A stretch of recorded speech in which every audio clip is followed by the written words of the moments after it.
Chapter 1, Cover Danger, and Other Stories. This e-book is for the use of anyone anywhere in the United States and most other parts of the world at no cost and with almost no restrictions whatsoever. You may copy it, give it away or reuse it under the terms at www.gutenberg.org. If you are not located in the United States, you will have to check the laws of the country where you are located before using this e-book. Title: Danger and Other Stories. Author: Arthur Conan Doyle. Release date: August 19, 2007. E-book #22357. Language: English. Other information and formats: www.gutenberg.org/ebook/22357. Credits: transcribed from the 1918 John Murray edition by David Price. Transcribed from the 1918 John Murray edition by David Price. Email ccx074@pglaf.org. Danger and Other Stories by Arthur Conan Doyle, author of The White Company, Sir Nigel Rodney Stone, etc. London: John Murray, Albemarle Street, W. 1918. All rights reserved. Preface: the title story of this volume was written about 18 months before the outbreak of the war, and was intended to direct public attention to the great danger which threatened this country. It is a matter of history how fully this warning has been justified, and how, even down to the smallest details, the prediction has been fulfilled. The writer must, however, most thankfully admit that what he did not foresee was the energy and ingenuity with which the Navy has found means to meet the new conditions. The great silent battle which has been fought beneath the waves has ended in the repulse of an armada far more dangerous than that of Spain. It may be objected that the writer, feeling the danger so strongly, should have taken other means than fiction to put his views before the authorities. The answer to this criticism is that he did indeed adopt every possible method, that he personally approached leading naval men and powerful editors, that he sent 3 separate minutes upon the danger to various public bodies, notably to the Committee for National Defense, and that he touched upon the matter in an article in the Fortnightly Review. In some unfortunate way, subjects of national welfare are in this country continually subordinated to party politics, so that a self-evident proposition, such as the danger of a nation being fed from without, is waved aside and ignored, because it will not fit in with some general political shibboleth. It is against this tendency that we have to guard in the future, and we have to bear in mind that the danger may recur, and that the remedies in the text, the only remedies ever proposed, have still to be adopted. They are the sufficient encouragement of agriculture, the making of adequate channel tunnels, and the provision of submarine merchantmen, which, on the estimate of Mr. Lake, the American designer, could be made up to 7,000-ton burden at an increased cost of about 25%. It is true that in this war the channel tunnels would not have helped us much in the matter of food, but were France a neutral, and supplies at liberty to come via Marseille from the east, the difference would have been enormous. Apart from food, however, when one considers the transports we have needed, their convoys, the double handling of cargo, the interruptions of traffic from submarines or bad weather, the danger and suffering of the wounded, and all else that we owe to the insane opposition to the channel tunnels, one questions whether there has ever been an example of national stupidity being so rapidly and heavily punished. It is as clear as daylight even now that it will take years to recover all our men and material from France, and that if the tunnel one will suffice for the time were at once set in hand, It might be ready to help in this task and so free shipping for the return of the Americans. One thing, however, is clear. It is far too big and responsible and lucrative an undertaking for a private company, and it should be carried out and controlled by government, the proceeds being used towards the war debt. Arthur Conan Doyle, August 24th, Crowborough. Danger. 1 being the log of Captain John Sirius. It is an amazing thing that the English, who have the reputation of being a practical nation, never saw the danger to which they were exposed. For many years they had been spending nearly 100 millions a year upon their army and their fleet. Squadrons of dreadnoughts costing 2 millions each had been launched. They had spent enormous sums upon cruisers, and both their torpedo and their submarine squadrons were exceptionally strong. They were also by no means weak in their aerial power, especially in the matter of seaplanes. Besides all this, their army was very efficient in spite of its limited numbers, and it was the most expensive in Europe. Yet when the day of trial came, all this imposing force was of no use whatever, and might as well have not existed.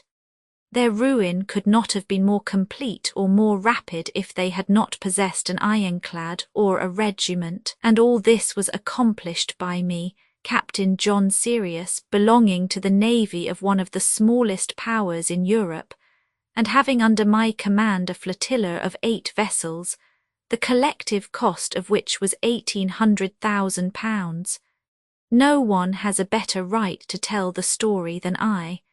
I will not trouble you about the dispute concerning the colonial frontier, embittered as it was by the subsequent death of the 2 missionaries.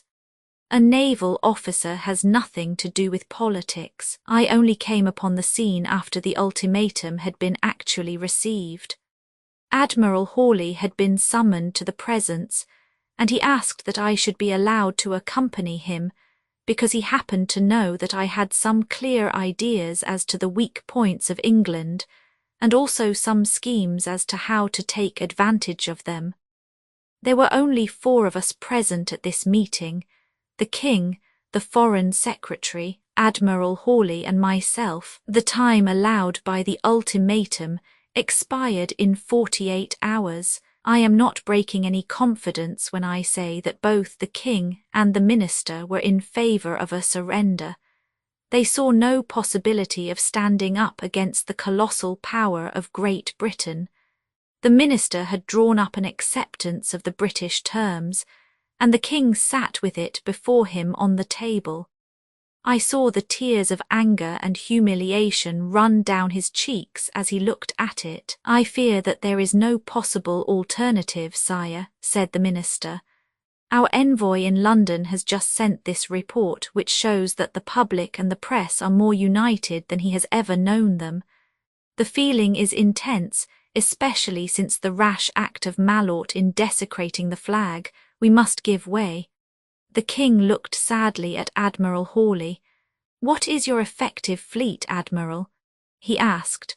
2 battleships, 4 cruisers, 20 torpedo boats, and 8 submarines," said the Admiral. The King shook his head. "It would be madness to resist," said he. "And yet, sire," said the Admiral, "before you come to a decision I should wish you to hear Captain Sirius, who has a very definite plan of campaign against the English." "Absurd," said the King impatiently. "What is the use? Do you imagine that you could defeat their vast armada?" "Sire," I answered, "I will stake my life that if you will follow my advice you will, within a month or 6 weeks at the utmost, bring proud England to her knees." There was an assurance in my voice which arrested the attention of the King. "You seem self-confident, Captain Sirius." "I have no doubt at all, sire." "What then would you advise?" "I would advise, sire, that the whole fleet be gathered under the forts of Blankenberg and be protected from attack by booms and piles. There they can stay till the war is over. The 8 submarines, however, you will leave in my charge to use as I think fit." Ah, you would attack the English battleships with submarines. Sire, I would never go near an English battleship. And why not? Because they might injure me, sire. What, a sailor and afraid? My life belongs to the country, sire. It is nothing. But these 8 ships, everything depends upon them. I could not risk them. Nothing would induce me to fight. Then what will you do? I will tell you, sire, and I did so. For half an hour I spoke. I was clear and strong and definite for many an hour on a lonely watch I had spent in thinking out every detail. I held them enthralled. The king never took his eyes from my face. The minister sat as if turned to stone. Are you sure of all this? Perfectly, sire. The king rose from the table. Send no answer to the ultimatum, said he. Announce in both houses that we stand firm in the face of menace.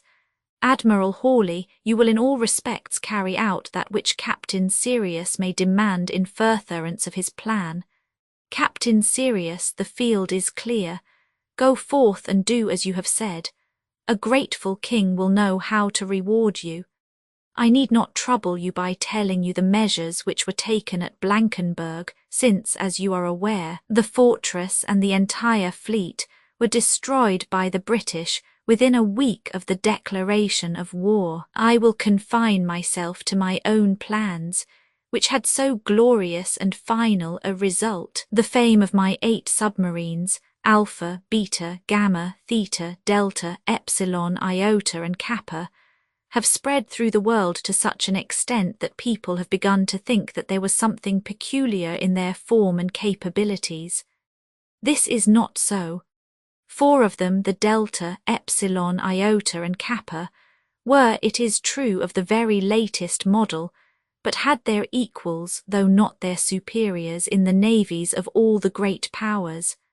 As to Alpha, Beta, Gamma and Theta, they were by no means modern vessels, and found their prototypes in the old F-class of British boats, having a submerged displacement of 800 tons, with heavy oil engines of 1600 horsepower, giving them a speed of 18 knots on the surface and of 12 knots submerged. Their length was 186 and their breadth 24 feet. They had a radius of action of 4,000 miles and a submerged endurance of 9 hours. These were considered the latest word in 1915, but the 4 new boats exceeded them in all respects. Without troubling you with precise figures, I may say that they represented roughly a 25% advance up on the older boats and were fitted with several auxiliary engines which were wanting in the others. At my suggestion, instead of carrying 8 of the very large Backdorf torpedoes, which are 19 feet long, weigh half a ton, and are charged with 200 pounds of wet gun cotton, we had tubes designed for 18 of less than half the size. It was my design to make myself independent of my base, and yet it was clear that I must have a base, so I made arrangements at once with that object. Blankenberg was the last place I would have chosen. Why should I have a port of any kind? Ports would be watched or occupied.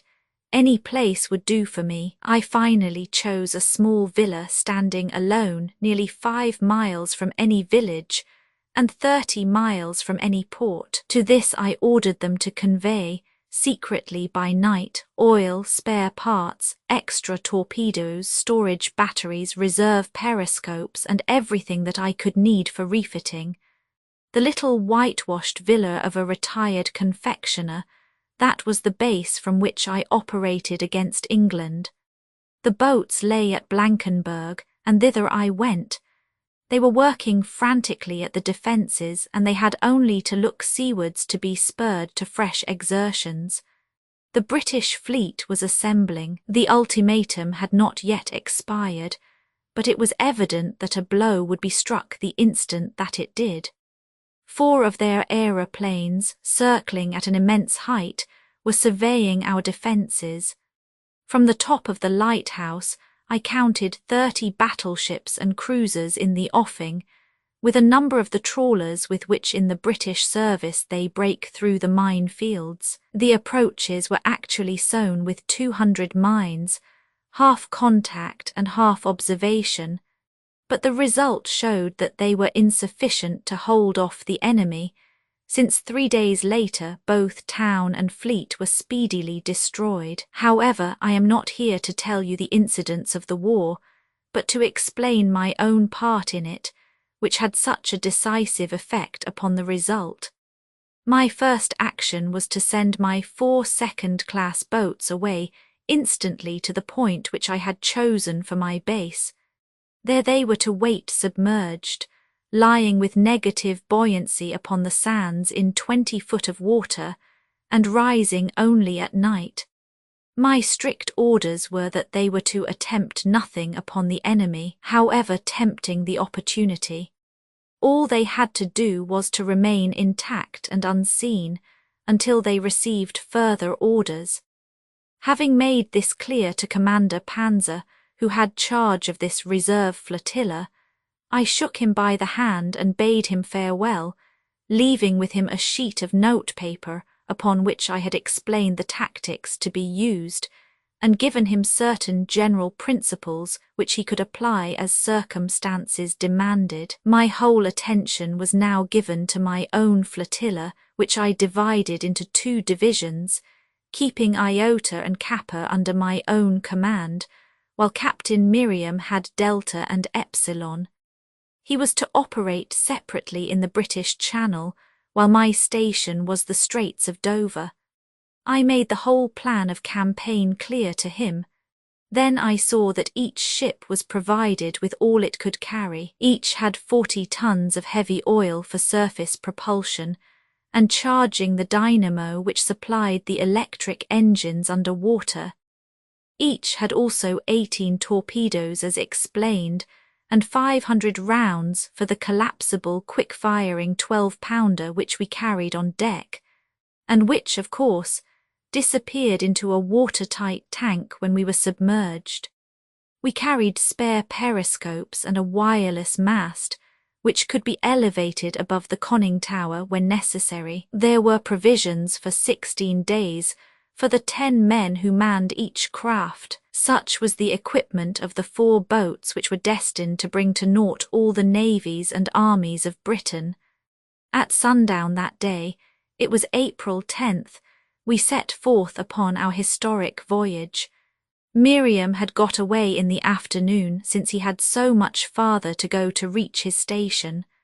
Stephen of the Kappa started with me, but of course we realized that we must work independently, and that from that moment when we shut the sliding hatches of our conning towers on the still waters of Blankenberg harbour, it was unlikely that we should ever see each other again, though consorts in the same waters. I waved to Stephen from the side of my conning tower, and he to me. Then I called through the tube to my engineer.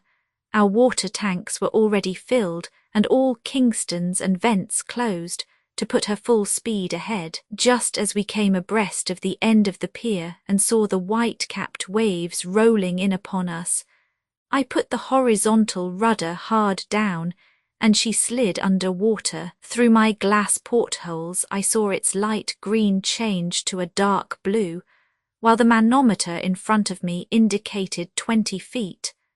I let her go to 40, because I should then be under the warships of the English, though I took the chance of fouling the moorings of our own floating contact mines. Then I brought her on an even keel, and it was music to my ear to hear the gentle, even ticking of my electric engines, and to know that I was speeding at 12 miles an hour on my great task. At that moment, as I stood controlling my levers in my tower, I could have seen, had my cupola been of glass, the vast shadows of the British blockaders hovering above me. I held my course due westward for 90 minutes, and then, by shutting off the electric engine without blowing out the water tanks, I brought her to the surface. There was a rolling sea and the wind was freshening, so I did not think it safe to keep my hatch open long, for so small is the margin of buoyancy that one must run no risks. But from the crests of the rollers I had a look backwards at Blankenberg, and saw the black funnels and upper works of the enemy's fleet with the lighthouse and the castle behind them, all flushed with the pink glow of the setting sun. Even as I looked there was the boom of a great gun, and then another. I glanced at my watch. It was 6 o'clock. The time of the ultimatum had expired. We were at war, there was no craft near us, and our surface speed is nearly twice that of our submerged, so I blew out the tanks and our whaleback came over the surface.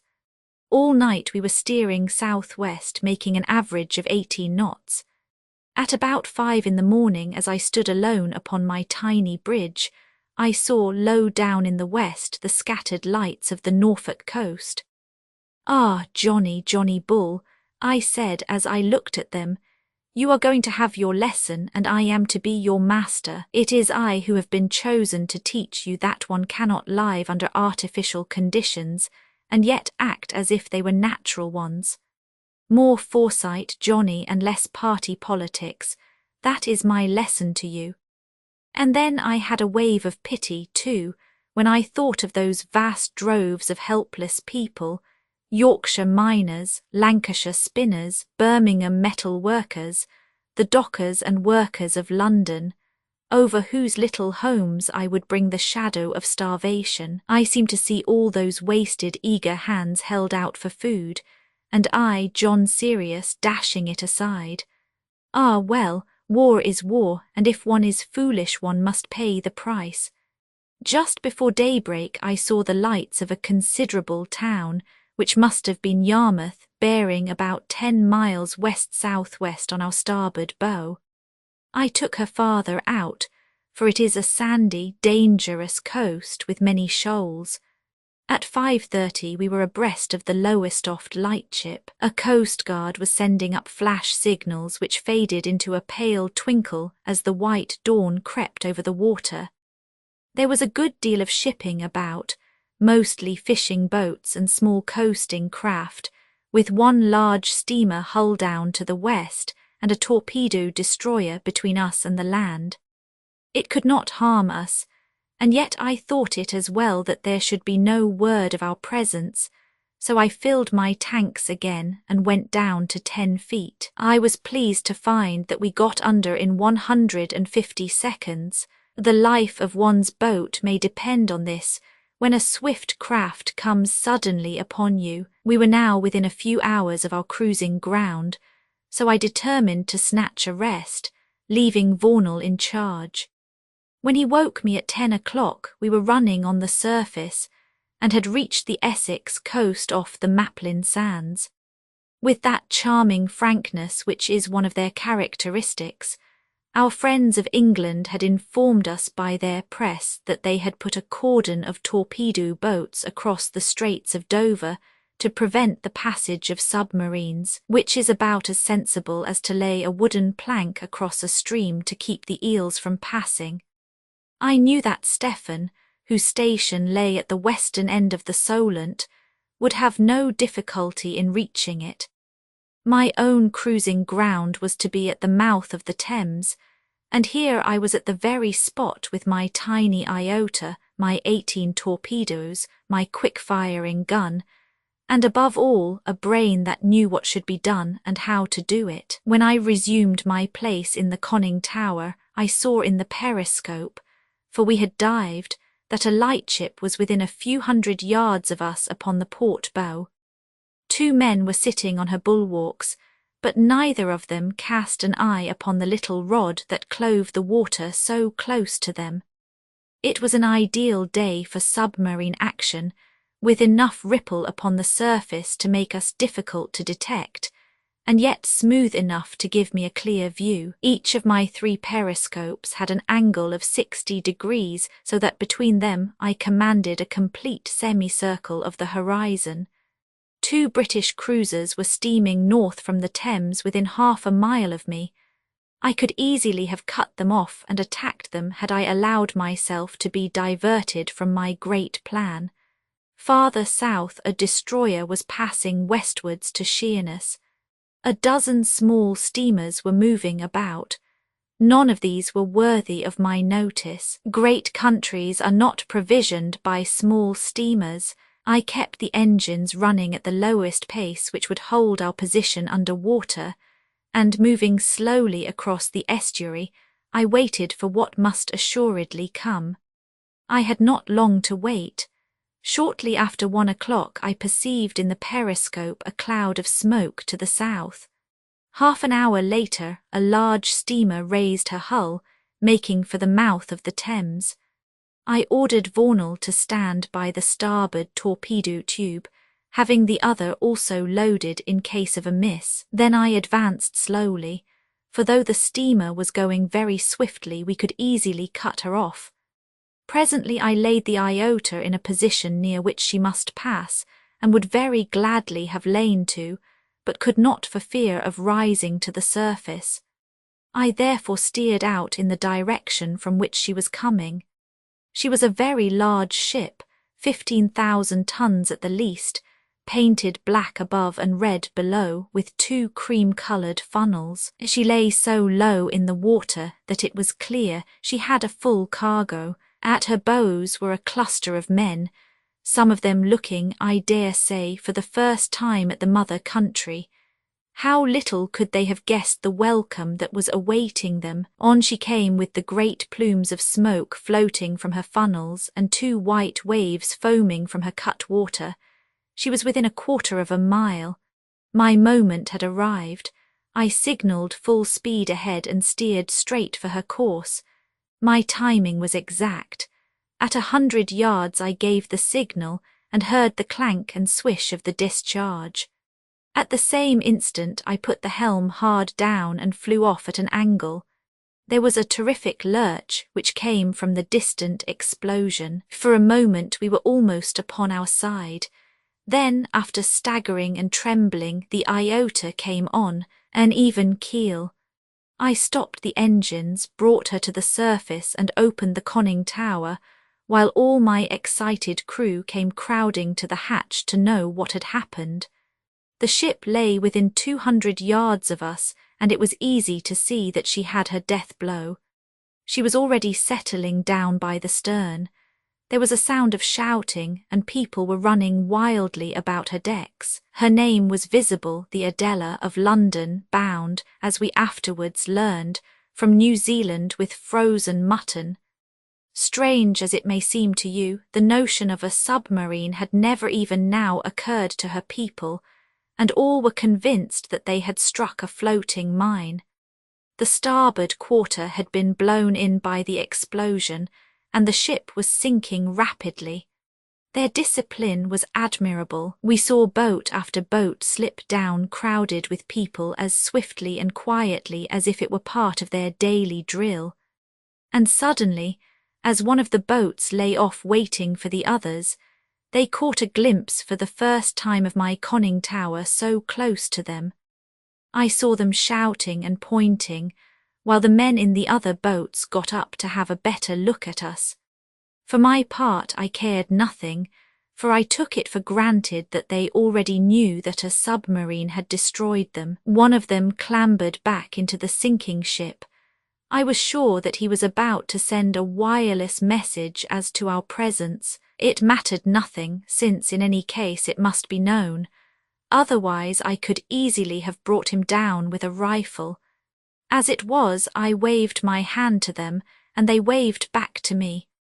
War is too big a thing to leave room for personal ill-feeling, but it must be remorseless all the same. I was still looking at the sinking Adela when Vornal, who was beside me, gave a sudden cry of warning and surprise, gripping me by the shoulder and turning my head. There behind us, coming up the fairway, was a huge black vessel with black funnels, flying the well-known house flag of the P&O Company. She was not a mile distant, and I calculated in an instant that even if she had seen us, she would not have time to turn and get away before we could reach her. We went straight for her, therefore, keeping awash just as we were. They saw the sinking vessel in front of them, and that little dark speck moving over the surface, and they suddenly understood their danger. I saw a number of men rush to the bows, and there was a rattle of rifle fire. 2 bullets were flattened upon our 4-inch armour. You might as well try to stop a charging bull with paper pellets as the Iota with rifle fire. I had learned my lesson from the Adela, and this time I had the torpedo discharged at a safer distance, 250 yards. We caught her amidships and the explosion was tremendous, but we were well outside its area. She sank almost instantaneously. I am sorry for her people, of whom I hear that more than 200, including 70 lascars and 40 passengers, were drowned. Yes, I am sorry for them, but when I think of the huge floating granary that went to the bottom, I rejoice as a man does who has carried out that which he plans. It was a bad afternoon that for the P&O Company. The second ship which we destroyed was, as we have since learned, the Moldavia of 15,000 tons, one of their finest vessels. But about 3:30 we blew up the Cusco, of 8,000 of the same line, also from eastern ports and laden with corn. Why she came on in face of the wireless messages which must have warned her of danger, I cannot imagine. The other 2 steamers which we blew up that day, the Maid of Athens, Robson Line, and the Cormorant, were neither of them provided with apparatus, and came blindly to their destruction. Both were small boats of from 5,000 to 7,000 tons. In the case of the second, I had to rise to the surface and fire 6 12-pound shells under her waterline before she would sink. In each case the crew took to the boats, and so far as I know no casualties occurred. After that no more steamers came along, nor did I expect them. Warnings must by this time have been flying in all directions, but we had no reason to be dissatisfied with our first day. Between the Maplin Sands and the Nore we had sunk 5 ships of a total tonnage of about 50,000 tons. Already the London markets would begin to feel the pinch. And Lloyd's, poor old Lloyd's, what a demented state it would be in. I could imagine the London evening papers and the howling in Fleet Street. We saw the result of our actions, for it was quite laughable to see the torpedo boats buzzing like angry wasps out of Sheerness in the evening. They were darting in every direction across the estuary, and the aeroplanes and hydroplanes were like flights of crows, black dots against the red western sky. They quartered the whole river mouth until they discovered us at last. Some sharp-sighted fellow with a telescope on board of a destroyer got a sight of our periscope, and came for us full speed. No doubt he would very gladly have rammed us, even if it had meant his own destruction, but that was not part of our programme at all. I sank her and ran her east-southeast with an occasional rise. Finally we brought her to, not very far from the Kentish coast, and the searchlights of our pursuers were far on the western skyline. There we lay quietly all night, for a submarine at night is nothing more than a very third-rate surface torpedo boat. Besides, we were all weary and needed rest. Do not forget, you captains of men, when you grease and trim your pumps and compressors and rotators, that the human machine needs some tending also. I had put up the wireless mast above the conning tower, and had no difficulty in calling up Captain Stephan. He was lying, he said, off Ventnor and had been unable to reach his station, on account of engine trouble, which he had now set right. Next morning he proposed to block the Southampton approach. He had destroyed one large Indian boat on his way down Channel. We exchanged good wishes. Like myself, he needed rest. I was up at 4 in the morning, however, and called all hands to overhaul the boat.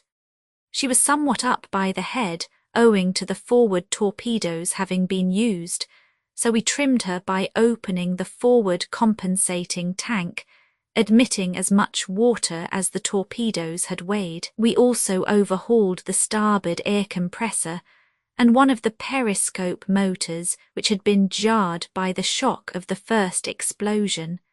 We had hardly got ourselves shipshape when the morning dawned. I have no doubt that a good many ships which had taken refuge in the French ports at the first alarm had run across and got safely up the river in the night. Of course I could have attacked them, but I do not care to take risks, and there are always risks for a submarine at night. But one had miscalculated his time, and there she was just abreast of Warden Point when the daylight disclosed her to us. In an instant we were after her. It was a near thing, for she was a flyer, and could do 2 miles to our one, but we just reached her as she went swashing by. She saw us at the last moment, for I attacked her awash, since otherwise we could not have had the pace to reach her. She swung away and the first torpedo missed, but the second took her full under the counter. Heavens, what a smash! The whole stern seemed to go aloft. I drew off and watched her sink. She went down in 7 minutes, leaving her masts and funnels over the water, and a cluster of her people holding on to them. She was the Virginia of the Bibby line, 12,000 tons, and laden like the others with foodstuffs from the east. The whole surface of the sea was covered with the floating grain. John Bull will have to take up a hole or 2 of his belt if this goes on, said Vornal as we watched the scene. And it was at that moment that the very worst danger occurred that could befall us. I tremble now when I think how our glorious voyage might have been nipped in the bud. I had freed the hatch of my tower and was looking at the boats of the Virginia with Vornal near me, when there was a swish and a terrific splash in the water beside us, which covered us both with spray. We looked up, and you can imagine our feelings when we saw an aeroplane hovering a few 100 feet above us like a hawk. With its silencer, it was perfectly noiseless, and had its bomb not fallen into the sea we should never have known what had destroyed us. She was circling round in the hope of dropping a second one, but we shoved on all speed ahead, crammed down the rudders, and vanished into the side of a roller. I kept the deflection indicator falling until I had put 50 good feet of water between the aeroplane and ourselves, for I knew well how deeply they can see under the surface. However, we soon threw her off our track, and when we came to the surface near Margate there was no sign of her, unless she was one of several which we saw hovering over Herne Bay. There was not a ship in the offing save a few small coasters and little 1,000-ton steamers which were beneath my notice. For several hours I lay submerged with a blank periscope. Then I had an inspiration. Orders had been marconied to every food ship to lie in French waters and dash across after dark. I was as sure of it as if they had been recorded in our own receiver. Well, if they were there, that was where I should be also. I blew out the tanks and rose, for there was no sign of any warship near. They had some good system of signalling from the shore, however, for I had not got to the North Foreland before 3 destroyers came foaming after me, all converging from different directions. They had about as good a chance of catching me as 3 spaniels would have of overtaking a porpoise. Out of pure bravado, I know it was very wrong, I waited until they were actually within gunshot. Then I sank, and we saw each other no more. It is, as I have said, a shallow sandy coast, and submarine navigation is very difficult. The worst mishap that can befall a boat is to bury its nose in the side of a sand drift and be held there.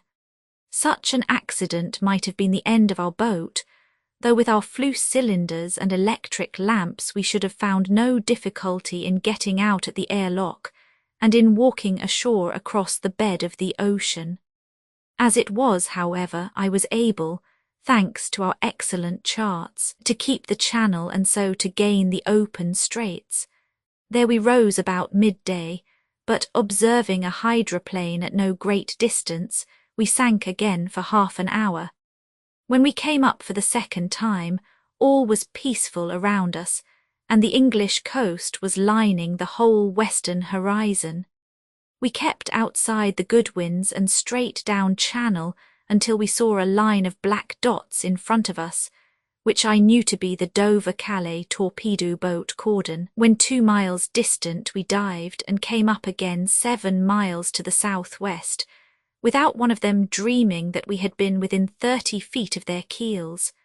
When we rose, a large steamer flying the German flag was within half a mile of us. It was the North German Lloyd Altona from New York to Bremen. I raised our whole hull and dipped our flag to her. It was amusing to see the amazement of her people at what they must have regarded as our unparalleled impudence in those English-swept waters. They cheered us heartily, and the tricolour flag was dipped in greeting as they went roaring past us. Then I stood into the French coast. It was exactly as I had expected. There were 3 great British steamers lying at anchor in Boulogne Outer Harbour. They were the Caesar, the King of the East, and the Pathfinder, none less than 10,000 tons. I suppose they thought they were safe in French waters, but what did I care about 3-mile limits and international law?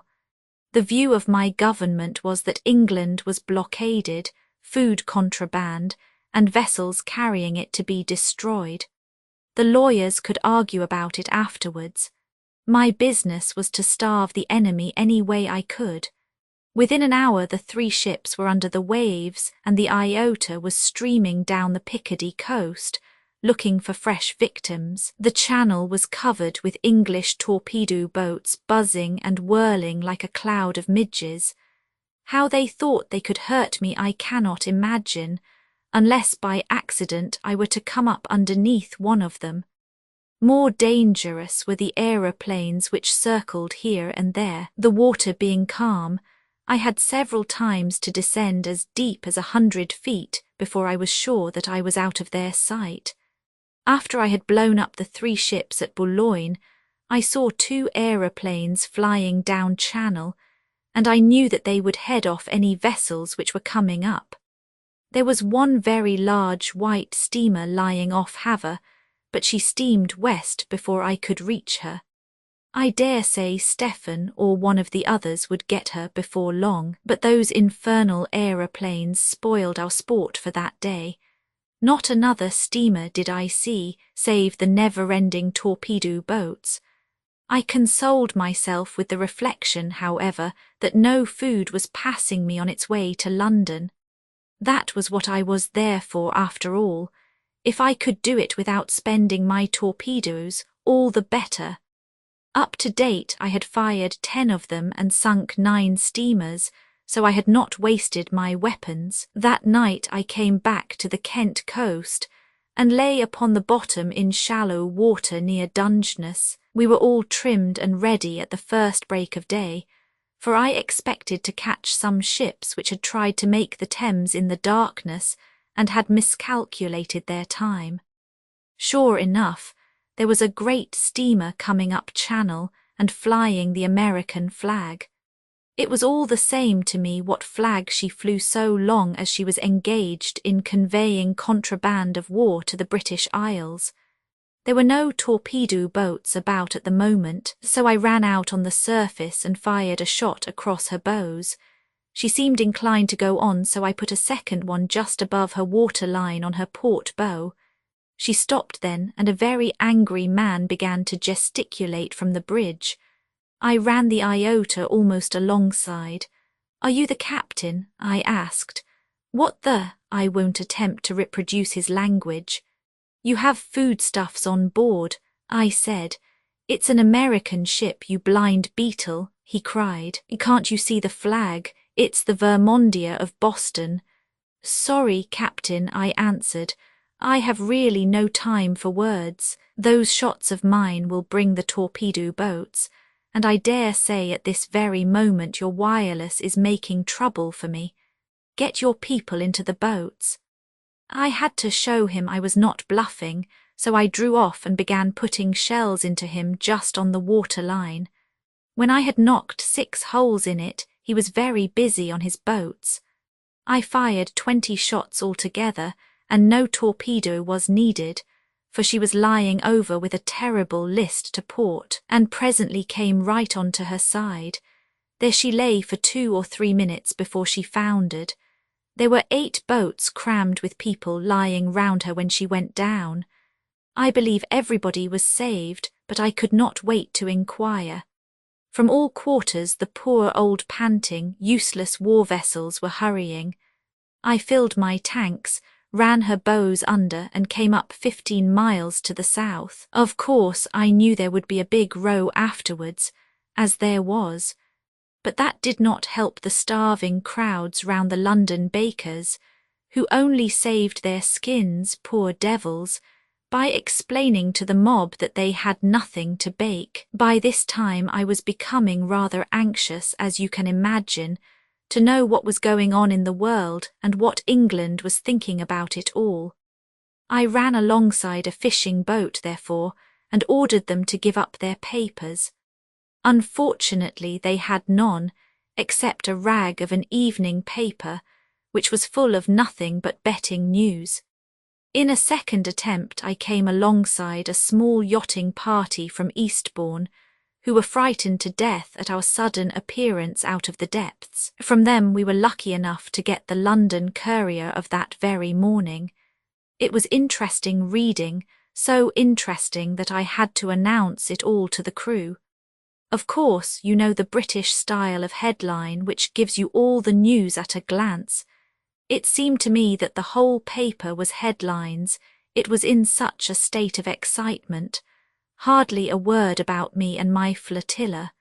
We were on the second page. The first one began something like this: Capture of Blankenberg, ****, destruction of enemy's fleet, ****, burning of town, ****, trawlers destroy mine field, loss of 2 battleships, ****, is it the end?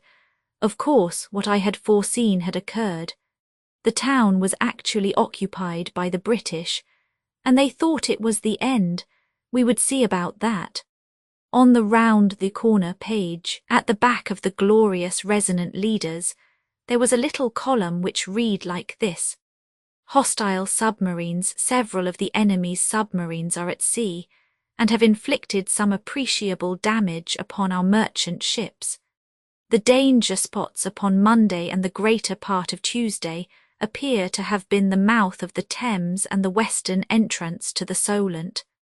On Monday, between the Nore and Margate, there were sunk 5 large steamers, the Adela, Moldavia, Cusco, Cormorant, and Maid of Athens, particulars of which will be found below. Near Ventnor on the same day was sunk the Verulam, from Bombay. On Tuesday the Virginia, Caesar, King of the East, and Pathfinder were destroyed between the Foreland and Boulogne. The latter 3 were actually lying in French waters, and the most energetic representations have been made by the government of the Republic. On the same day the Queen of Sheba, Oronce, Diana, and Atalanta were destroyed near the Needles. Wireless messages have stopped all ingoing cargo ships from coming up Channel, but unfortunately there is evidence that at least 2 of the enemy's submarines are in the west. 4 cattle ships from Dublin to Liverpool were sunk yesterday evening, while 3 Bristol-bound steamers, the Hilda, Mercury, and Maria Toza, were blown up in the neighbourhood of Lundy Island. Commerce has, so far as possible, been diverted into safer channels, but in the meantime, however vexatious these incidents may be, and however grievous the loss both to the owners and to Lloyd's, we may console ourselves by the reflection that since a submarine cannot keep the sea for more than 10 days without refitting, and since the base has been captured, there must come a speedy term to these depredations. So much for the Courier's account of our proceedings. Another small paragraph was, however, more eloquent. The price of wheat, which stood at 35 shillings a week before the declaration of war, was quoted yesterday on the Baltic at 52. Maize has gone from 21 to 37, barley from 19 to 35, sugar foreign granulated from 11 shillings and threepence to 19 shillings and sixpence. Good, my lads, said I, when I read it to the crew. I can assure you that those few lines will prove to mean more than the whole page about the fall of Blankenberg. Now let us get down channel and send those prices up a little higher. All traffic had stopped for London, not so bad for the little Iota, and we did not see a steamer that was worth a torpedo between Dungeness and the Isle of Wight. There I called Stephen up by wireless, and by 7 o'clock we were actually lying side by side in a smooth rolling sea, Hengistbury Head bearing NNW, and about 5 miles distant the two crews clustered on the whalebacks and shouted their joy at seeing friendly faces once more. Stephen had done extraordinarily well. I had, of course, read in the London paper of his 4 ships on Tuesday, but he had sunk no fewer than 7 since, for many of those which should have come to the Thames had tried to make Southampton. Of the 7, one was of 20,000 tons, a grain ship from America, a second was a grain ship from the Black Sea, and 2 others were great liners from South Africa. I congratulated Stephen with all my heart upon his splendid achievement. Then, as we had been seen by a destroyer which was approaching at a great pace, we both dived, coming up again off the Needles, where we spent the night in company.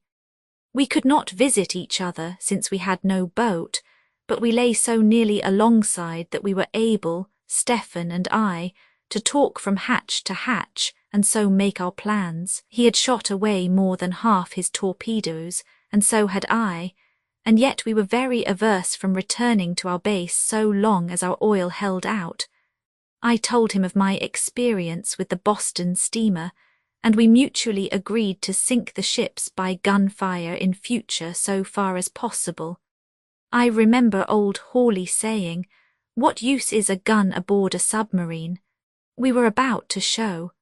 I read the English paper to Stephen by the light of my electric torch, and we both agreed that few ships would now come up the channel. That sentence about diverting commerce to safer routes could only mean that the ships would go round the north of Ireland and unload at Glasgow. Oh, for 2 more ships to stop that entrance. Heavens! What would England have done against a foe with 30 or 40 submarines, since we only needed 6 instead of 4 to complete her destruction? After much talk, we decided that the best plan would be that I should dispatch a cipher telegram next morning from a French port to tell them to send the 4 second-rate boats to cruise off the north of Ireland and west of Scotland. Then, when I had done this, I should move down channel with Stephen and operate at the mouth, while the other 2 boats could work in the Irish Sea. Having made these plans, I set off across the channel in the early morning, reaching the small village of Etretat in Brittany. There I got off my telegram and then laid my course for Falmouth, passing under the keels of 2 British cruisers which were making eagerly for Etretat, having heard by wireless that we were there. Halfway down channel we had trouble with a short circuit in our electric engines, and were compelled to run on the surface for several hours while we replaced one of the camshafts and renewed some washers. It was a ticklish time, for had a torpedo boat come upon us we could not have dived. The perfect submarine of the future will surely have some alternative engines for such an emergency. However, by the skill of Engineer Morrow, we got things going once more. All the time we lay there I saw a hydroplane floating between us and the British coast. I can understand how a mouse feels when it is in a tuft of grass and sees a hawk high up in the heavens. However, all went well. The mouse became a water rat. It wagged its tail in derision at the poor blind old hawk, and it dived down into a nice, safe, green, quiet world where there was nothing to injure it. It was on the Wednesday night that the Iota crossed to Etretat. It was Friday afternoon, before we had reached our new cruising ground. Only one large steamer did I see upon our way. The terror we had caused had cleared the channel. This big boat had a clever captain on board. His tactics were excellent and took him in safety to the Thames. He came zigzagging up channel at 25 knots, shooting off from his course at all sorts of unexpected angles. With our slow pace we could not catch him, nor could we calculate his line so as to cut him off. Of course, he had never seen us, but he judged, and judged rightly, that wherever we were those were the tactics by which he had the best chance of getting past. He deserved his success. But of course it is only in a wide channel that such things can be done. Had I met him in the mouth of the Thames, there would have been a different story to tell.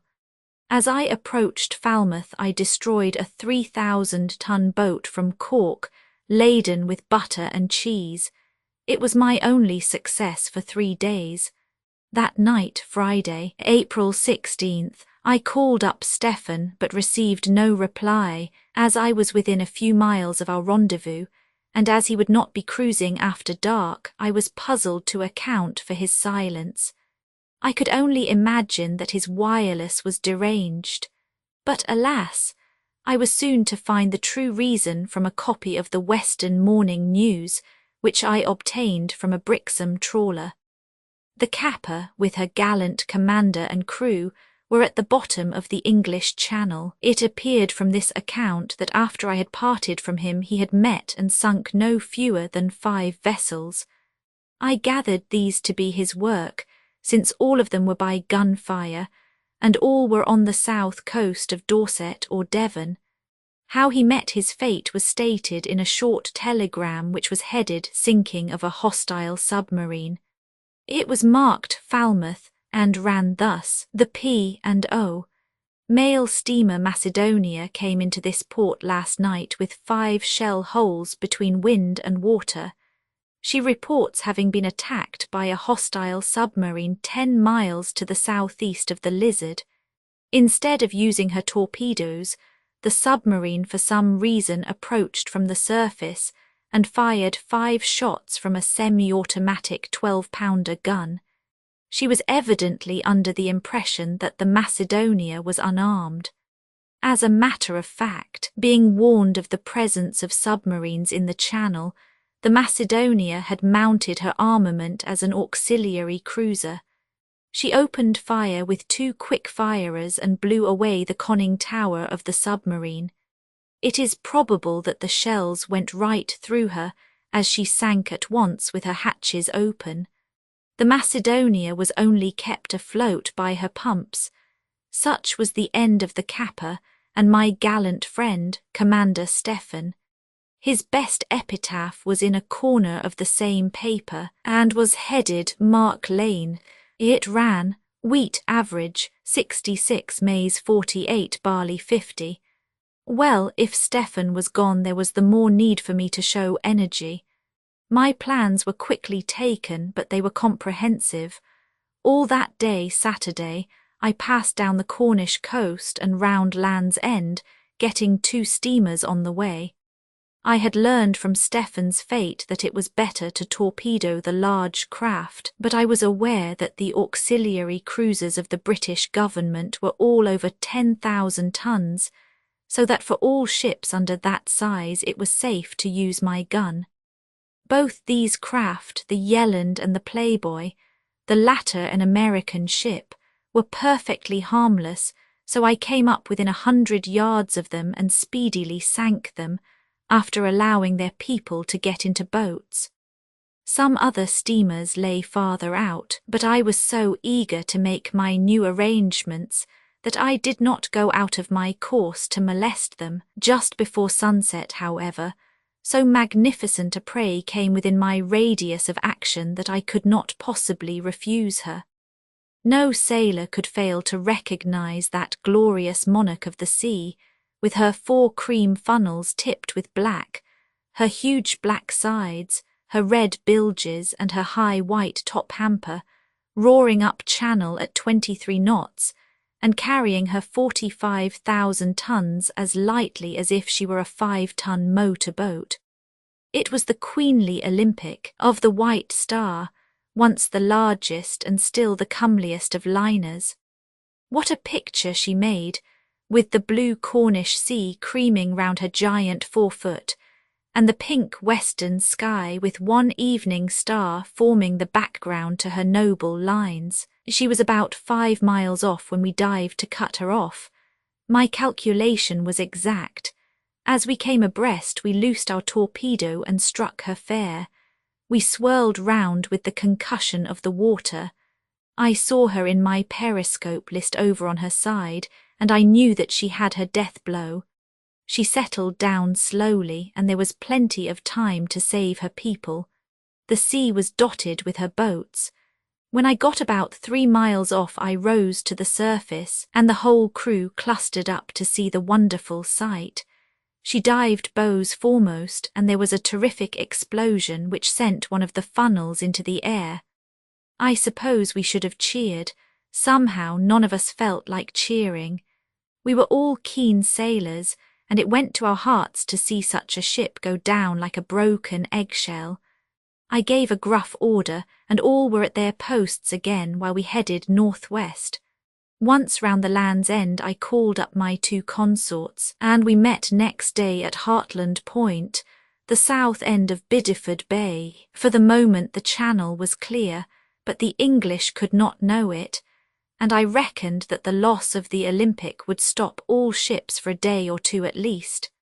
Having assembled the Delta and Epsilon, one on each side of me, I received the report from Miriam and Var, the respective commanders.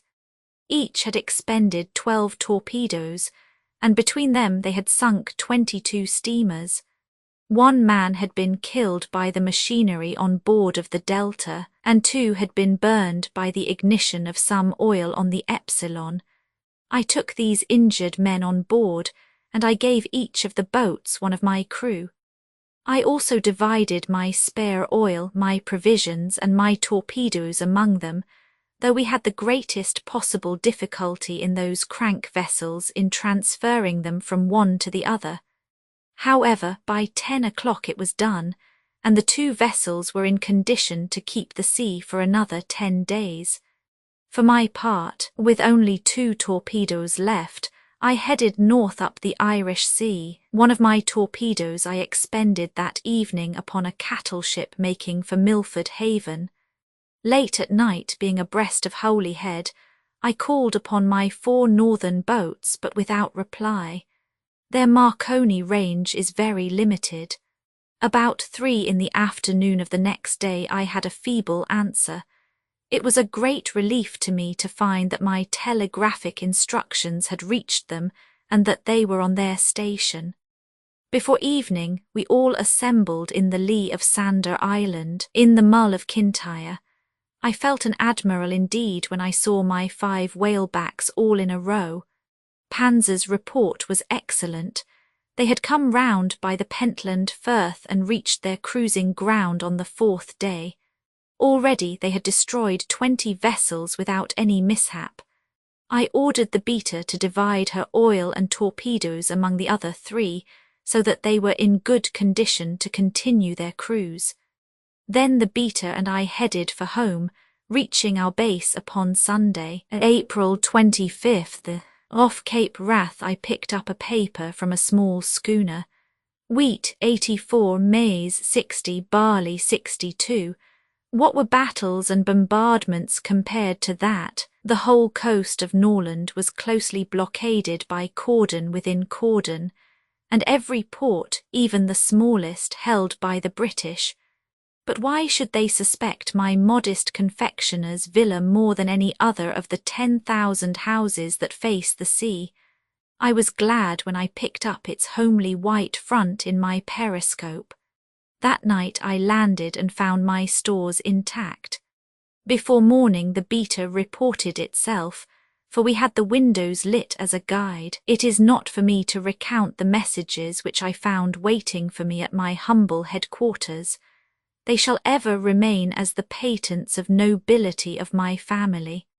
Among others was that never-to-be-forgotten salutation from my king. He desired me to present myself at Hauptville, but for once I took it upon myself to disobey his commands. It took me 2 days, or rather 2 nights, for we sank ourselves during the daylight hours, to get all our stores on board, but my presence was needful every minute of the time. On the 3rd morning at 4 o'clock, the Beta and my own little flagship were at sea once more, bound for our original station off the mouth of the Thames. I had no time to read our papers whilst I was refitting, but I gathered the news after we got under way. The British occupied all our ports, but otherwise we had not suffered at all, since we have excellent railway communications with Europe. Prices had altered little, and our industries continued as before.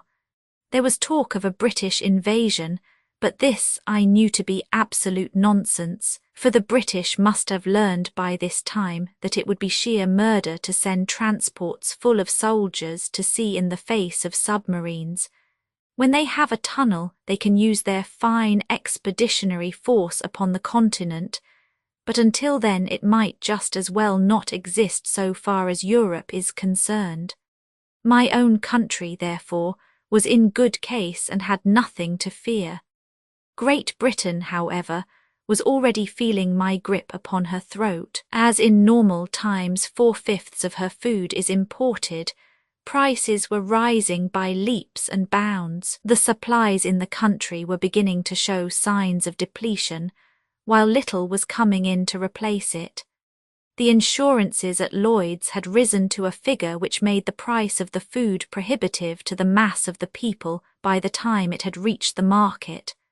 The loaf, which under ordinary circumstances stood at 5p, was already at 1 and 2p. Beef was 3 shillings and 4p a pound, and mutton 2 shillings and 9p. Everything else was in proportion. The government had acted with energy and offered a big bounty for corn to be planted at once. It could only be reaped 5 months hence, however, and long before then, as the papers pointed out, half the island would be dead from starvation. Strong appeals had been made to the patriotism of the people, and they were assured that the interference with trade was temporary, and that with a little patience all would be well. But already there was a marked rise in the death rate, especially among children, who suffered from want of milk, the cattle being slaughtered for food. There was serious rioting in the Lanarkshire coalfields and in the Midlands, together with a socialistic upheaval in the east of London, which had assumed the proportions of a civil war.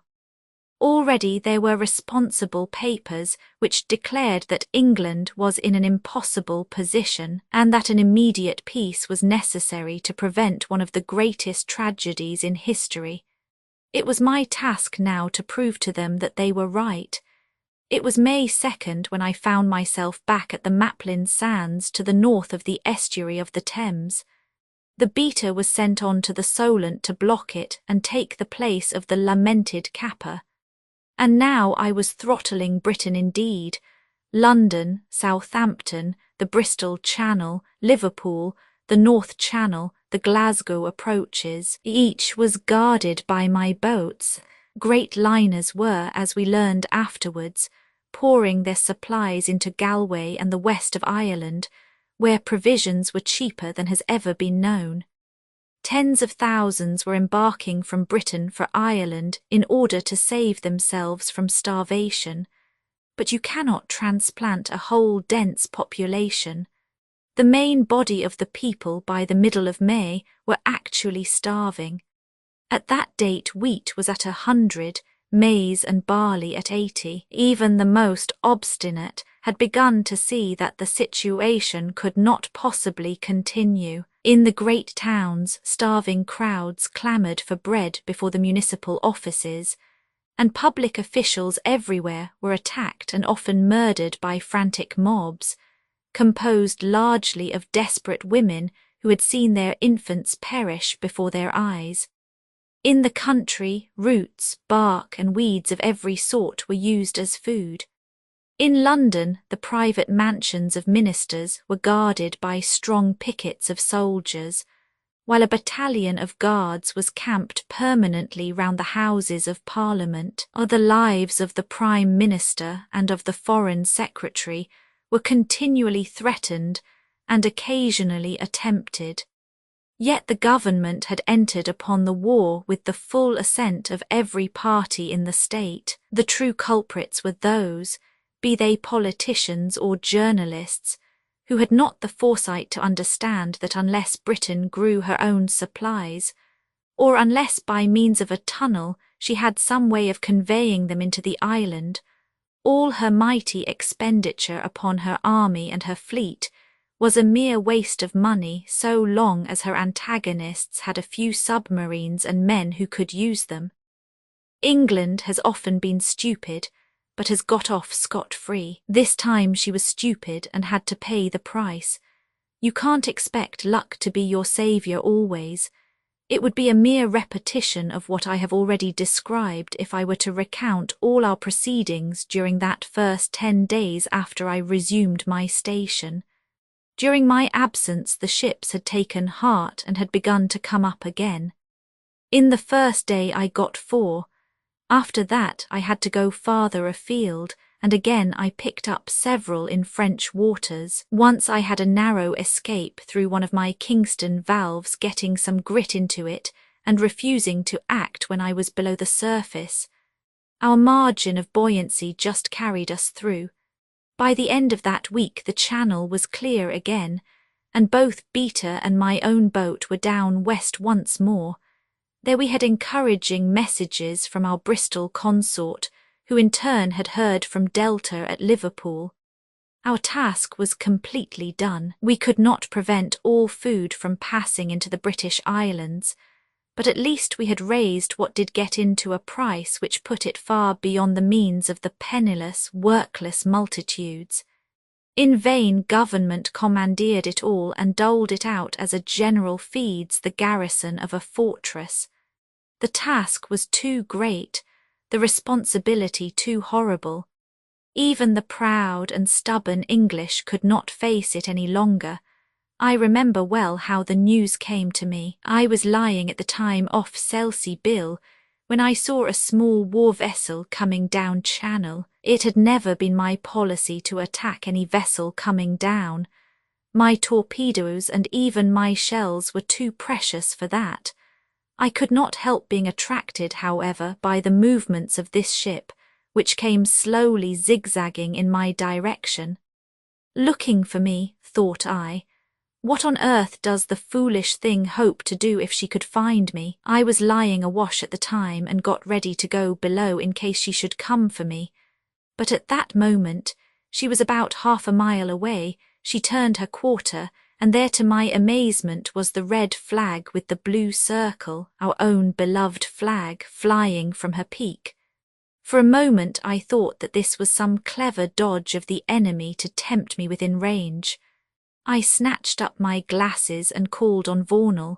Then we both recognized the vessel. It was the Juno, the only one left intact of our own cruisers.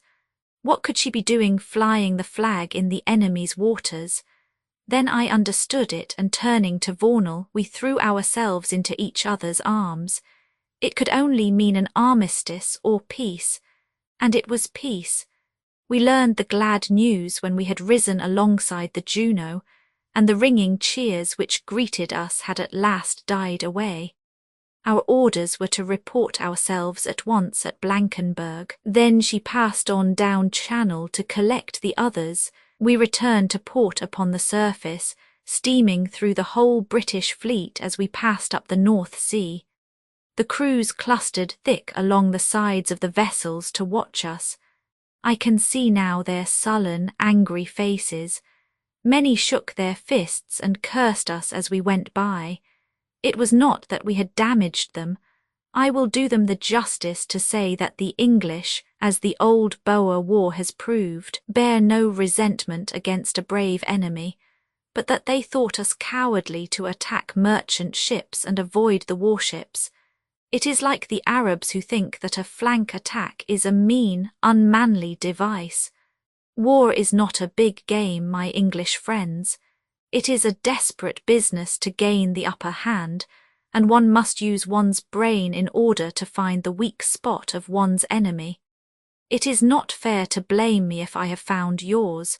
It was my duty. Perhaps those officers and sailors who scowled at the little iota that May morning have by this time done me justice. When the first bitterness of undeserved defeat was past, let others describe my entrance into Blankenberg, the mad enthusiasm of the crowds, and the magnificent public reception of each successive boat as it arrived. Surely the men deserve the grant made them by the state, which has enabled each of them to be independent for life.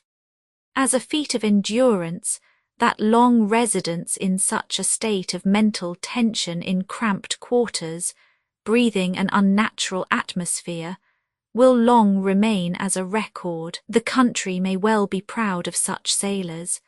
The terms of peace were not made onerous, for we were in no condition to make Great Britain our permanent enemy. We knew well that we had won the war by circumstances which would never be allowed to occur again, and that in a few years the island power would be as strong as ever, stronger, perhaps, for the lesson that she had learned. It would be madness to provoke such an antagonist. A mutual salute of flags was arranged. The colonial boundary was adjusted by arbitration, and we claimed no indemnity beyond an undertaking on the part of Britain that she would pay any damages which an international court might award to France or to the United States for injury received through the operations of our submarines. So ended the war. Of course, England will not be caught napping in such a fashion again. Her foolish blindness is partly explained by her delusion that her enemy would not torpedo merchant vessels. Common sense should have told her that her enemy will play the game that suits them best, that they will not inquire what they may do, but they will do it first and talk about it afterwards. The opinion of the whole world now is that if a blockade were proclaimed, one may do what one can with those who try to break it, and that it was as reasonable to prevent food from reaching England in war time as it is for a besieger to prevent the victualling of a beleaguered fortress. I cannot end this account better than by quoting the first few paragraphs of a leader in the Times, which appeared shortly after the declaration of peace. It may be taken to epitomize the saner public opinion of England upon the meaning and lessons of the episode in all this miserable business, said the writer, which has cost us the loss of a considerable portion of our merchant fleet and more than 50,000 civilian lives. There is just one consolation to be found. It lies in the fact that our temporary conqueror is a power which is not strong enough to reap the fruits of her victory. Had we endured this humiliation at the hands of any of the first-class powers, it would certainly have entailed the loss of all our crown colonies and tropical possessions, besides the payment of a huge indemnity. We were absolutely at the feet of our conqueror, and had no possible alternative but to submit to her terms, however onerous. Norland has had the good sense to understand that she must not abuse her temporary advantage, and has been generous in her dealings. In the grip of any other power we should have ceased to exist as an empire. Even now we are not out of the wood. Someone may maliciously pick a quarrel with us before we get our house in order, and use the easy weapon which has been demonstrated. It is to meet such a contingency that the government has rushed enormous stores of food at the public expense into the country. In a very few months the new harvest will have appeared. On the whole, we can face the immediate future without undue depression, though there remain some causes for anxiety. These will no doubt be energetically handled by this new and efficient government, which has taken the place of those discredited politicians who led us into a war without having foreseen how helpless we were against an obvious form of attack. Already the lines of our reconstruction are evident. The first and most important is that our party men realize that there is something more vital than their academic disputes about free trade or protection, and that all theory must give way to the fact that a country is in an artificial and dangerous condition if she does not produce within her own borders sufficient food to at least keep life in her population. Whether this should be brought about by a tax upon foreign foodstuffs, or by a bounty upon home products, or by a combination of the two, is now under discussion. But all parties are combined upon the principle, and though it will undoubtedly entail either a rise in prices or a deterioration in quality in the food of the working classes, they will at least be insured against so terrible a visitation as that which is fresh in our memories. At any rate, we have got past the stage of argument. It must be so, the increased prosperity of the farming interest, and, as we will hope, the cessation of agricultural emigration, will be benefits to be counted against the obvious disadvantages. The second lesson is the immediate construction of not one but two double-lined railways under the Channel. We stand in a white sheet over the matter, since the project has always been discouraged in these columns, but we are prepared to admit that had such railway communication been combined with adequate arrangements for forwarding supplies from Marseille, we should have avoided our recent surrender. We still insist that we cannot trust entirely to a tunnel, since our enemy might have allies in the Mediterranean, but in a single contest with any power of the north of Europe, it would certainly be of inestimable benefit. There may be dangers attendant upon the existence of a tunnel, but it must now be admitted that they are trivial compared to those which come from its absence. As to the building of large fleets of merchant submarines for the carriage of food, that is a new departure which will be an additional insurance against the danger which has left so dark a page in the history of our country. Roman 2. One crowded hour the place was the Eastbourne-Tunbridge Road, not very far from the Cross in Hand, a lonely stretch with a heath running upon either side. The time was 11:30 upon a Sunday night in the late summer. A motor was passing slowly down the road. It was a long, lean Rolls-Royce, running smoothly with a gentle purring of the engine.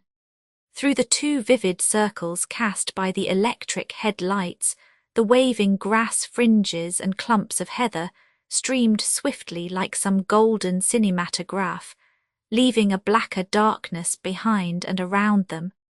One ruby-red spot shone upon the road, but no number plate was visible within the dim ruddy halo of the tail lamp which cast it. The car was open and of a tourist type, but even in that obscure light, for the night was moonless, an observer could hardly fail to have noticed a curious indefiniteness in its lines.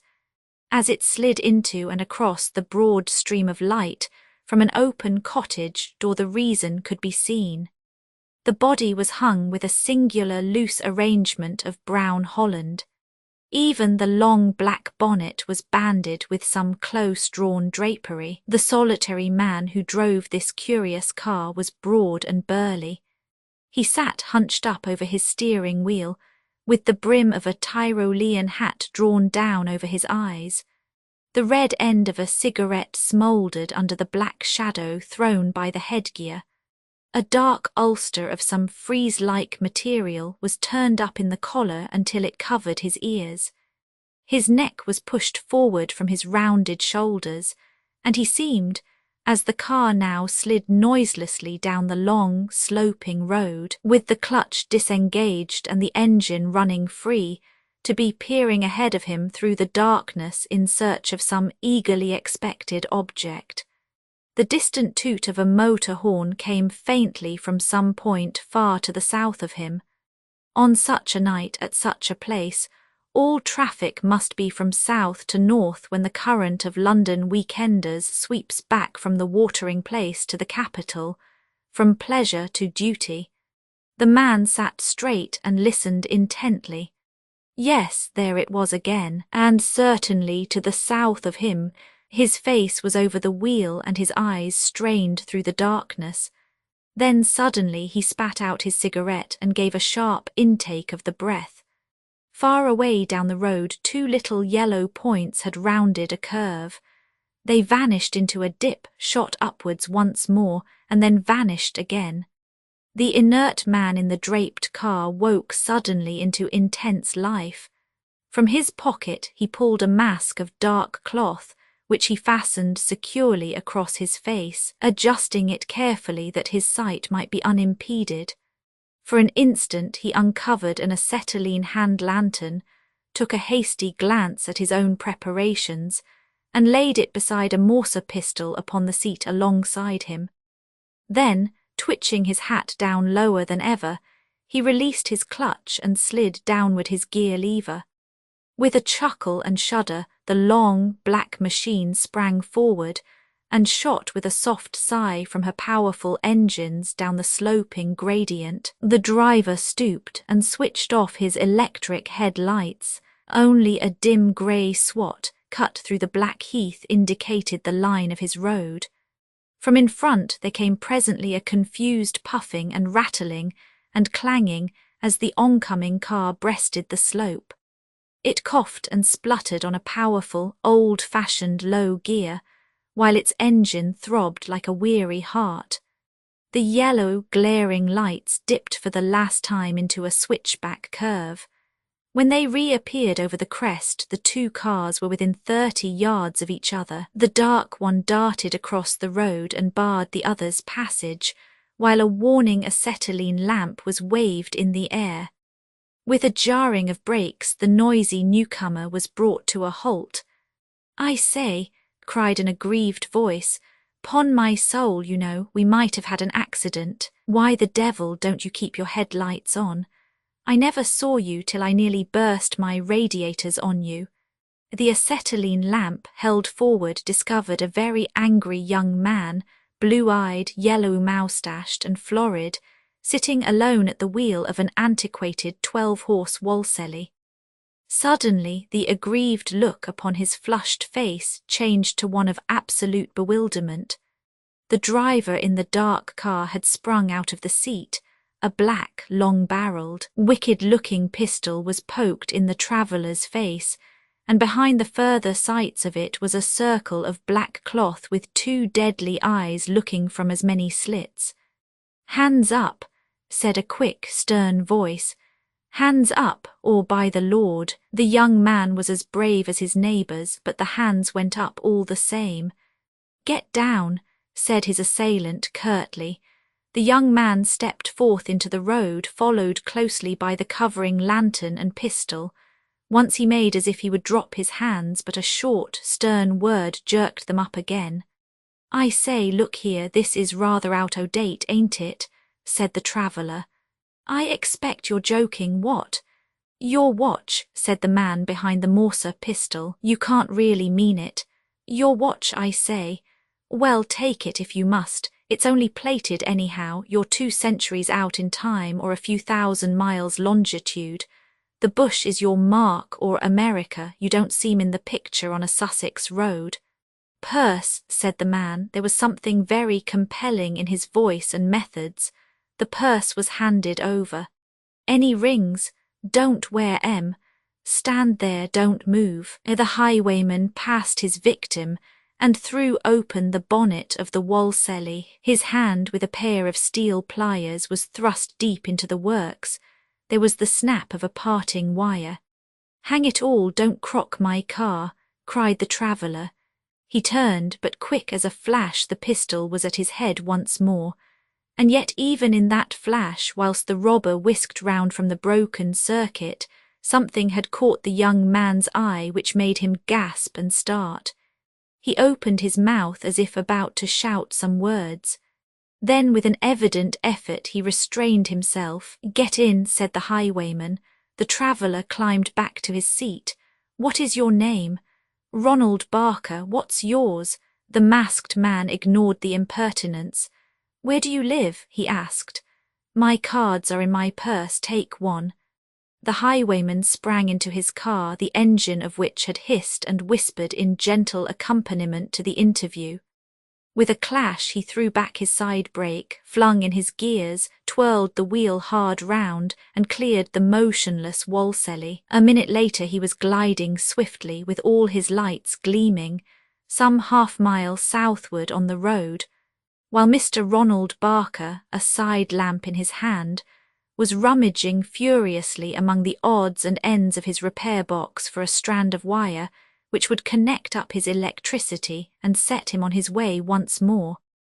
When he had placed a safe distance between himself and his victim, the adventurer eased up, took his booty from his pocket, replaced the watch, opened the purse, and counted out the money. 7 shillings constituted the miserable spoil. The poor result of his efforts seemed to amuse rather than annoy him, for he chuckled as he held the 2 half-crowns and the florin in the glare of his lantern. Then suddenly his manner changed. He thrust the thin purse back into his pocket, released his brake, and shot onwards with the same tense bearing with which he had started upon his adventure. The lights of another car were coming down the road. On this occasion the methods of the highwayman were less furtive. Experience had clearly given him confidence. With lights still blazing, he ran towards the newcomers, and, halting in the middle of the road, summoned them to stop.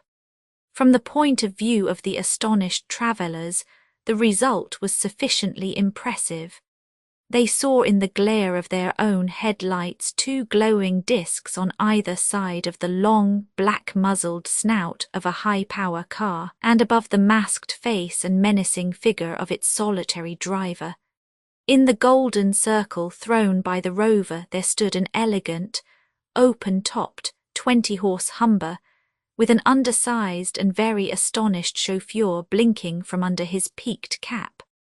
From behind the windscreen, the veil-bound hats and wondering faces of 2 very pretty young women protruded, one upon either side, and a little crescendo of frightened squeaks announced the acute emotion of one of them. The other was cooler and more critical. "Don't give it away, Hilda," she whispered. "Do shut up and don't be such a silly. It's Bertie or one of the boys playing it on us." No, it's the real thing, Flossie. It's a robber, sure enough. Oh, my goodness, whatever shall we do?" "What an ad!" cried the other. "Oh, what a glorious ad! Too late now for the mornings, but they'll have it in every evening paper, sure." "What's it going to cost?" groaned the other. "Oh, Flossie, I'm sure I'm going to faint. Don't you think if we both screamed together we could do some good? Isn't he too awful with that black thing over his face? Oh dear, he's killing poor little Alf." The proceedings of the robber were indeed somewhat alarming. Springing down from his car, he had pulled the chauffeur out of his seat by the scruff of his neck. The sight of the morser had cut short all remonstrance, and under its compulsion the little man had pulled open the bonnet and extracted the sparking plugs. Having thus secured the immobility of his capture, the masked man walked forward, lantern in hand, to the side of the car. He had laid aside the gruff sternness with which he had treated Mr. Ronald Barker, and his voice and manner were gentle though determined. He even raised his hat as a prelude to his address. "I am sorry to inconvenience you, ladies," said he, and his voice had gone up several notes since the previous interview. "May I ask who you are?" Miss Hilda was beyond coherent speech, but Miss Flossie was of a sterner mould.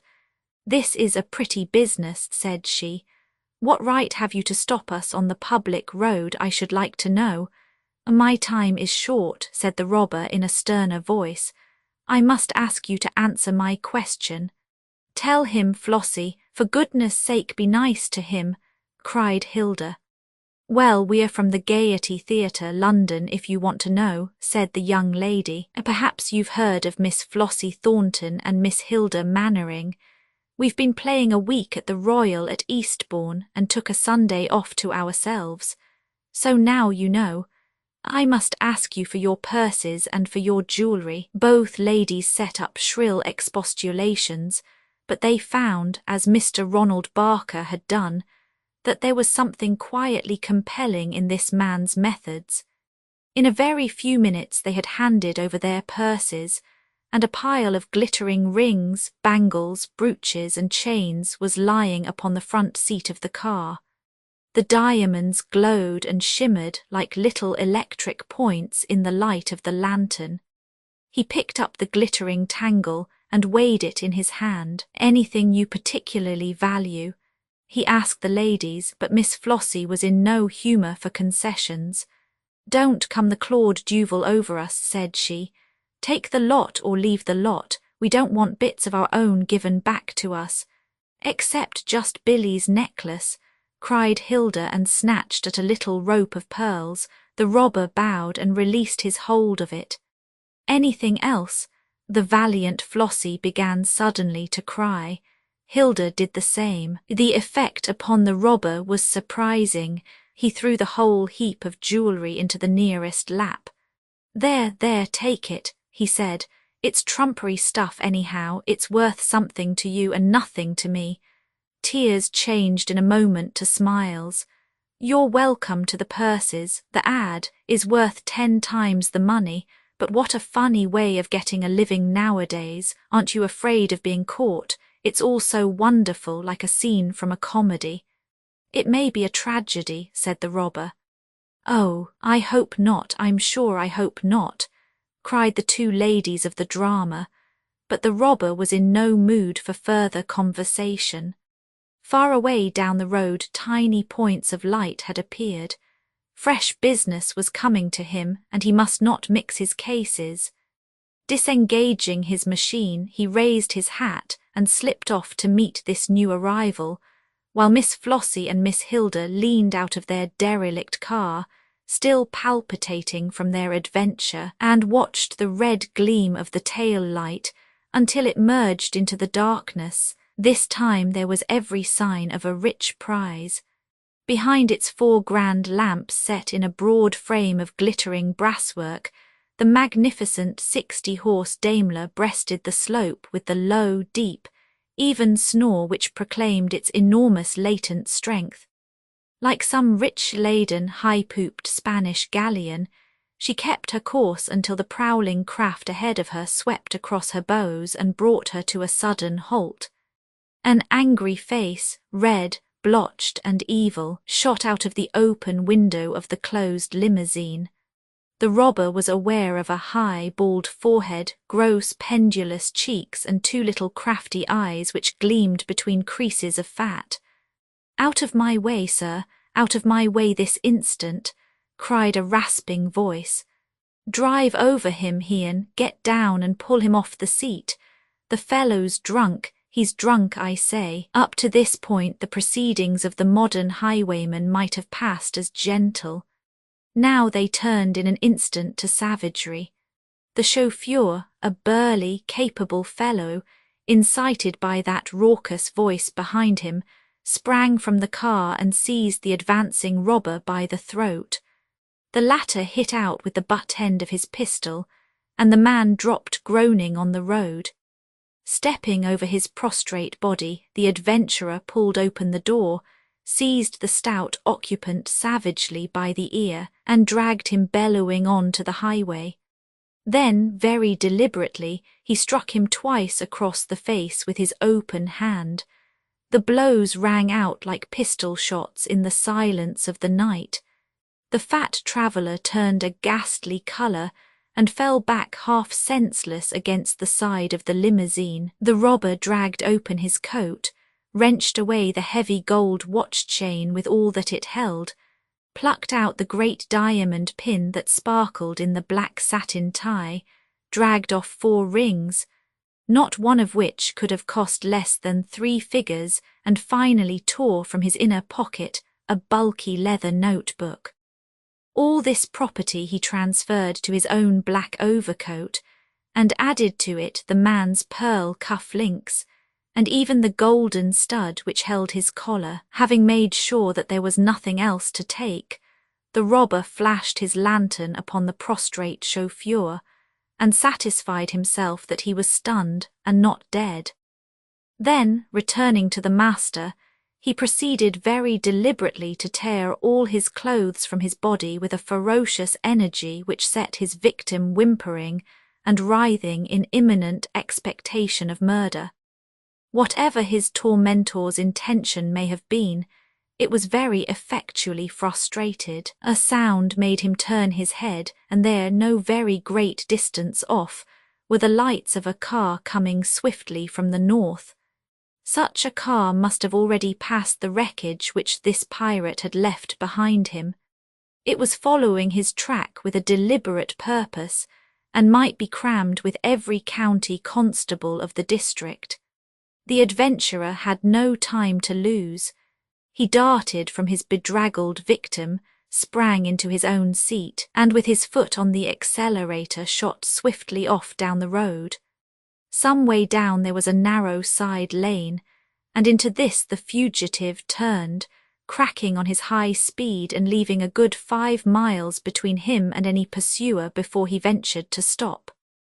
Then, in a quiet corner, he counted over his booty of the evening, the paltry plunder of Mr. Ronald Barker, the rather better furnished purses of the actresses, which contained £4 between them, and finally the gorgeous jewellery and well-filled notebook of the plutocrat upon the Daimler, 5 notes of £50, 4 of 10, 15 sovereigns, and a number of valuable papers made up a most noble haul. It was clearly enough for one night's work. The adventurer replaced all his ill-gotten gains in his pocket, and lighting a cigarette, set forth upon his way with the air of a man who has no further care upon his mind. It was on the Monday morning following upon this eventful evening that Sir Henry Hailworthy, of Walcot Old Place, having finished his breakfast in a leisurely fashion, strolled down to his study with the intention of writing a few letters before setting forth to take his place upon the county bench. Sir Henry was a deputy lieutenant of the county. He was a baronet of ancient blood. He was a magistrate of 10 years' standing, and he was famous above all as the breeder of many a good horse and the most desperate rider in all the Weald country. A tall, upstanding man, with a strong, clean-shaven face, heavy black eyebrows, and a square, resolute jaw, he was one whom it was better to call friend than foe.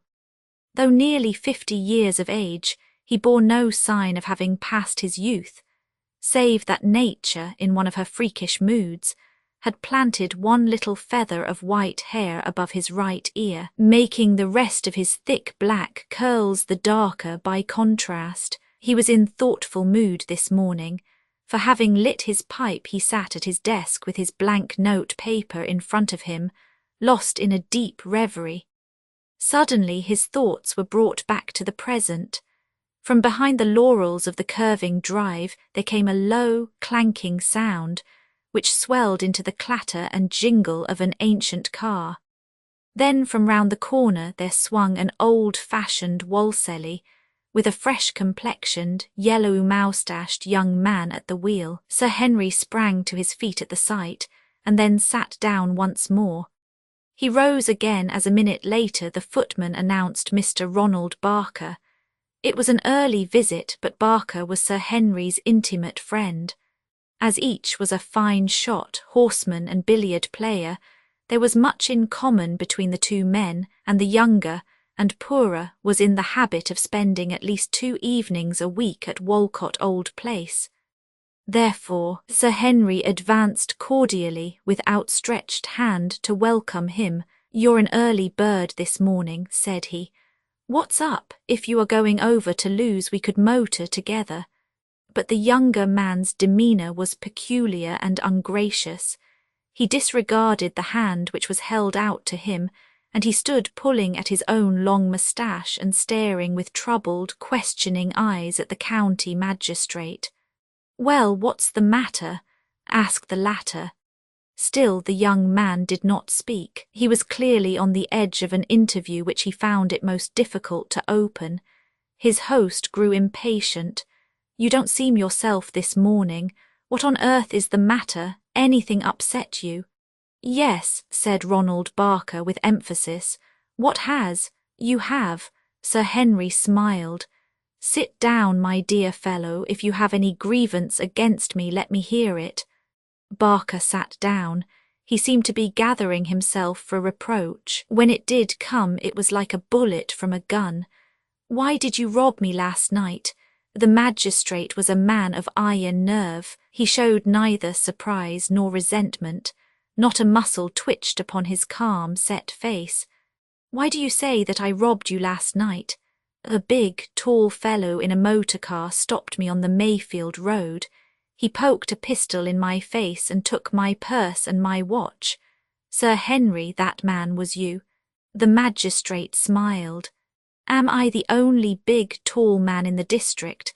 Am I the only man with a motor car? Do you think I couldn't tell a Rolls-Royce when I see it? I, who spend half my life on a car and the other half under it? Who has a Rolls-Royce about here except you?" "My dear Barker, don't you think that such a modern highwayman as you describe would be more likely to operate outside his own district? How many hundred Rolls-Royces are there in the south of England?" "No, it won't do, Sir Henry, it won't do. Even your voice, though you sunk it a few notes, was familiar enough to me. But hang it, man, what did you do it for? That's what gets over me. That you should stick up me, one of your closest friends, a man that worked himself to the bone when you stood for the division, and all for the sake of a Brummagem watch and a few shillings, is simply incredible." "Simply incredible," repeated the magistrate with a smile. "And then those actresses, poor little devils who have to earn all they get. I followed you down the road, you see. That was a dirty trick, if ever I heard one. The city shark was different.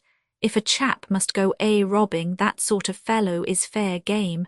But your friend and then the girls, well, I say again, I couldn't have believed it." "Then why believe it?" "Because it is so." "Well, you seem to have persuaded yourself to that effect. You don't seem to have much evidence to lay before anyone else." "I could swear to you in a police court. What put the lid on it was that when you were cutting my wire, and an infernal liberty it was, I saw that white tuft of yours sticking out from behind your mask. For the first time an acute observer might have seen some slight sign of emotion upon the face of the baronet. "You seem to have a fairly vivid imagination," said he. His visitor flushed with anger. "See here, Hailworthy," said he, opening his hand and showing a small, jagged triangle of black cloth. "Do you see that? It was on the ground near the car of the young women. You must have ripped it off as you jumped out from your seat. Now send for that heavy black driving coat of yours. If you don't ring the bell, I'll ring it myself and we shall have it in. I'm going to see this thing through, and don't you make any mistake about that." The baronet's answer was a surprising one. He rose past Barker's chair and walking over to the door he locked it and placed the key in his pocket. "You are going to see it through," said he. "I'll lock you in until you do. Now we must have a straight talk, Barker, as man to man, and whether it ends in tragedy or not depends on you." He had half opened one of the drawers in his desk as he spoke. His visitor frowned in anger. "You won't make matters any better by threatening me, Hailworthy. I am going to do my duty and you won't bluff me out of it."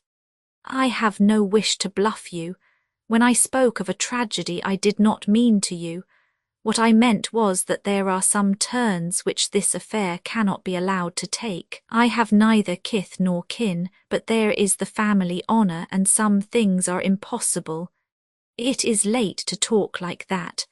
Well, perhaps it is, but not too late. And now I have a good deal to say to you. First of all, you are quite right, and it was I who held you up last night on the Mayfield Road. But why on earth? All right, let me tell it my own way. First, I want you to look at these. He unlocked a drawer and he took out 2 small packages. These were to be posted in London tonight. This one is addressed to you, and I may as well hand it over to you at once. It contains your watch and your purse. So, you see, bar your cut wire, you would have been none the worse for your adventure. This other packet is addressed to the young ladies of the Gaiety Theatre, and their properties are enclosed. I hope I have convinced you that I had intended full reparation in each case before you came to accuse me. Well, asked Barker. Well, we will now deal with Sir George Wilder, who is, as you may not know, the senior partner of Wilder and Guggendorf, the founders of the Ludgate Bank of infamous memory. His chauffeur is a case apart. You may take it from me upon my word of honour that I had plans for the chauffeur. But it is the master that I want to speak of. You know that I am not a rich man myself. I expect all the county knows that. When Black Tulip lost the Derby, I was hard hit, and other things as well. Then I had a legacy of 1,000. This infernal bank was paying 7%. On deposits. I knew Wilder. I saw him. I asked him if it was safe. He said it was. I paid it in, and within 48 hours the whole thing went to bits. It came out before the official receiver that Wilder had known for 3 months that nothing could save him, and yet he took all my cargo aboard his sinking vessel. He was all right, confound him, he had plenty besides. But I had lost all my money and no law could help me, yet he had robbed me as clearly as one man could rob another. I saw him and he laughed in my face, told me to stick to consols and that the lesson was cheap at the price. So I just swore that by hook or by crook I would get level with him. I knew his habits, for I had made it my business to do so. I knew that he came back from Eastbourne on Sunday nights. I knew that he carried a good sum with him in his pocket-book. Well, it's my pocket-book now. Do you mean to tell me that I'm not morally justified in what I have done? By the Lord, I'd have left the devil as bare as he left many a widow and orphan if I'd had the time. That's all very well, but what about me? What about the girls? Have some common sense, Barker. Do you suppose that I could go and stick up this one personal enemy of mine and escape detection? It was impossible. I was bound to make myself out to be just a common robber who had run up against him by accident, so I turned myself loose on the high road and took my chance. As the devil would have it, the first man I met was yourself. I was a fool not to recognise that old ironmonger's store of yours by the row it made coming up the hill. When I saw you I could hardly speak for laughing, but I was bound to carry it through. The same with the actresses. I'm afraid I gave myself away, for I couldn't take their little fal-lals, but I had to keep up a show. Then came my man himself. There was no bluff about that. I was out to skin him, and I did. Now, Barker, what do you think of it all? I had a pistol at your head last night, and by George, whether you believe it or not, you have one at mine this morning. The young man rose slowly, and with a broad smile he wrung the magistrate by the hand. "Don't do it again. It's too risky," said he. "The swine would score heavily if you were taken." "You're a good chap, Barker," said the magistrate. "No, I won't do it again. Who's the fellow who talks of one crowded hour of glorious life? By George, it's too fascinating. I had the time of my life. Talk of fox hunting. No, I'll never touch it again, for it might get a grip of me." A telephone rang sharply upon the table, and the baronet put the receiver to his ear. As he listened, he smiled across at his companion.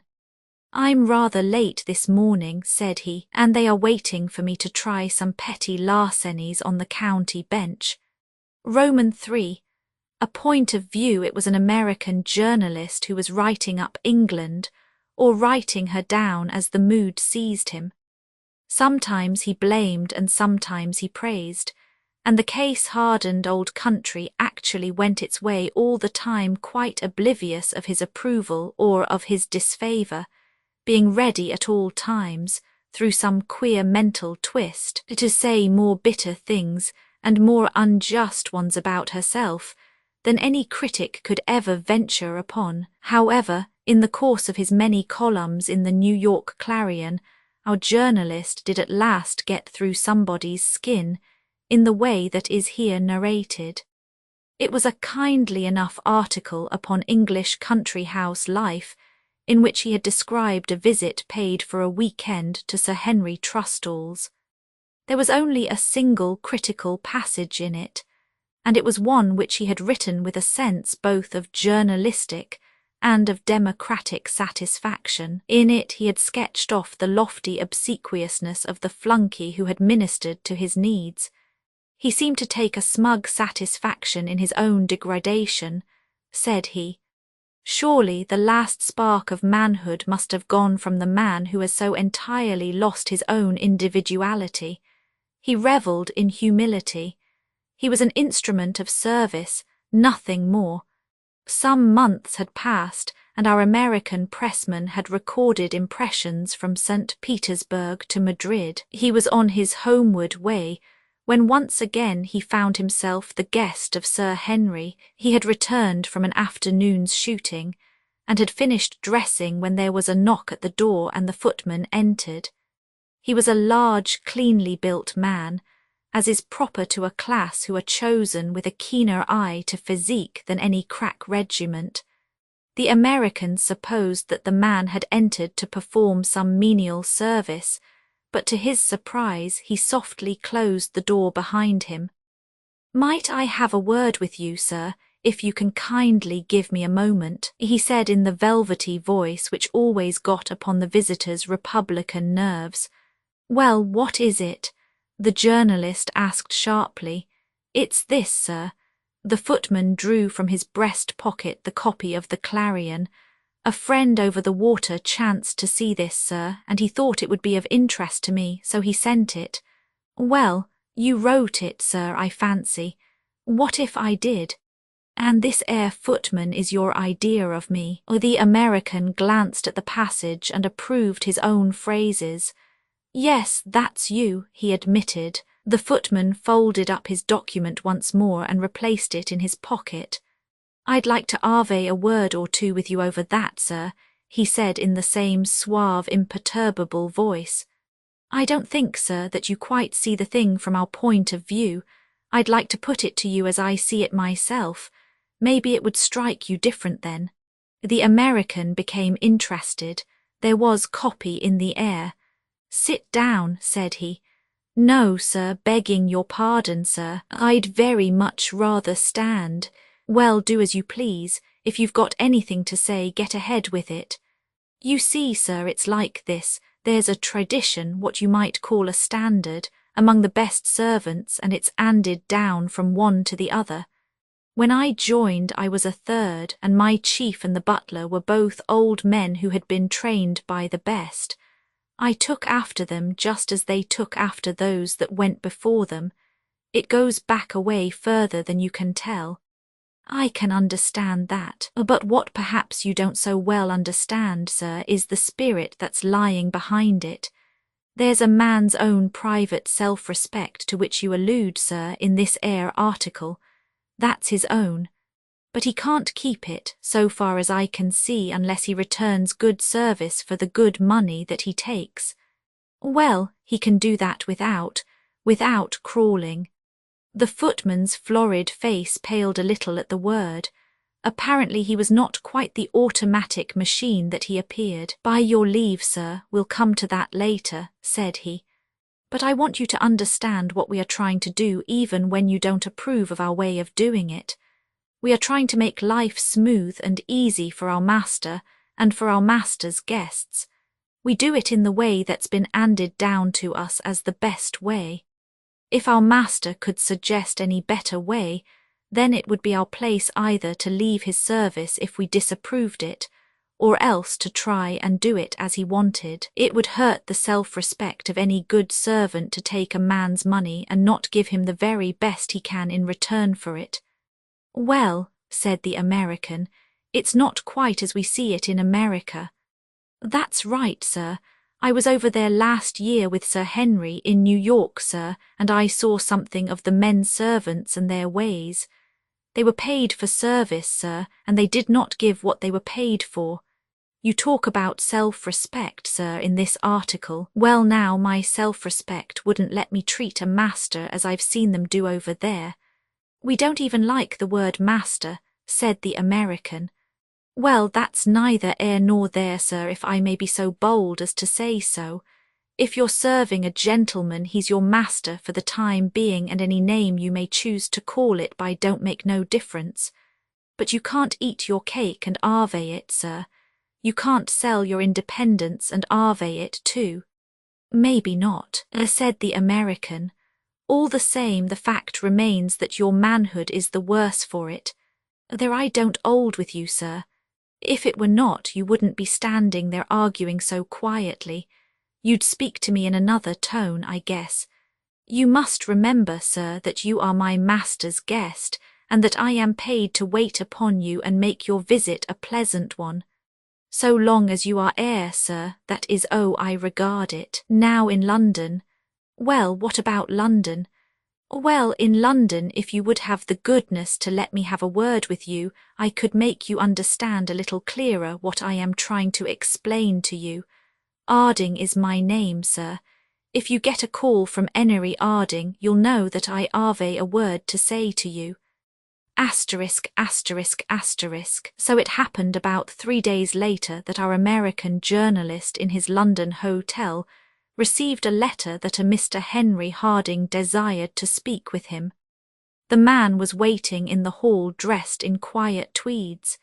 He had cast his manner with his uniform and was firmly deliberate in all he said and did.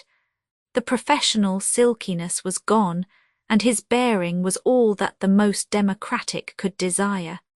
"It's courteous of you to see me, sir," said he. "There's that matter of the article still open between us, and I would like to have a word or two more about it." "Well, I can give you just 10 minutes," said the American journalist.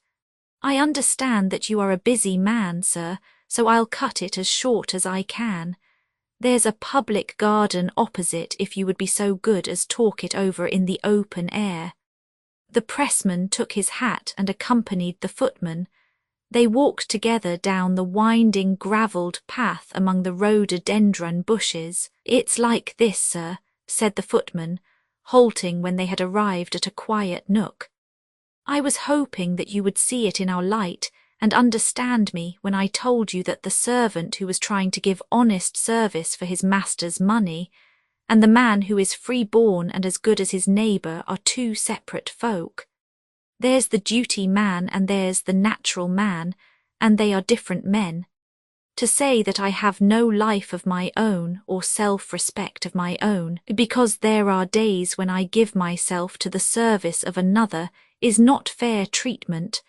I was hoping, sir, that when I made this clear to you, you would have met me like a man and taken it back."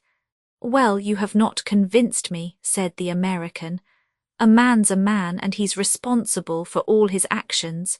Then you won't take back what you said of me, the degradation and the rest?" "No, I don't see why I should."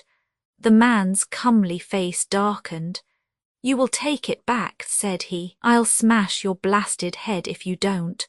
The American was suddenly aware that he was in the presence of a very ugly proposition. The man was large, strong, and evidently most earnest and determined. His brows were knotted, his eyes flashing, and his fists clenched. On neutral ground he struck the journalist as really being a very different person to the obsequious and silken footman of Trustall Old Manor. The American had all the courage, both of his race and of his profession, but he realized suddenly that he was very much in the wrong. He was man enough to say so. "Well, sir, this once," said the footman as they shook hands. "I don't approve of the mixin' of classes, none of the best servants do. But I'm on my own today, so we'll let it pass. But I wish you'd set it right with your people, sir. I wish you would make them understand that an English servant can give good and proper service, and yet that he's a human being after all." Roman 4. The fall of Lord Barrymore. These are few social historians of those days who have not told of the long and fierce struggle between those two famous bucks, Sir Charles Treadgellis and Lord Barrymore, for the lordship of the kingdom of St. James, a struggle which divided the whole of fashionable London into two opposing camps. It has been chronicled also how the peer retired suddenly, and the commoner resumed his great career without a rival. Only here, however, one can read the real and remarkable reason for this sudden eclipse of a star. It was one morning in the days of this famous struggle that Sir Charles Treadgellis was performing his very complicated toilet, and Ambrose, his valet, was helping him to attain that pitch of perfection which had long gained him the reputation of being the best-dressed man in town. Suddenly Sir Charles paused, his coupe darket half executed, the final beauty of his neckcloth half achieved, while he listened with surprise and indignation upon his large, comely, fresh-complexioned face. Below, the decorous hum of Jermyn Street had been broken by the sharp, staccato, metallic beating of a door-knocker. "I begin to think that this uproar must be at our door," said Sir Charles, as one who thinks aloud. "For 5 minutes it has come and gone, yet Perkins has his orders." At a gesture from his master, Ambrose stepped out upon the balcony and craned his discreet head over it. From the street below came a voice, drawling but clear. "You would oblige me vastly, fellow, if you would do me the favour to open this door," said the voice. "Who is it? What is it?" asked the scandalized Sir Charles, with his arrested elbow still pointing upwards. Ambrose had returned with as much surprise upon his dark face as the etiquette of his position would allow him to show. "It is a young gentleman, Sir Charles. A young gentleman. There is no one in London who is not aware that I do not show before midday. Do you know the person? Have you seen him before?" "I have not seen him, sir, but he is very like someone I could name." "Like someone? Like whom?" "With all respect, Sir Charles, I could for a moment have believed that it was yourself when I looked down. A smaller man, sir, and a youth, but the voice, the face, the bearing. It must be that young cub Vereker, my brother's ne'er-do-weel," muttered Sir Charles, continuing his toilet. "I have heard that there are points in which he resembles me. He wrote from Oxford that he would come, and I answered that I would not see him. Yet he ventures to insist. The fellow needs a lesson. Ambrose, ring for Perkins." A large footman entered with an outraged expression upon his face. "I cannot have this uproar at the door, Perkins. If you please, the young gentleman won't go away, sir." "Won't go away? It is your duty to see that he goes away. Have you not your orders? Didn't you tell him that I am not seen before midday?" "I said so, sir. He would have pushed his way in for all I could say, so I slammed the door in his face." "Very right, Perkins. But now, sir, he is making such a din that all the folk are at the windows. There is a crowd gathering in the street, sir." From below came the crack, crack, crack of the knocker, ever rising in insistence, with a chorus of laughter and encouraging comments from the spectators. Sir Charles flushed with anger. There must be some limit to such impertinence. "My clouded amber cane is in the corner," said he. "Take it with you, Perkins. I give you a free hand. A stripe or two may bring the young rascal to reason." The large Perkins smiled and departed. The door was heard to open below and the knocker was at rest. A few moments later there followed a prolonged howl and a noise as of a beaten carpet. Sir Charles listened with a smile which gradually faded from his good-humoured face. "The fellow must not overdo it," he muttered. "I would not do the lad an injury, whatever his deserts may be. Ambrose, run out on the balcony and call him off. This has gone far enough." But before the valet could move there came the swift patter of agile feet upon the stairs, and a handsome youth, dressed in the height of fashion, was standing framed in the open doorway. The pose, the face, above all the curious, mischievous, dancing light in the large blue eyes, all spoke of the famous Tregelli's blood. Even such was Sir Charles when, 20 years before, he had, by virtue of his spirit and audacity, in one short season taken a place in London from which Brummel himself had afterwards vainly struggled to depose him.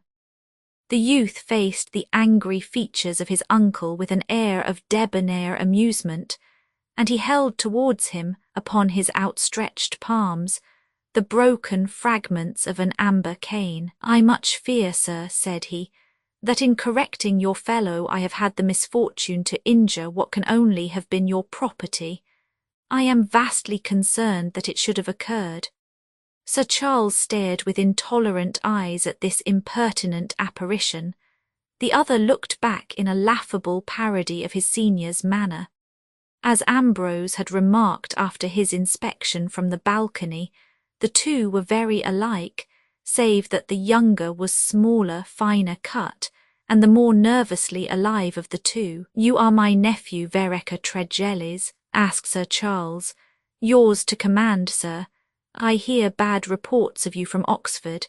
"Yes, sir, I understand that the reports are bad. Nothing could be worse, so I have been told. Why are you here, sir?" "That I might see my famous uncle." "So you made a tumult in his street, forced his door and beat his footman?" "Yes, sir." "You had my letter?" "Yes, sir." "You were told that I was not receiving?" "Yes, sir." "I can remember no such exhibition of impertinence." The young man smiled and rubbed his hands in satisfaction. "There is an impertinence which is redeemed by wit," said Sir Charles severely. "There is another which is the mere boorishness of the clodhopper. As you grow older and wiser you may discern the difference." "You are very right, sir," said the young man warmly. "The finer shades of impertinence are infinitely subtle, and only experience and the society of one who is a recognized master," here he bowed to his uncle, "can enable one to excel." Sir Charles was notoriously touchy in temper for the first hour after his morning chocolate. He allowed himself to show it. "I cannot congratulate my brother upon his son," said he. "I had hoped for something more worthy of our traditions. Perhaps, sir, upon a longer acquaintance. The chance is too small to justify the very irksome experience. I must ask you, sir, to bring to a close a visit which never should have been made." The young man smiled affably but gave no sign of departure. "May I ask, sir," said he in an easy conversational fashion, "whether you can recall Principal Munro of my college?"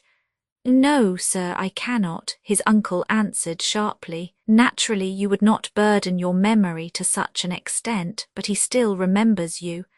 In some conversation with him yesterday he did me the honour to say that I brought you back to his recollection by what he was pleased to call the mingled levity and obstinacy of my character. The levity seems to have already impressed you. I am now reduced to showing you the obstinacy." He sat down in a chair near the door and folded his arms, still beaming pleasantly at his uncle. "Oh, you won't go?" asked Sir Charles grimly. "No, sir, I will stay. Ambrose, step down and call a couple of chairmen." "I should not advise it, sir, they will be hurt. I will put you out with my own hands." "That, sir, you can always do. As my uncle I could scarce resist you. but short of throwing me down the stair, I do not see how you can avoid giving me half an hour of your attention." Sir Charles smiled. He could not help it. There was so much that was reminiscent of his own arrogant and eventful youth in the bearing of this youngster. He was mollified, too, by the defiance of menials and quick submission to himself. He turned to the glass and signed to Ambrose to continue his duties. "I must ask you to await the conclusion of my toilet," said he. "Then we shall see how far you can justify such an intrusion." When the valet had at last left the room, Sir Charles turned his attention once more to his scapegrace nephew, who had viewed the details of the famous Buck's toilet with the face of an acolyte assisting at a mystery. "Now, sir," said the older man, "speak, and speak to the point, for I can assure you that I have many more important matters which claim my attention. The Prince is waiting for me at the present instant at Carlton House. Be as brief as you can. What is it that you want?" £1,000. Really nothing more. Sir Charles had turned acid again. "Yes, sir, an introduction to Mr. Brinsley Sheridan, whom I know to be your friend." "And why to him?" "Because I am told that he controls Drury Lane Theatre, and I have a fancy to be an actor. My friends assure me that I have a pretty talent that way. I can see you clearly, sir, in Charles' Surface or any other part where a foppish insolence is the essential. The less you acted, the better you would be. But it is absurd to suppose that I could help you to such a career. I could not justify it to your father. Return to Oxford at once and continue your studies. Impossible. And pray, sir, what is the impediment? I think I may have mentioned to you that I had an interview yesterday with the principal. He ended it by remarking that the authorities of the university could tolerate me no more. Sent down. Yes, sir. And this is the fruit, no doubt, of a long series of rascalities. Something of the sort, sir, I admit. In spite of himself, Sir Charles began once more to relax in his severity towards this handsome young scapegrace. His absolute frankness disarmed criticism. It was in a more gracious voice that the older man continued the conversation. "Why do you want this large sum of money?" he asked. "To pay my college debts before I go, sir. Your father is not a rich man." "No, sir, I could not apply to him for that reason." "So you come to me, who am a stranger?" "No, sir, no, you are my uncle, and, if I may say so, my ideal and my model. You flatter me, my good Vereker, but if you think you can flatter me out of £1,000, you mistake your man. I will give you no money." "Of course, sir, if you can't." "I did not say I can't, I say I won't." "If you can, sir, I think you will." Sir Charles smiled and flicked his sleeve with his lace handkerchief. "I find you vastly entertaining," said he. "Pray continue your conversation. Why do you think that I will give you so large a sum of money?" "Or the reason that I think so," continued the younger man, "is that I can do you a service which will seem to you worth £1,000. Sir Charles raised his eyebrows in surprise. "Is this blackmail?" he inquired. Vereker Tregellis flushed. "Sir," said he with a pleasing sternness, "you surprise me. You should know the blood of which I come too well to suppose that I would attempt such a thing. I am relieved to hear that there are limits to what you consider to be justifiable. I must confess that I had seen none in your conduct up to now. But you say that you can do me a service which will be worth £1,000 to me." "Yes, sir. And pray, sir, what may this service be?" "To make Lord Barrymore the laughing-stock of the town." Sir Charles, in spite of himself, lost for an instant the absolute serenity of his self-control. He started, and his face expressed his surprise. By what devilish instinct did this raw undergraduate find the one chink in his armour? Deep in his heart, unacknowledged to anyone, there was the will to pay many £1,000 to the man who would bring ridicule upon this his most dangerous rival, who was challenging his supremacy in fashionable London. Did you come from Oxford with this precious project? He asked after a pause. No, sir. I chanced to see the man himself last night, and I conceived an ill will to him, and would do him a mischief. Where did you see him? I spent the evening, sir, at the Vauxhall Gardens. No doubt you would, interpolated his uncle. My Lord Barrymore was there. He was attended by one who was dressed as a clergyman, but who was, as I am told, none other than Hooper the Tinman, who acts as his bully and thrashes all who may offend him. Together they passed down the central path, insulting the women and browbeating the men. They actually hustled me. I was offended, sir, so much so that I nearly took the matter in hand then and there. It is as well that you did not. The prize-fighter would have beaten you. Perhaps so, sir, and also perhaps not. Ah, you add pugilism to your elegant accomplishments. The young man laughed pleasantly. William Ball is the only professor of my alma mater who has ever had occasion to compliment me, sir. He is better known as the Oxford pet.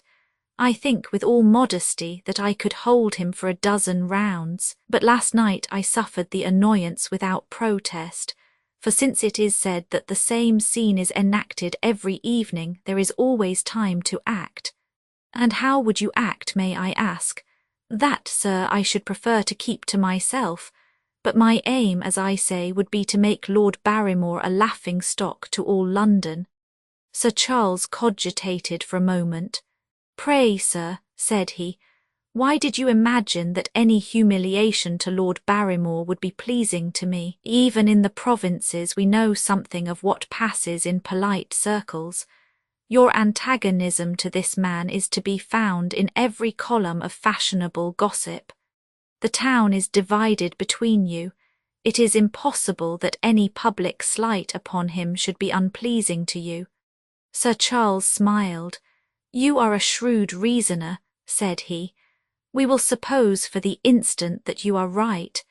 Can you give me no hint what means you would adopt to attain this very desirable end? I would merely make the remark, sir, that many women have been wronged by this fellow. That is a matter of common knowledge. If one of these damsels were to upbraid him in public in such a fashion that the sympathy of the bystanders should be with her, then I can imagine, if she were sufficiently persistent, that his lordship's position might become an unenviable one. And you know such a woman? I think, sir, that I do. Well, my good Vereker, if any such attempt is in your mind, I see no reason why I should stand between Lord Barrymore and the angry fair. As to whether the result is worth £1,000, I can make no promise. You shall yourself be the judge, sir. I will be an exacting judge, nephew. Very good, sir. I should not desire otherwise. If things go as I hope, his lordship will not show face in St. James's Street for a year to come. I will now, if I may, give you your instructions. My instructions? What do you mean? I have nothing to do with the matter. You are the judge, sir, and therefore must be present. I can play no part. No, sir, I would not ask you to do more than be a witness. What then are my instructions, as you are pleased to call them? You will come to the gardens tonight, uncle, at 9 o'clock precisely.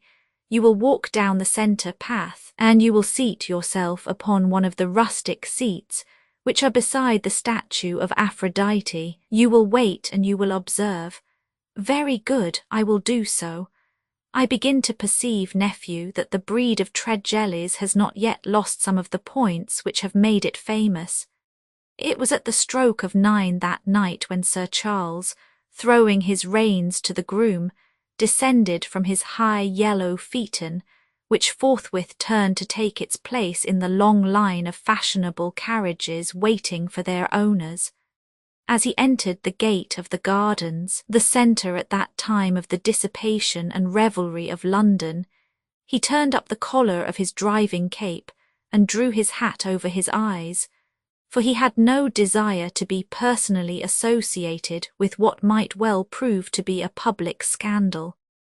In spite of his attempted disguise, however, There was that in his walk and his carriage which caused many an eye to be turned after him as he passed, and many a hand to be raised in salute. Sir Charles walked on, and seating himself upon the rustic bench in front of the famous statue, which was in the very middle of the gardens, he waited in amused suspense to see the next act in this comedy.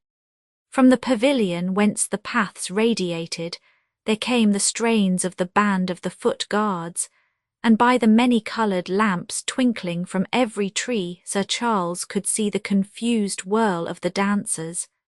Suddenly the music stopped.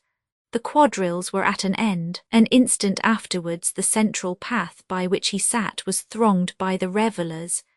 In a many-coloured crowd, stocked and cravated with all the bravery of buff and plum colour and blue, the bucks of the town passed and repassed with their high-waisted, straight-skirted, bebonneted ladies upon their arms. It was not a decorous assembly. Many of the men, flushed and noisy, had come straight from their potations. The women, too, were loud and aggressive, now and then with a rush and a swirl, amid a chorus of screams from the girls and good-humoured laughter from their escorts. Some band of high-blooded, noisy youths would break their way across the moving throng. It was no place for the prim or demure, and there was a spirit of good nature and merriment among the crowd which condoned the wildest liberty. And yet there were some limits to what could be tolerated even by so bohemian an assembly. A murmur of anger followed in the wake of two roisterers who were making their way down the path. It would perhaps be fairer to say one roisterer, for of the two it was only the first who carried himself with such insolence, although it was the second who ensured that he could do it with impunity. The leader was a very tall, hatchet-faced man, dressed in the very height of fashion, whose evil, handsome features were flushed with wine and arrogance. He shouldered his way roughly through the crowd, peering with an abominable smile into the faces of the women, and occasionally, where the weakness of the escort invited an insult, stretching out his hand and caressing the cheek or neck of some passing girl, laughing loudly as she winced away from his touch. Close at his heels walked his hired attendant, whom out of insolent caprice and with a desire to show his contempt for the prejudices of others, he had dressed as a rough country clergyman. This fellow slouched along with frowning brows and surly, challenging eyes, like some faithful, hideous human bulldog, his knotted hands protruding from his rusty cassock, his great underhung jaw turning slowly from right to left as he menaced the crowd with his sinister gaze. Already a close observer might have marked upon his face a heaviness and looseness of feature, the first signs of that physical decay which in a very few years was to stretch him, a helpless wreck, too weak to utter his own name, upon the causeway of the London streets. At present, however, he was still an unbeaten man, the terror of the ring, and as his ill-omened face was seen behind his infamous master, many a half-raised cane was lowered, and many a hot word was checked, while the whisper of Hooper, "Where bully Hooper?" warned all who were aggrieved that it might be best to pocket their injuries lest some even worse thing should befall them. Many a maimed and disfigured man had carried away from Vauxhall the handiwork of the tinman and his patron. Moving in insolent slowness through the crowd, the bully and his master had just come opposite to the bench upon which sat Sir Charles Tregellis. At this place the path opened up into a circular space, brilliantly illuminated and surrounded by rustic seats. From one of these an elderly, ringleted woman, deeply veiled, rose suddenly and barred the path of the swaggering nobleman. Her voice sounded clear and strident above the babel of tongues, which hushed suddenly that their owners might hear it. "Marry her, my lord, I entreat you to marry her. Oh, surely you will marry my poor Amelia," said the voice. Lord Barrymore stood aghast. From all sides folk were closing in and heads were peering over shoulders. He tried to push on, but the lady barred his way and 2 palms pressed upon his beruffled front. Surely, surely you would not desert her. Take the advice of that good, kind clergyman behind you, wailed the voice. Oh, be a man of honour and marry her. The elderly lady thrust out her hand and drew forward a lumpish-looking young woman who sobbed and mopped her eyes with her handkerchief. The plague take you, roared his lordship in a fury. Who is the wench? I vow that I never clapped eyes on either of you in my life.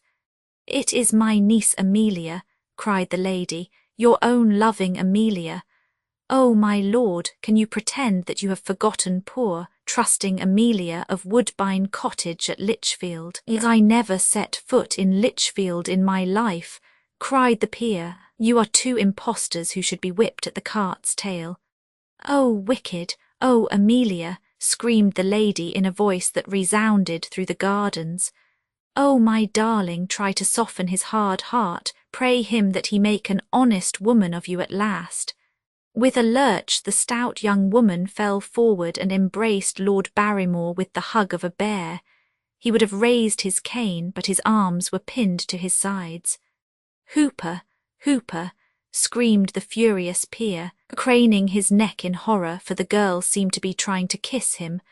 But the bruiser, as he ran forward, found himself entangled with the old lady. Out o' the way, ma'am, he cried. Out o' the way, I say, and pushed her violently aside. Oh, you rude, rude man, she shrieked, springing back in front of him. He hustled me, good people, you saw him hustle me. A clergyman, but no gentleman. What, you would treat a lady so, you would do it again. Oh, I could slap, slap, slap you. And with each repetition of the word, with extraordinary swiftness, her open palm rang upon the prize-fighter's cheek. The crowd buzzed with amazement and delight. Hooper, Hooper, cried Lord Barrymore once more, for he was still struggling in the ever closer embrace of the unwieldy and amorous Amelia. The bully again pushed forward to the aid of his patron, but again the elderly lady confronted him, her head back, her left arm extended, her whole attitude to his amazement that of an expert boxer. The prize-fighter's brutal nature was roused. Woman or no woman, he would show the murmuring crowd what it meant to cross the path of the tinman. She had struck him. She must take the consequence. No one should square up to him with impunity. He swung his right with a curse. The bonnet instantly ducked under his arm, and a line of razor-like knuckles left an open cut under his eye. Amid wild cries of delight and encouragement from the dense circle of spectators, the lady danced round the sham clergyman, dodging his ponderous blows, slipping under his arms and smacking back at him most successfully. Once she tripped and fell over her own skirt, but was up and at him again in an instant. "You vulgar fellow," she shrieked, "would you strike a helpless woman? Take that! Oh, you rude and ill-bred man!" Bully Hooper was cowed for the first time in his life by the extraordinary thing that he was fighting. The creature was as elusive as a shadow, and yet the blood was dripping down his chin from the effects of the blows. He shrank back with an amazed face from so uncanny an antagonist, and in the moment that he did so his spell was forever broken. Only success could hold it. A check was fatal. In all the crowd there was scarce one who was not nursing some grievance against master or man, and waiting for that moment of weakness in which to revenge it. With a growl of rage the circle closed in. There was an eddy of furious, struggling men, with Lord Barrymore's thin, flushed face and Hooper's bulldog jowl in the centre of it. A moment after they were both upon the ground, and a dozen sticks were rising and falling above them. "Let me up, you're killing me. For God's sake, let me up," cried a crackling voice. Hooper fought mute like the bulldog he was, till his senses were beaten out of him, bruised, kicked and mauled. Never did their worst victim come so badly from the gardens as the bully and his patron that night. But worse than the ache of wounds for Lord Barrymore was the smart of the mind as he thought how every club and drawing-room in London would laugh for a week to come at the tale of his Amelia and her aunt. Sir Charles had stood, rocking with laughter, upon the bench which overlooked the scene. When at last he made his way back through the crowds to his yellow phaeton, he was not entirely surprised to find that the back seat was already occupied by two giggling females who were exchanging most unladylike repartees with the attendant grooms. "You young rascals," he remarked over his shoulder as he gathered up his reins. The two females tittered loudly. "Uncle Charles," cried the elder, "may I present Mr. Jack Jarvis of Brasenose College? I think, uncle, you should take us somewhere to sup, for it has been a vastly fatiguing performance. Tomorrow I will do myself the honour to call at your convenience, and will venture to bring with me the receipt for £1,000. V. The Horror of the Heights, which includes the manuscript known as the Joyce Armstrong fragment. The idea that the extraordinary narrative which has been called the Joyce Armstrong fragment is an elaborate practical joke evolved by some unknown person, cursed by a perverted and sinister sense of humour, has now been abandoned by all who have examined the matter. The most macabre and imaginative of plotters would hesitate before linking his morbid fancies with the unquestioned and tragic facts which reinforce the statement.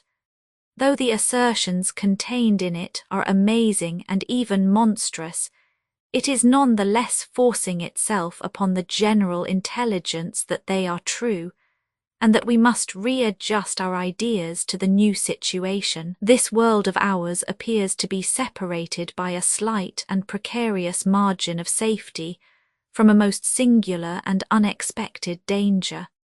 I will endeavour in this narrative, which reproduces the original document in its necessarily somewhat fragmentary form, to lay before the reader the whole of the facts up to date, prefacing my statement by saying that, if there be any who doubt the narrative of Joyce Armstrong, there can be no question at all as to the facts concerning Lieutenant Myrtle, R.N., and Mr. Hay Connor, who undoubtedly met their end in the manner described. The Joyce Armstrong fragment was found in the field which is called Lower Haycock, lying 1 mile to the westward of the village of Withyham, upon the Kent and Sussex border.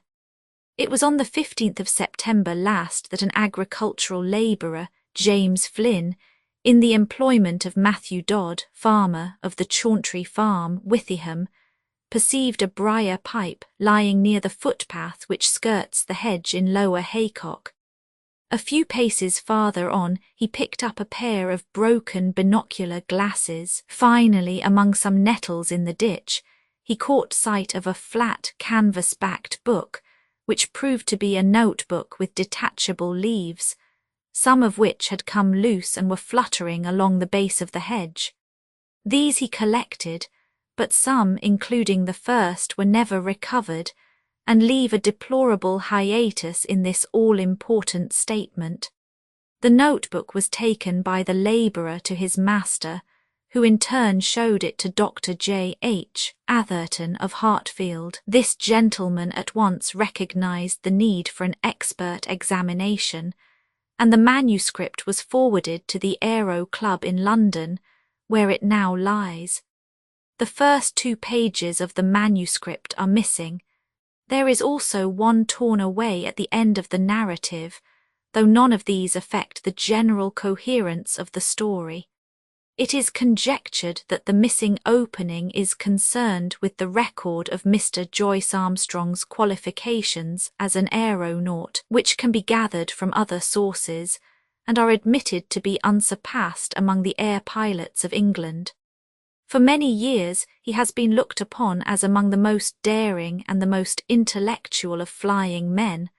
a combination which has enabled him to both invent and test several new devices, including the common gyroscopic attachment, which is known by his name. The main body of the manuscript is written neatly in ink, but the last few lines are in pencil and are so ragged as to be hardly legible, exactly, in fact, as they might be expected to appear if they were scribbled off hurriedly from the seat of a moving aeroplane.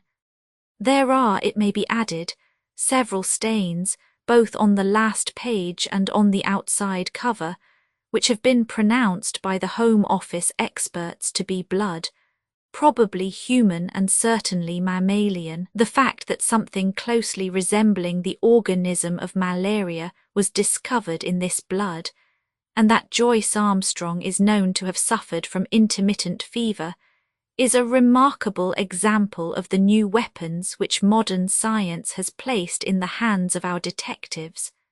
And now a word as to the personality of the author of this epoch-making statement. Joyce Armstrong, according to the few friends who really knew something of the man, was a poet and a dreamer, as well as a mechanic and an inventor. He was a man of considerable wealth, much of which he had spent in the pursuit of his aeronautical hobby. He had 4 private aeroplanes in his hangars near Devizes, and is said to have made no fewer than 170 ascents in the course of last year. He was a retiring man with dark moods, in which he would avoid the society of his fellows. Captain Dangerfield, who knew him better than anyone, says that there were times when his eccentricity threatened to develop into something more serious. His habit of carrying a shotgun with him in his aeroplane was one manifestation of it. Another was the morbid effect which the fall of Lieutenant Myrtle had upon his mind. Myrtle, who was attempting the height record, fell from an altitude of something over 30,000 feet. Horrible to narrate, his head was entirely obliterated, though his body and limbs preserved their configuration. At every gathering of airmen, Joyce Armstrong, according to Dangerfield, would ask with an enigmatic smile, "And where, pray, is Myrtle's head?" On another occasion after dinner, at the mess of the flying school on Salisbury Plain, he started a debate as to what will be the most permanent danger which airmen will have to encounter. Having listened to successive opinions as to air pockets, faulty construction and overbanking, he ended by shrugging his shoulders and refusing to put forward his own views, though he gave the impression that they differed from any advanced by his companions. It is worth remarking that after his own complete disappearance it was found that his private affairs were arranged with a precision which may show that he had a strong premonition of disaster. With these essential explanations, I will now give the narrative exactly as it stands, beginning at page 3 of the blood-soaked notebook.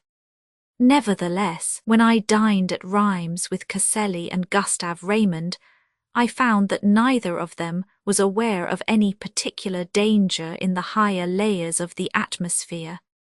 I did not actually say what was in my thoughts, but I got so near to it that if they had any corresponding idea, they could not have failed to express it.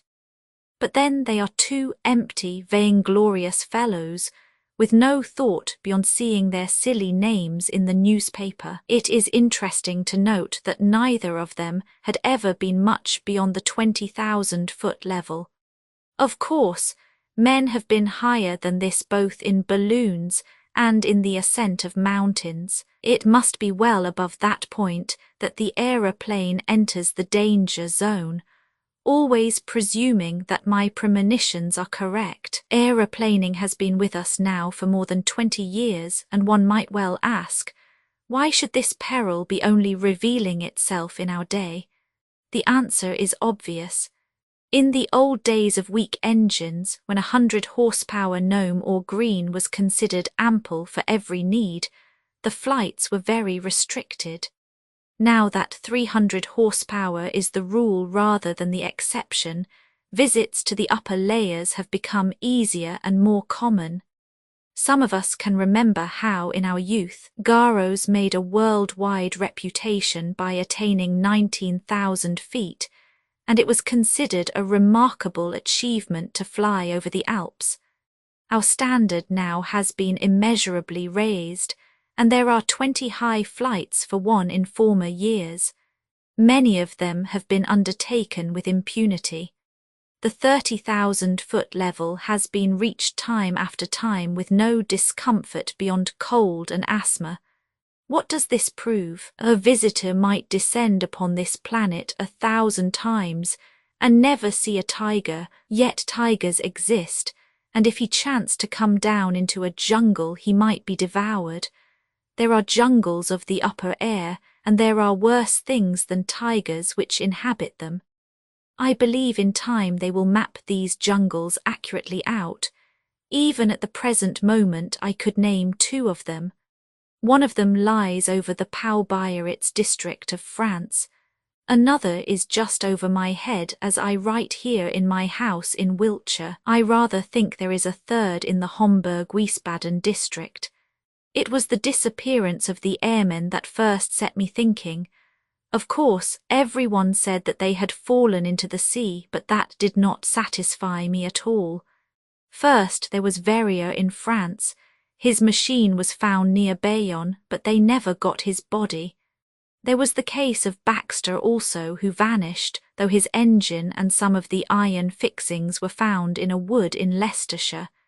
In that case, Dr. Middleton of Amesbury, who was watching the flight with a telescope, declares that just before the clouds obscured the view he saw the machine, which was at an enormous height, suddenly rise perpendicularly upwards in a succession of jerks in a manner that he would have thought to be impossible. That was the last seen of Baxter. There was a correspondence in the papers, but it never led to anything. There were several other similar cases, and then there was the death of Hay Connor. What a cackle there was about an unsolved mystery of the air, and what columns in the halfpenny papers, and yet how little was ever done to get to the bottom of the business. He came down in a tremendous volplane from an unknown height. He never got off his machine and died in his pilot's seat. Died of what? Heart disease, said the doctors. Rubbish. Hay Connor's heart was as sound as mine is. What did Venables say? Venables was the only man who was at his side when he died. He said that he was shivering and looked like a man who had been badly scared. Died of fright, said Venables, but could not imagine what he was frightened about. Only said one word to Venables which sounded like monstrous. They could make nothing of that at the inquest, but I could make something of it. Monsters, that was the last word of poor Harry Hay Connor, and he did die of fright just as Venables thought. And then there was Myrtle's head. Do you really believe, does anybody really believe, that a man's head could be driven clean into his body by the force of a fall? Well, perhaps it may be possible, but I, for one, have never believed that it was so with Myrtle. And the grease upon his clothes, all slimy with grease, said somebody at the inquest. Queer that nobody got thinking after that. I did, but then I had been thinking for a good long time. I've made 3 ascents. How Dangerfield used to chaff me about my shotgun. But I've never been high enough. Now with this new light Paul Verner machine and its 175 robber, I should easily touch the 30,000 tomorrow. I'll have a shot at the record. Maybe I shall have a shot at something else as well. Of course, it's dangerous. If a fellow wants to avoid danger, he had best keep out of flying altogether and subside finally into flannel slippers and a dressing gown. But I'll visit the air jungle tomorrow, and if there's anything there I shall know it. If I return, I'll find myself a bit of a celebrity. If I don't, this notebook may explain what I am trying to do and how I lost my life in doing it. but no drivel about accidents or mysteries, if you please. I chose my Paul Verner monoplane for the job. There's nothing like a monoplane when real work is to be done. Beaumont found that out in very early days. For one thing, it doesn't mind damp, and the weather looks as if we should be in the clouds all the time. It's a bonny little model and answers my hand like a tender-mouthed horse. The engine is a 10-cylinder rotary robber working up to 175. It has all the modern improvements: enclosed fuselage, high-curved landing skids, brakes, gyroscopic steadiers and 3 speeds, worked by an alteration of the angle of the planes upon the Venetian blind principle. I took a shotgun with me, and a dozen cartridges filled with buckshot. You should have seen the face of Perkins, my old mechanic, when I directed him to put them in. I was dressed like an Arctic explorer, with 2 jerseys under my overalls, thick socks inside my padded boots, a storm cap with flaps and my talc goggles. It was stifling outside the hangars, but I was going for the summit of the Himalayas and had to dress for the part. Perkins knew there was something on and implored me to take him with me. Perhaps I should if I were using the biplane, but a monoplane is a one-man show, if you want to get the last foot of lift out of it. Of course, I took an oxygen bag. The man who goes for the altitude record without one will either be frozen or smothered, or both. I had a good look at the planes, the rudder bar and the elevating lever before I got in. Everything was in order so far as I could see. Then I switched on my engine and found that she was running sweetly. When they let her go, she rose almost at once upon the lowest speed. I circled my home field once or twice just to warm her up, and then, with a wave to Perkins and the others, I flattened out my planes and put her on her highest. She skimmed like a swallow downwind for 8 or 10 miles, until I turned her nose up a little, and she began to climb in a great spiral for the cloud bank above me. It's all important to rise slowly and adapt yourself to the pressure as you go. It was a close, warm day for an English September, and there was the hush and heaviness of impending rain. Now and then there came sudden puffs of wind from the southwest, one of them so gusty and unexpected that it caught me napping and turned me half round for an instant. I remember the time when gusts and whirls and air pockets used to be things of danger, before we learned to put an overmastering power into our engines. Just as I reached the cloud banks, with the altimeter marking 3,000, down came the rain. My word, how it poured! It drummed upon my wings and lashed against my face, blurring my glasses so that I could hardly see. I got down onto a low speed, for it was painful to travel against it. As I got higher it became hail, and I had to turn tail to it. One of my cylinders was out of action, a dirty plug, I should imagine, but still I was rising steadily with plenty of power. After a bit the trouble passed, whatever it was, and I heard the full, deep-throated purr, the 10 singing as one. That's where the beauty of our modern silencers comes in. We can at last control our engines by ear. How they squeal and squeak and sob when they are in trouble. All those cries for help were wasted in the old days, when every sound was swallowed up by the monstrous racket of the machine. If only the early aviators could come back to see the beauty and perfection of the mechanism which have been bought at the cost of their lives. About 9:30 I was nearing the clouds. Down below me, all blurred and shadowed with rain, lay the vast expanse of Salisbury Plain. Half a dozen flying machines were doing hackwork at the 1,000-foot level, looking like little black swallows against the green background. I dare say they were wondering what I was doing up in cloudland. Suddenly a grey curtain drew across beneath me, and the wet folds of vapour were swirling round my face. It was clammily cold and miserable, but I was above the hailstorm, and that was something gained. The cloud was as dark and thick as a London fog.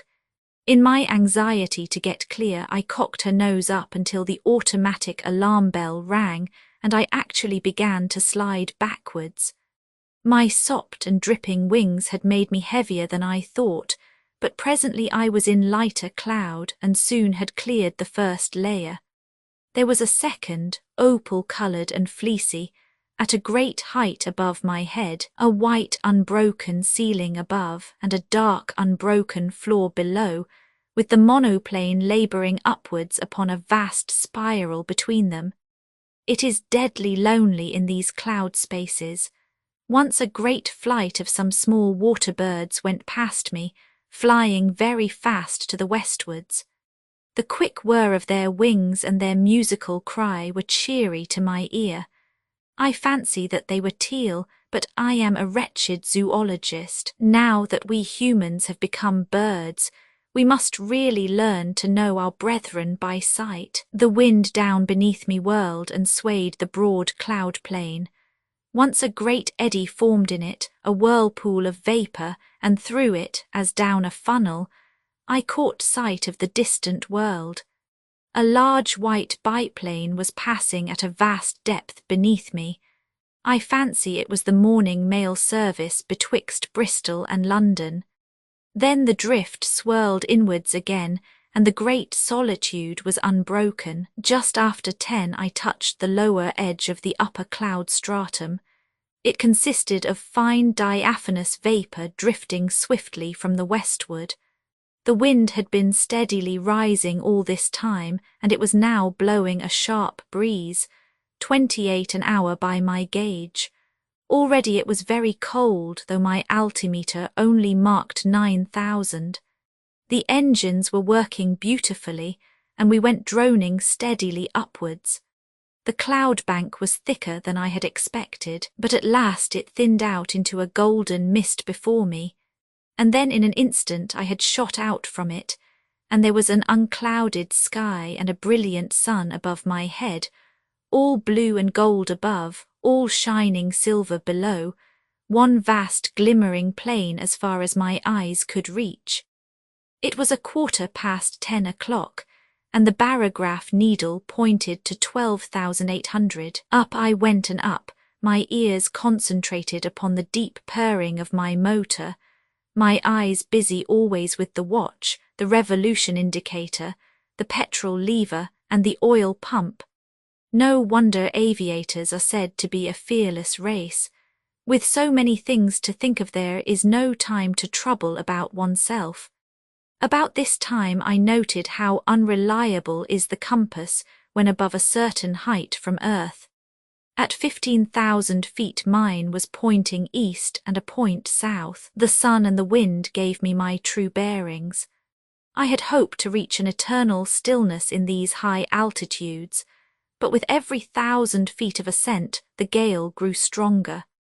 My machine groaned and trembled in every joint and rivet as she faced it, and swept away like a sheet of paper when I banked her on the turn, skimming down wind at a greater pace, perhaps, than ever mortal man has moved. Yet I had always to turn again and tack up in the wind's eye, for it was not merely a height record that I was after. By all my calculations, it was above Little Wiltshire that my air jungle lay, and all my labour might be lost if I struck the outer layers at some farther point. When I reached the 19,000-foot level, which was about midday, the wind was so severe that I looked with some anxiety to the stays of my wings, expecting momentarily to see them snap or slacken. I even cast loose the parachute behind me and fastened its hook into the ring of my leathern belt so as to be ready for the worst. Now was the time when a bit of scamped work by the mechanic is paid for by the life of the aeronaut, but she held together bravely.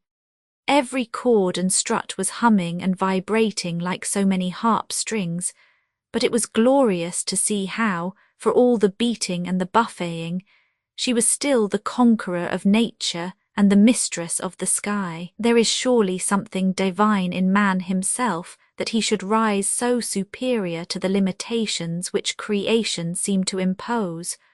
Rise, too, by such unselfish, heroic devotion as this air conquest has shown. Talk of human degeneration. When has such a story as this been written in the annals of our race? These were the thoughts in my head as I climbed that monstrous inclined plane with the wind, sometimes beating in my face and sometimes whistling behind my ears, while the cloudland beneath me fell away to such a distance that the folds and hummocks of silver had all smoothed out into one flat, shining plain. But suddenly I had a horrible and unprecedented experience. I have known before what it is to be in what our neighbours have called a tourbillon, but never on such a scale as this. That huge, sweeping river of wind of which I have spoken had, as it appears, whirlpools within it which were as monstrous as itself. Without a moment's warning I was dragged suddenly into the heart of one. I spun round for a minute or two with such velocity that I almost lost my senses, and then fell suddenly, left wing foremost, down the vacuum funnel in the centre. I dropped like a stone, and lost nearly 1,000 feet. It was only my belt that kept me in my seat, and the shock and breathlessness left me hanging half insensible over the side of the fuselage. But I am always capable of a supreme effort. It is my one great merit as an aviator. I was conscious that the descent was slower. The whirlpool was a cone rather than a funnel, and I had come to the apex.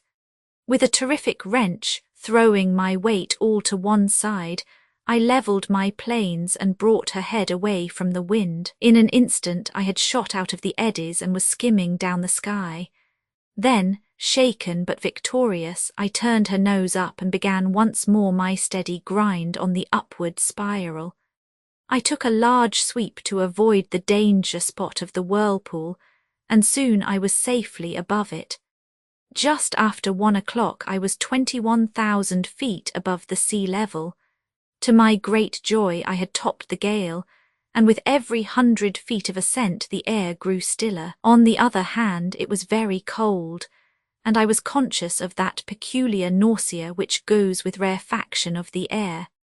For the first time I unscrewed the mouth of my oxygen bag and took an occasional whiff of the glorious gas. I could feel it running like a cordial through my veins, and I was exhilarated almost to the point of drunkenness. I shouted and sang as I soared upwards into the cold, still outer world. It is very clear to me that the insensibility which came upon Glacier, and in a lesser degree upon Coxwell, when in 1862 they ascended in a balloon to the height of 30,000 feet, was due to the extreme speed with which a perpendicular ascent is made. Doing it at an easy gradient and accustoming oneself to the lessened barometric pressure by slow degrees, there are no such dreadful symptoms. At the same great height, I found that even without my oxygen inhaler I could breathe without undue distress. It was bitterly cold, however, and my thermometer was at 0 Fahrenheit. At 1:30 I was nearly 7 miles above the surface of the earth, and still ascending steadily. I found, however, that the rarefied air was giving markedly less support to my planes, and that my angle of ascent had to be considerably lowered in consequence. It was already clear that even with my light weight and strong engine power there was a point in front of me where I should be held. To make matters worse, one of my sparking plugs was in trouble again, and there was intermittent misfiring in the engine. My heart was heavy with the fear of failure. It was about that time that I had a most extraordinary experience. Something whizzed past me in a trail of smoke and exploded with a loud hissing sound, sending forth a cloud of steam. For the instant I could not imagine what had happened. Then I remembered that the earth is forever being bombarded by meteor stones, and would be hardly inhabitable were they not in nearly every case turned to vapour in the outer layers of the atmosphere. Here is a new danger for the high-altitude man, for 2 others passed me when I was nearing the 40,000-foot mark. I cannot doubt that at the edge of the Earth's envelope the risk would be a very real one. My barograph needle marked 41,300 when I became aware that I could go no farther. Physically, the strain was not as yet greater than I could bear, but my machine had reached its limit. The attenuated air gave no firm support to the wings, and the least tilt developed into side slip, while she seemed sluggish on her controls. Possibly, had the engine been at its best, another 1,000 feet might have been within our capacity, but it was still misfiring, and 2 out of the 10 cylinders appeared to be out of action. If I had not already reached the zone for which I was searching, then I should never see it upon this journey. But was it not possible that I had attained it? Soaring in circles like a monstrous hawk upon the 40,000-foot level, I let the monoplane guide herself, and with my Mannheim glass I made a careful observation of my surroundings. The heavens were perfectly clear. There was no indication of those dangers which I had imagined. I have said that I was soaring in circles. It struck me suddenly that I would do well to take a wider sweep and open up a new air tract. If the hunter entered an earth jungle, he would drive through it if he wished to find his game.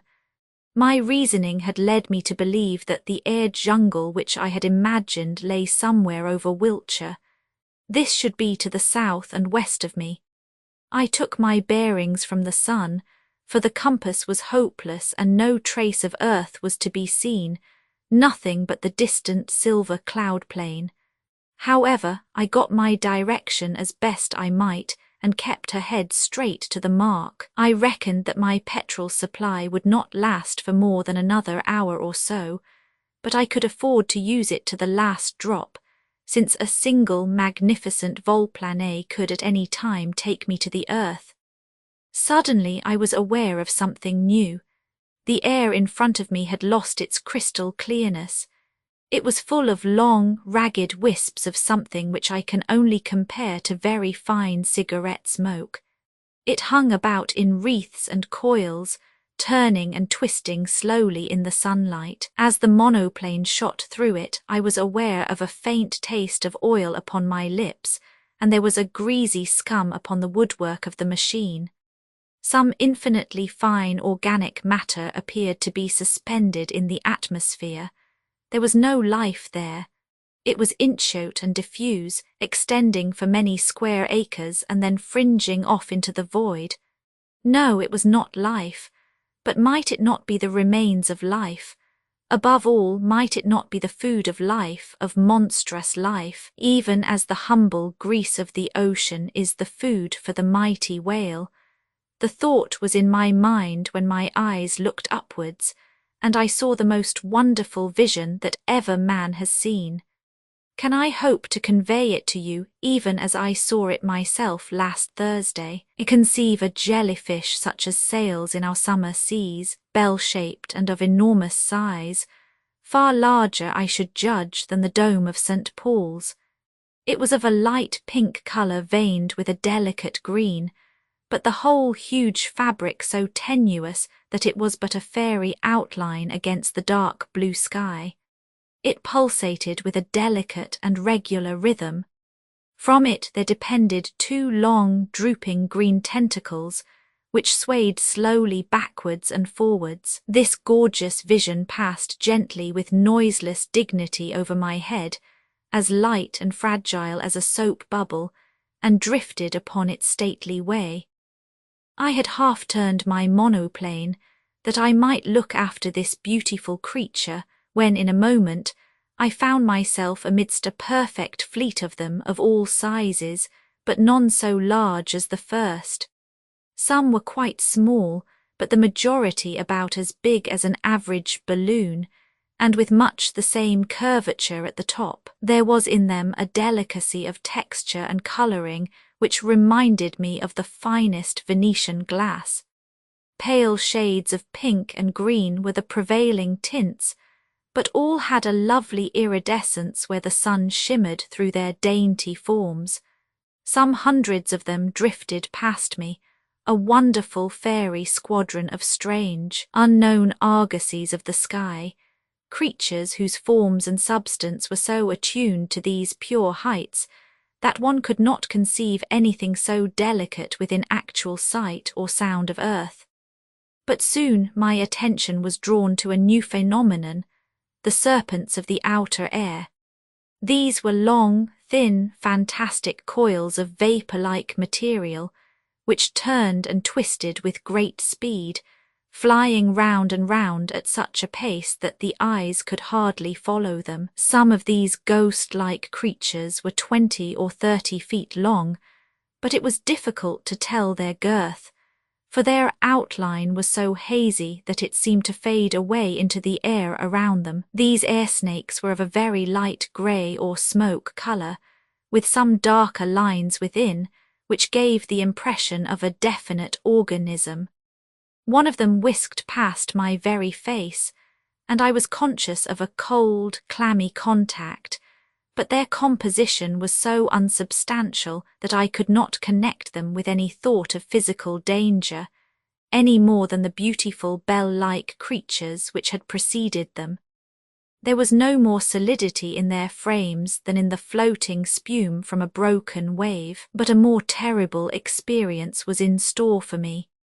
Floating downwards from a great height there came a purplish patch of vapour, small as I saw it first, but rapidly enlarging as it approached me, until it appeared to be hundreds of square feet in size.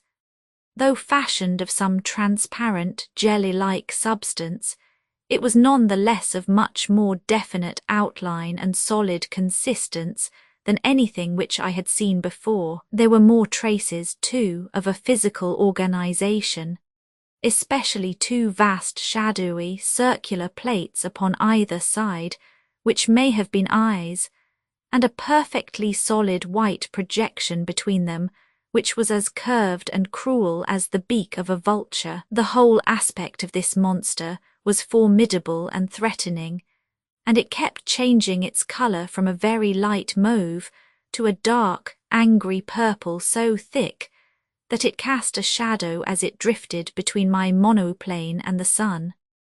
On the upper curve of its huge body there were 3 great projections which I can only describe as enormous bubbles, and I was convinced as I looked at them that they were charged with some extremely light gas which served to buoy up the misshapen and semi-solid mass in the rarefied air. The creature moved swiftly along, keeping pace easily with the monoplane, and for 20 miles or more it formed my horrible escort, hovering over me like a bird of prey which is waiting to pounce. Its method of progression, done so swiftly that it was not easy to follow, was to throw out a long, glutinous streamer in front of it, which in turn seemed to draw forward the rest of the writhing body. So elastic and gelatinous was it that never for 2 successive minutes was it the same shape, and yet each change made it more threatening and loathsome than the last. I knew that it meant mischief. Every purple flush of its hideous body told me so. The vague, goggling eyes which were turned always upon me were cold and merciless in their viscid hatred. I dipped the nose of my monoplane downwards to escape it. As I did so, as quick as a flash there shot out a long tentacle from this mass of floating blubber, and it fell as light and sinuous as a whiplash across the front of my machine. There was a loud hiss as it lay for a moment across the hot engine, and it whisked itself into the air again, while the huge flat body drew itself together as if in sudden pain. I dipped to a volpique, but again a tentacle fell over the monoplane and was shorn off by the propeller as easily as it might have cut through a smoke wreath. A long, gliding, sticky, serpent-like coil came from behind and caught me round the waist, dragging me out of the fuselage. I tore at it, my fingers sinking into the smooth, glue-like surface, and for an instant I disengaged myself, but only to be caught round the boot by another coil, which gave me a jerk that tilted me almost on to my back. As I fell over, I blazed off both barrels of my gun, though, indeed, it was like attacking an elephant with a pea-shooter to imagine that any human weapon could cripple that mighty bulk. And yet I aimed better than I knew, for with a loud report, one of the great blisters upon the creature's back exploded with the puncture of the buckshot.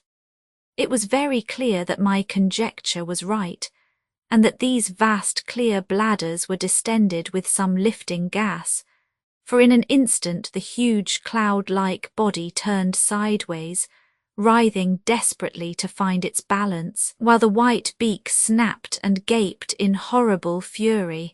But already I had shot away on the steepest glide that I dared to attempt, my engine still full on, the flying propeller and the force of gravity shooting me downwards like an aerolite. Far behind me I saw a dull, purplish smudge growing swiftly smaller and merging into the blue sky behind it. I was safe out of the deadly jungle of the outer air. Once out of danger, I throttled my engine, for nothing tears a machine to pieces quicker than running on full power from a height. It was a glorious spiral volplane from nearly 8 miles of altitude, first to the level of the silver cloud bank, then to that of the storm cloud beneath it, and finally in beating rain to the surface of the earth. I saw the Bristol Channel beneath me as I broke from the clouds, but having still some petrol in my tank, I got 20 miles inland before I found myself stranded in a field half a mile from the village of Ashcombe.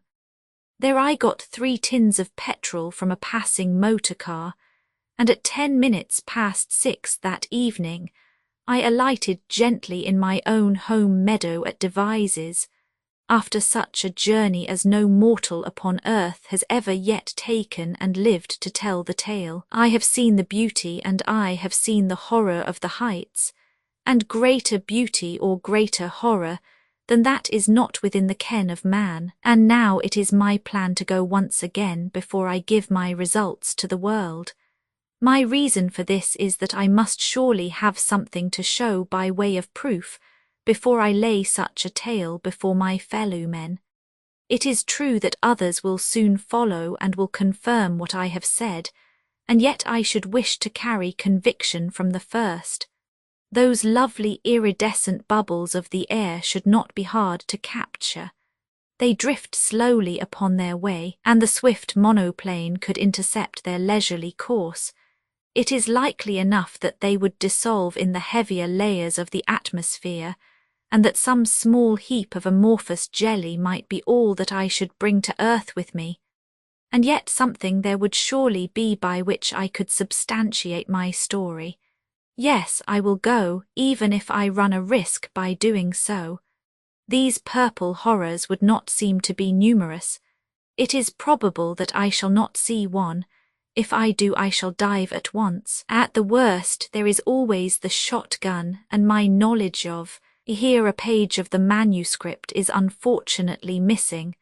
On the next page is written in large, straggling writing, 43,000 feet. I shall never see earth again. They are beneath me, 3 of them. God help me, it is a dreadful death to die. Such in its entirety is the Joyce Armstrong statement. Of the man nothing has since been seen. Pieces of his shattered monoplane have been picked up in the preserves of Mr. Budd Lushington upon the borders of Kent and Sussex, within a few miles of the spot where the notebook was discovered. If the unfortunate aviator's theory is correct that this air jungle, as he called it, existed only over the southwest of England, then it would seem that he had fled from it at the full speed of his monoplane, but had been overtaken and devoured by these horrible creatures at some spot in the outer atmosphere above the place where the grim relics were found, the picture of that monoplane skimming down the sky, with the nameless terrors flying as swiftly beneath it, and cutting it off always from the earth while they gradually closed in upon their victim, is one upon which a man who valued his sanity would prefer not to dwell. There are many, as I am aware, who still jeer at the facts which I have here set down, but even they must admit that Joyce Armstrong has disappeared, and I would commend to them his own words. This notebook may explain what I am trying to do, and how I lost my life in doing it, but no drivel about accidents or mysteries, if you please. Vi borrowed scenes, it cannot be done. People really would not stand it. I know because I have tried. Extract from an unpublished paper upon George Borrow and his writings. Yes, I tried, and my experience may interest other people. You must imagine, then, that I am soaked in George Borrow, especially in his Lavengro and his Romany Rye, that I have modelled both my thoughts, my speech and my style very carefully upon those of the master, and that finally I set forth one summer day actually to lead the life of which I had read. Behold me, then, upon the country road which leads from the railway station to the Sussex village of Swinehurst. As I walked, I entertained myself by recollections of the founders of Sussex, of Cerdic, that mighty sea rover, and of Ella his son, said by the bard to be taller by the length of a spear-head than the tallest of his fellows. I mentioned the matter twice to peasants whom I met upon the road. One, a tallish man with a freckled face, sidled past me and ran swiftly towards the station. The other, a smaller and older man, stood entranced while I recited to him that passage of the Saxon Chronicle which begins, "Then came Leger with longships 44, and the feared went out against him." I was pointing out to him that the Chronicle had been written partly by the monks of St. Albans, and afterwards by those of Peterborough, but the fellow sprang suddenly over a gate and disappeared. The village of Swinehurst is a straggling line of half-timbered houses of the early English pattern.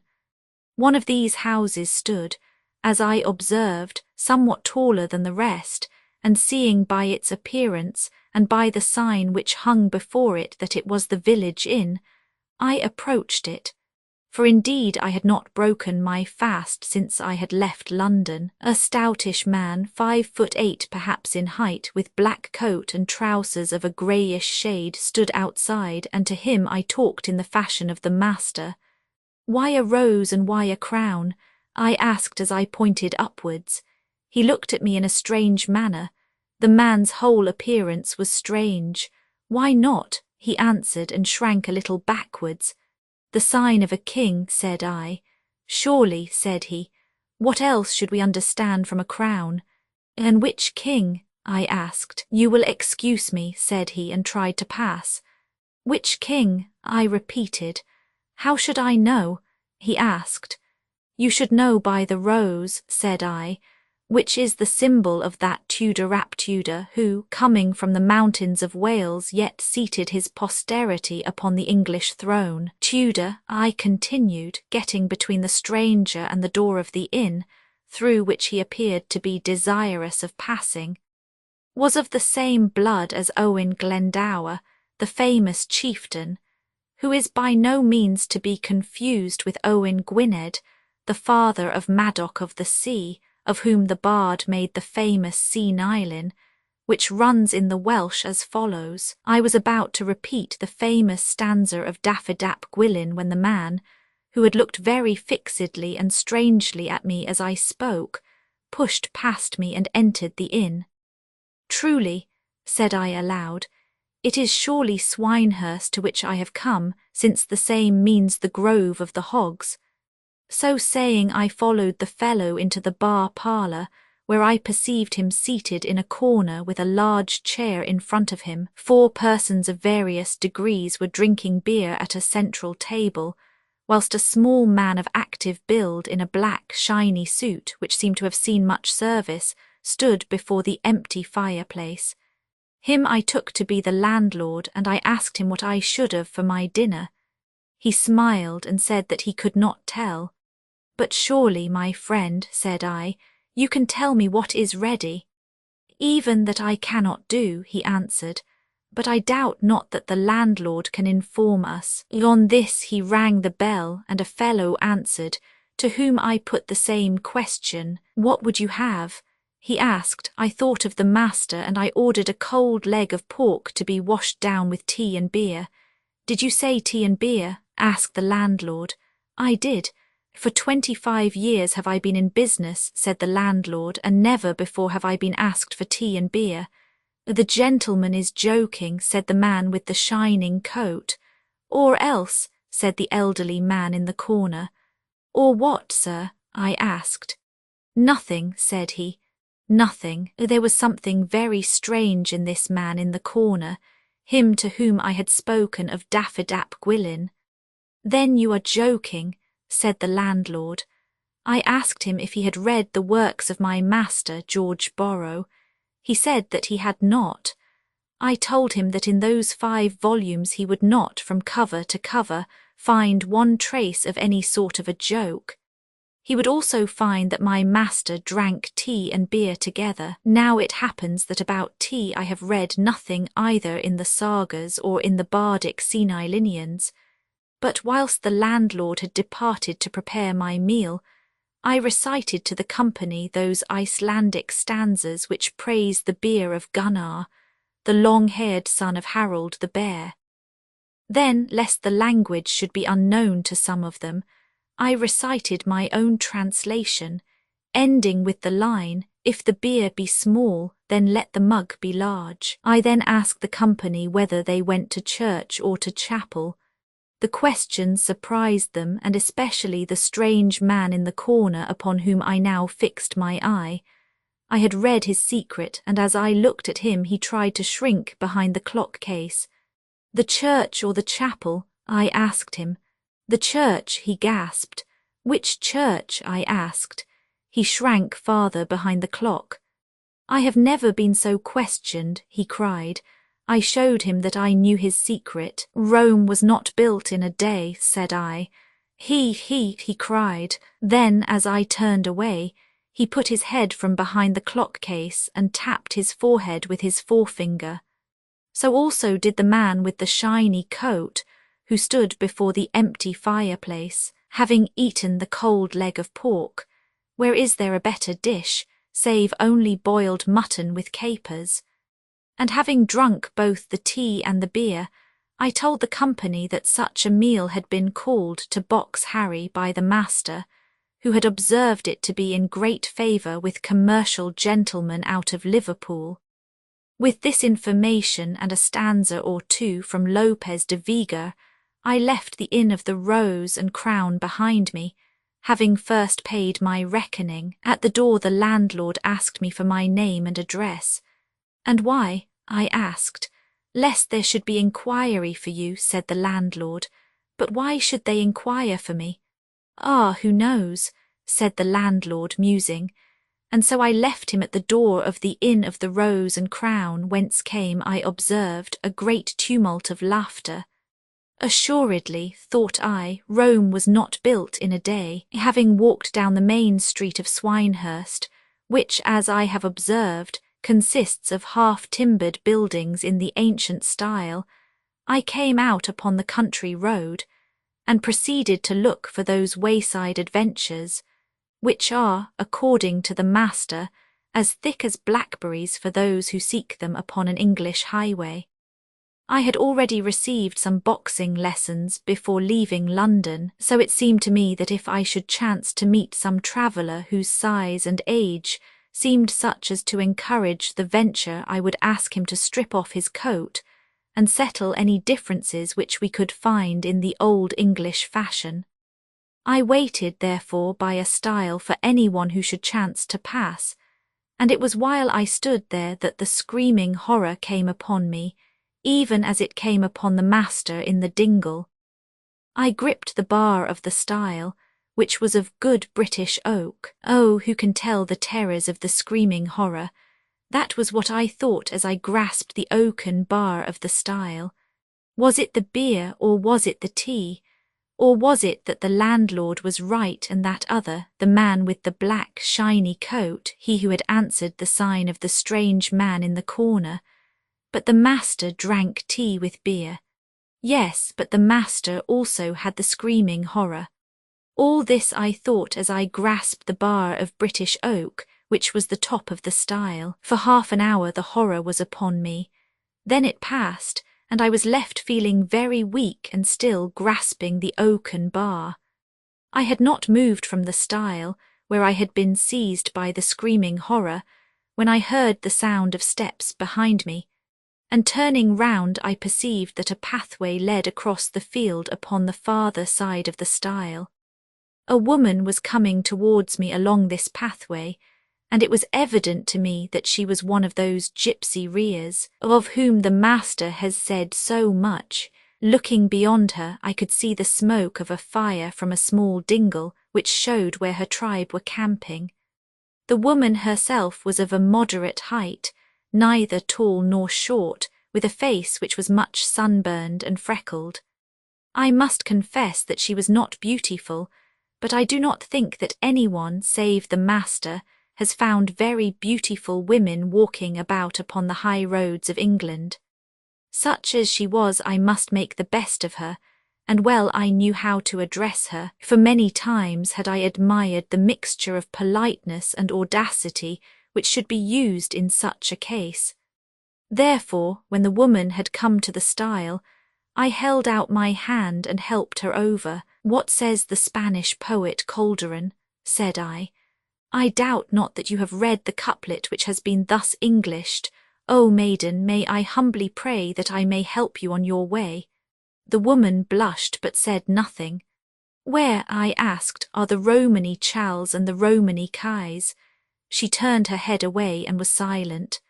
"Though I am a Gorgio," said I know something of the Romany lil, and to prove it I sang the stanza Calico solo were apoply to the farming cur will well and mang him mullo, will well and mang his truppo.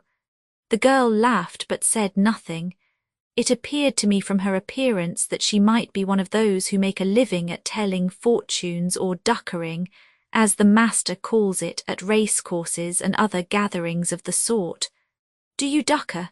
I asked. She slapped me on the arm. "Well, you are a pot of ginger," said she. I was pleased at the slap, for it put me in mind of the peerless belle.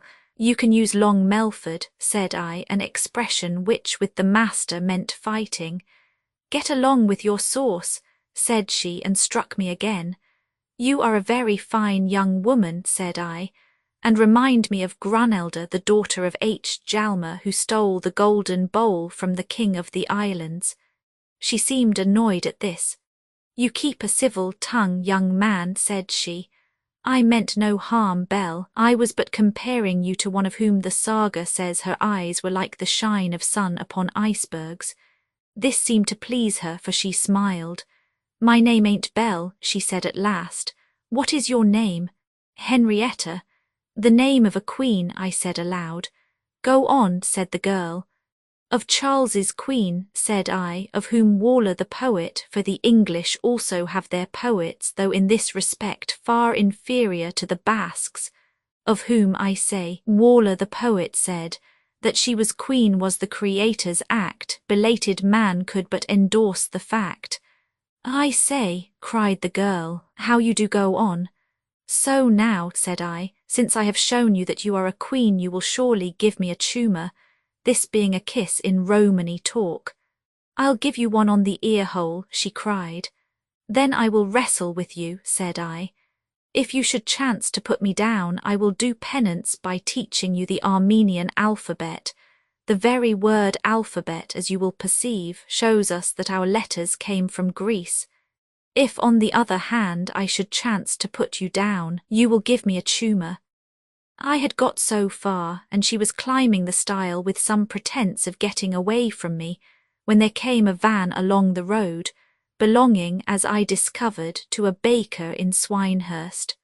The horse, which was of a brown colour, was such as is bred in the New Forest, being somewhat under 15 hands and of a hairy, ill-kempt variety. As I know less than the master about horses, I will say no more of this horse, save to repeat that its colour was brown, nor indeed had the horse or the horse's colour anything to do with my narrative.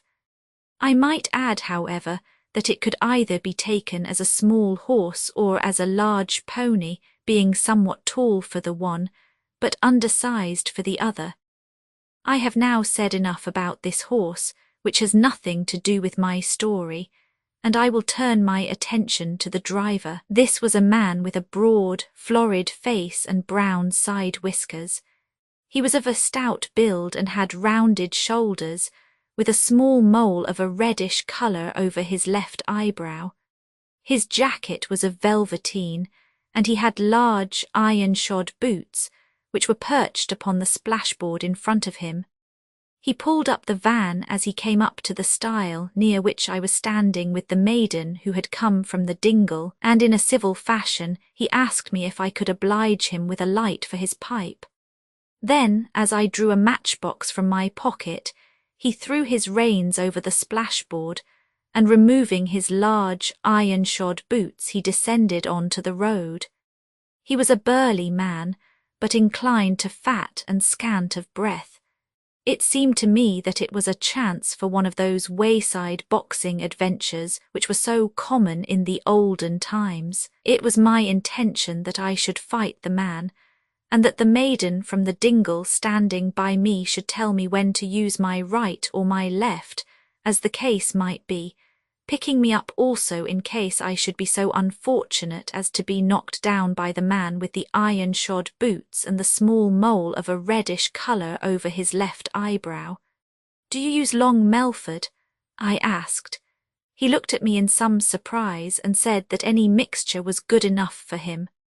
"By Long Melford," said I do not mean, as you seem to think, some form of tobacco, but I mean that art and science of boxing which was held in such high esteem by our ancestors, that some famous professors of it, such as the great Gully, have been elected to the highest offices of the state.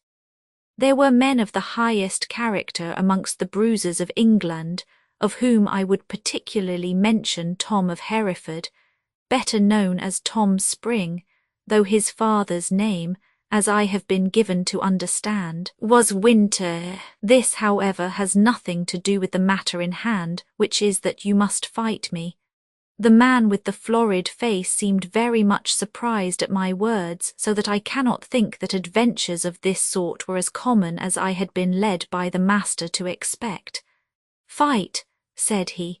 "What about?" "It is a good old English custom," said I, "by which we may determine which is the better man."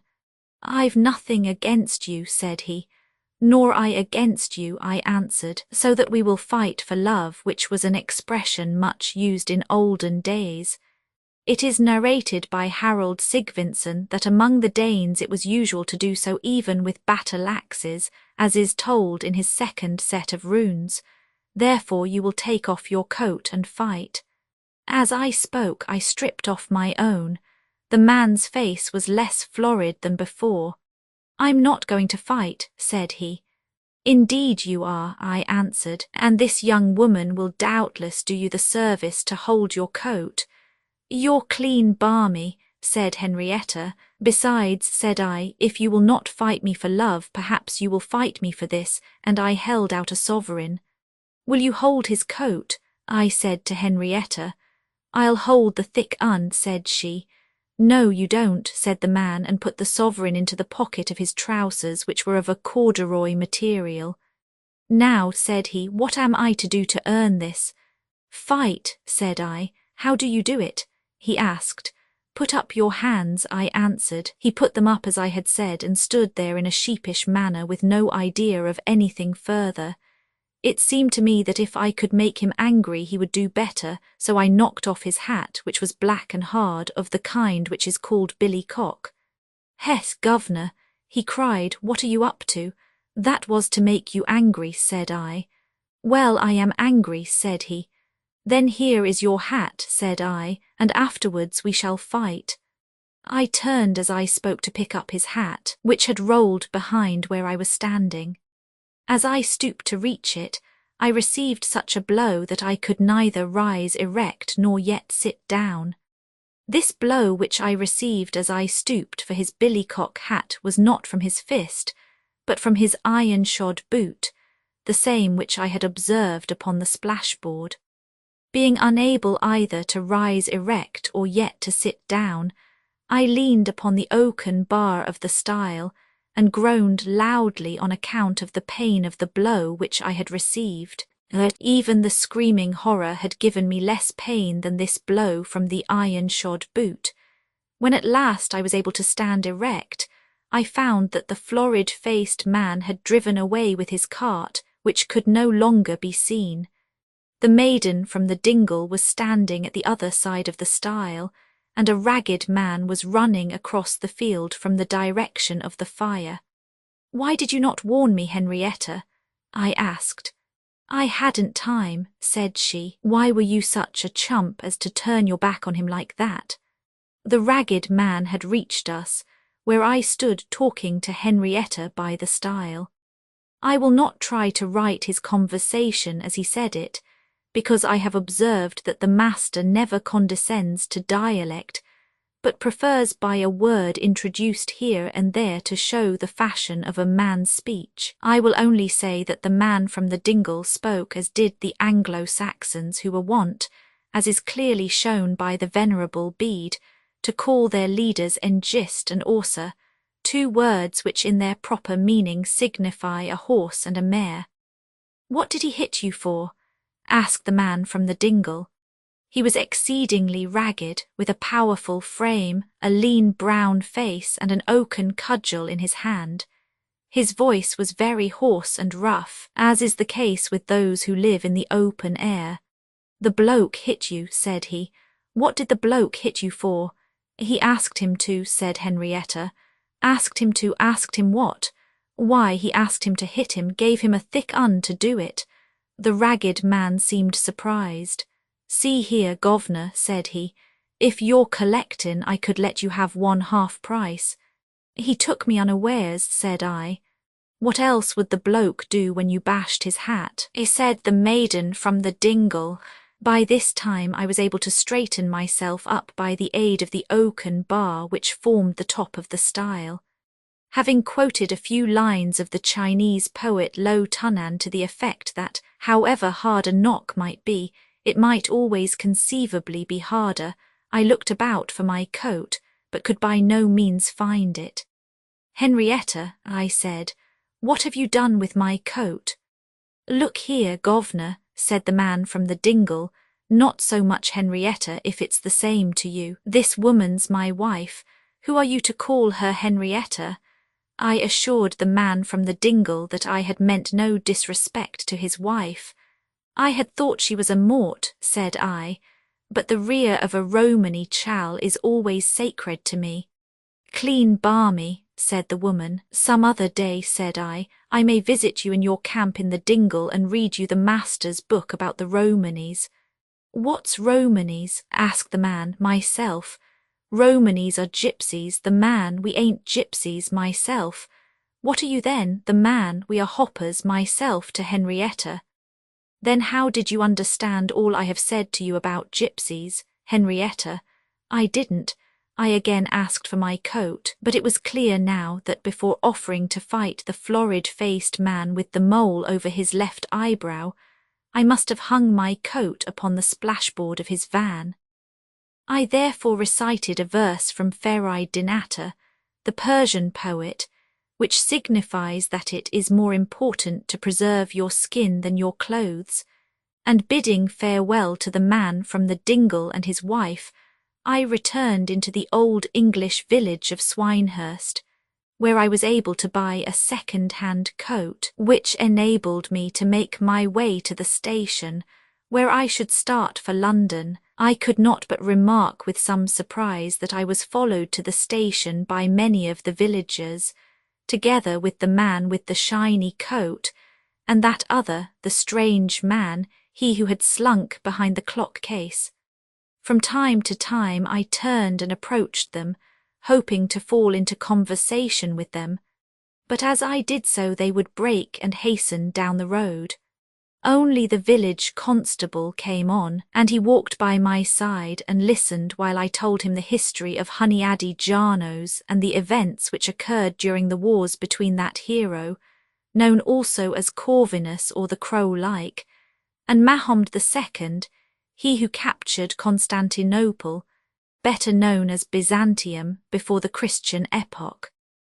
Together with the constable I entered the station, and seating myself in a carriage I took paper from my pocket, and I began to write upon the paper all that had occurred to me, in order that I might show that it was not easy in these days to follow the example of the master. As I wrote, I heard the constable talk to the station master, a stout, middle-sized man with a red necktie, and tell him of my own adventures in the old English village of Swinehurst.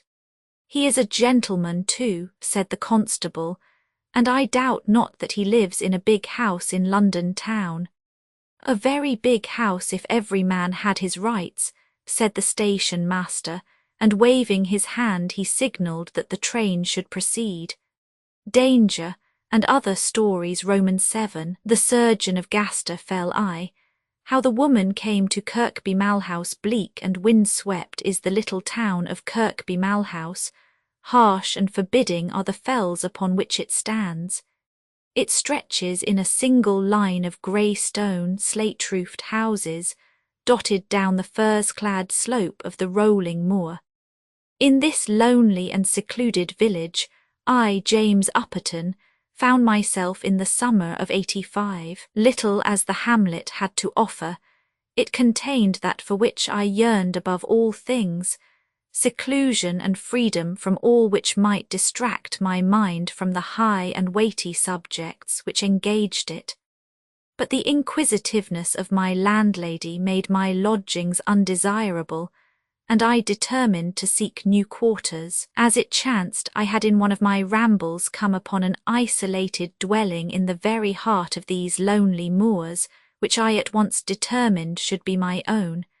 It was a 2-roomed cottage which had once belonged to some shepherd, but had long been deserted and was crumbling rapidly to ruin. In the winter floods, the Gaster Beck, which runs down Gaster Fell where the little dwelling stood, had overswept its banks and torn away a part of the wall. The roof was in ill case, and the scattered slates lay thick amongst the grass, yet the main shell of the house stood firm and true, and it was no great task for me to have all that was amiss set right. The 2 rooms I laid out in a widely different manner. My own tastes are of a Spartan turn, and the outer chamber was so planned as to accord with them. An oil stove by Rippingill of Birmingham furnished me with the means of cooking, while 2 great bags, the one of flour and the other of potatoes, made me independent of all supplies from without. In diet I had long been a Pythagorean, so that the scraggy, long-limbed sheep which browsed upon the wiry grass by the Gaster Beck had little to fear from their new companion. A 9-gallon cask of oil served me as a sideboard, while a square table, a deal chair and a truckle bed completed the list of my domestic fittings. At the head of my couch hung 2 unpainted shelves, the lower for my dishes and cooking utensils, the upper for the few portraits, which took me back to the little that was pleasant in the long, wearisome toiling for wealth, and for pleasure, which had marked the life I had left behind. If this dwelling-room of mine were plain even to squalor, its poverty was more than atoned for by the luxury of the chamber, which was destined to serve me as my study. I had ever held that it was best for my mind to be surrounded by such objects as would be in harmony with the studies which occupied it, and that the loftiest and most ethereal conditions of thought are only possible amid surroundings which please the eye and gratify the senses. The room which I had set apart for my mystic studies was set forth in a style as gloomy and majestic as the thoughts and aspirations with which it was to harmonize. Both walls and ceilings were covered with a paper of the richest and glossiest black, on which was traced a lurid and arabesque pattern of dead gold. A black velvet curtain covered the single diamond-paned window, while a thick, yielding carpet of the same material prevented the sound of my own footfalls, as I paced backward and forward from breaking the current of my thought.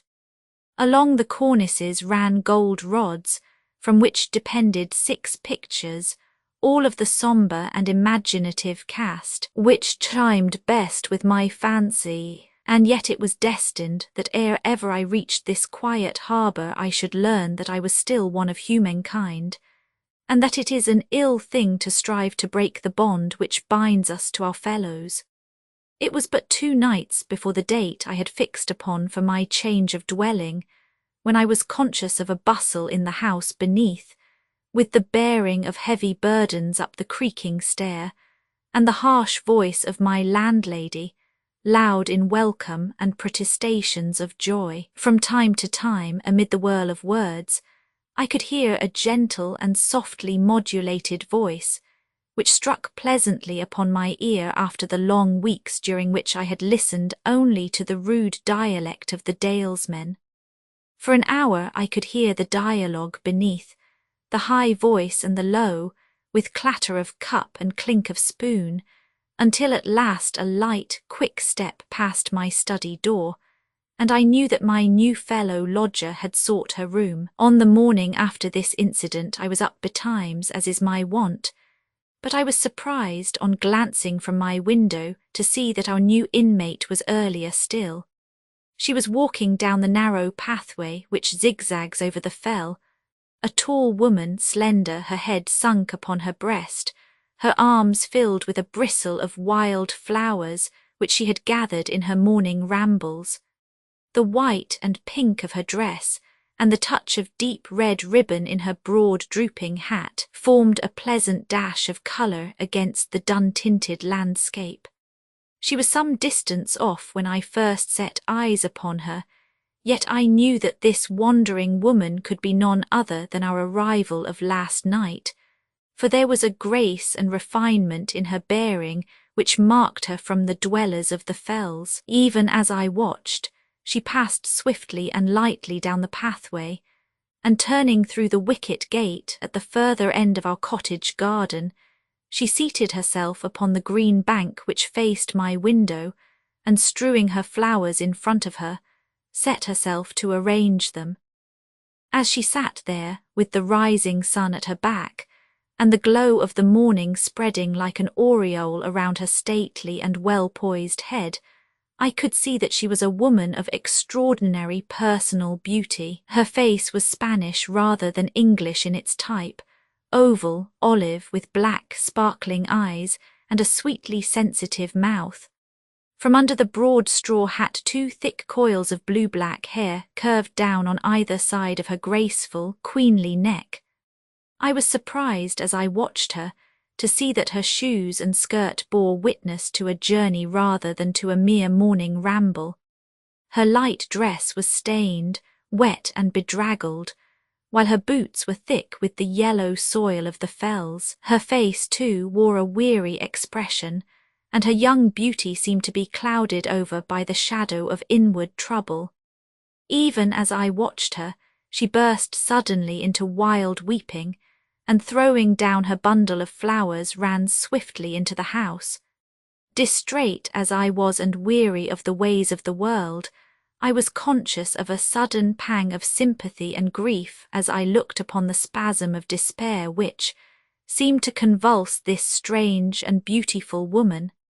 I bent to my books, and yet my thoughts would ever turn to her proud, clear-cut face, her weather-stained dress, her drooping head, and the sorrow which lay in each line and feature of her pensive face. Mrs. Adams, my landlady, was wont to carry up my frugal breakfast, yet it was very rarely that I allowed her to break the current of my thoughts, or to draw my mind by her idle chatter from weightier things. This morning, however, for once, she found me in a listening mood, and with little prompting proceeded to pour into my ears all that she knew of our beautiful visitor. "Miss Eva Cameron be her name, sir," she said, "but who she be or where she came fra, I know little more than yourself. Maybe it was the same reason that brought her to Kirkby Malhouse as fetched you there yourself, sir." "Possibly," said I, ignoring the covert question, "but I should hardly have thought that Kirkby Malhouse was a place which offered any great attractions to a young lady." "Heh, sir," she cried, "there's the wonder of it.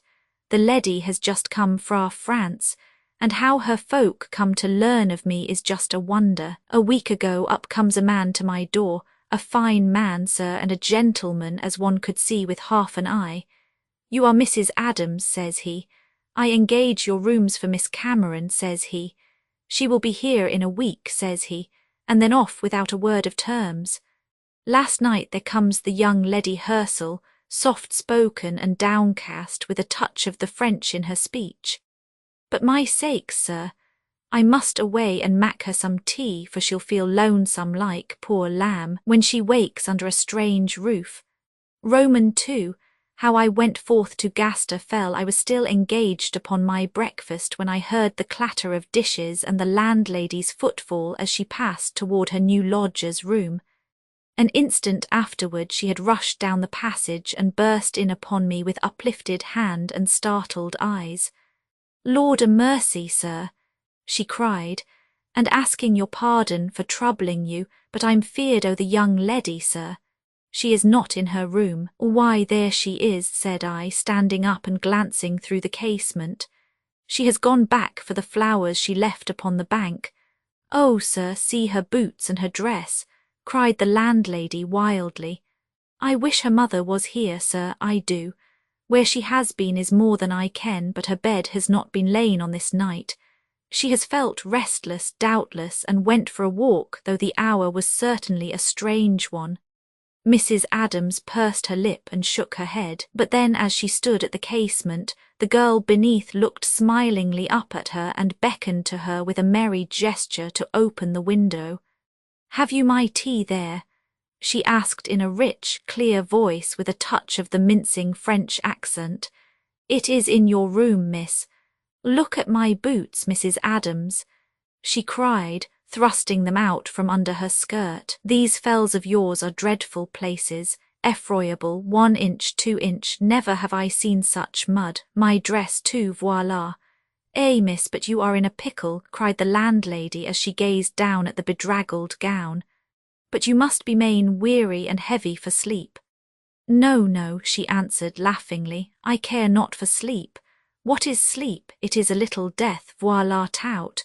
But for me to walk, to run, to breathe the air that is to live, I was not tired, and so all night I have explored these fells of Yorkshire." "Lord a mercy, miss, and where did you go?" asked Mrs. Adams. She waved her hand round in a sweeping gesture which included the whole western horizon. "There," she cried. "O come elles sont tristes et sauvages, ces collines, but I have flowers here. You will give me water, will you not? They will wither else." She gathered her treasures in her lap, and a moment later we heard her light, springy footfall upon the stair. So she had been out all night, this strange woman. What motive could have taken her from her snug room on to the bleak, wind-swept hills? Could it be merely the restlessness, the love of adventure of a young girl? Or was there, possibly, some deeper meaning in this nocturnal journey? Deep as were the mysteries which my studies had taught me to solve, here was a human problem which for the moment at least was beyond my comprehension. I had walked out on the moor in the forenoon, and on my return, as I topped the brow that overlooks the little town, I saw my fellow lodger some little distance off among the gorse. She had raised a light easel in front of her, and with papered board laid across it was preparing to paint the magnificent landscape of rock and moor which stretched away in front of her. As I watched her, I saw that she was looking anxiously to right and left. Close by me a pool of water had formed in a hollow. Dipping the cup of my pocket flask into it, I carried it across to her. "Miss Cameron, I believe," said I. "I am your fellow lodger. Upperton is my name. We must introduce ourselves in these wilds if we are not to be for ever strangers." "Oh, then, you live also with Mrs. Adams?" she cried. I had thought that there were none but peasants in this strange place. "I am a visitor like yourself," I answered. "I am a student and have come for quiet and repose which my studies demand." "Quiet indeed," said she, glancing round at the vast circle of silent moors, with the one tiny line of grey cottages which sloped down beneath us, "and yet not quiet enough," I answered, laughing, "for I have been forced to move further into the fells for the absolute peace which I require." "Have you then built a house upon the fells?" she asked, arching her eyebrows. "I have, and hope within a few days to occupy it." "Ah, but that is triste," she cried. "And where is it then, this house which you have built?" "It is over yonder," I answered. "See that stream which lies like a silver band upon the distant moor? It is the Gaster Beck, and it runs through Gaster Fell." She started and turned upon me her great dark, questioning eyes with a look in which surprise, incredulity, and something akin to horror seemed to be struggling for mastery. "And you will live on the Gaster Fell?" she cried. "So I have planned. But what do you know of Gaster Fell, Miss Cameron?" I asked. "I had thought that you were a stranger in these parts." "Indeed, I have never been here before," she answered, "but I have heard my brother talk of these Yorkshire moors, and if I mistake not, I have heard him name this very one as the wildest and most savage of them all." "Very likely," said I carelessly. "It is indeed a dreary place. Then why live there?" she cried eagerly. "Consider the loneliness, the barrenness, the want of all comfort and of all aid, should aid be needed." "Aid? What aid should be needed on Gaster Fell?" She looked down and shrugged her shoulders. "Sickness may come in all places," said she. "If I were a man, I do not think I would live alone on Gaster Fell. I have braved worse dangers than that," said I, laughing. "But I fear that your picture will be spoiled, for the clouds are banking up, and already I feel a few raindrops." Indeed, it was high time we were on our way to shelter, for even as I spoke there came the sudden, steady swish of the shower.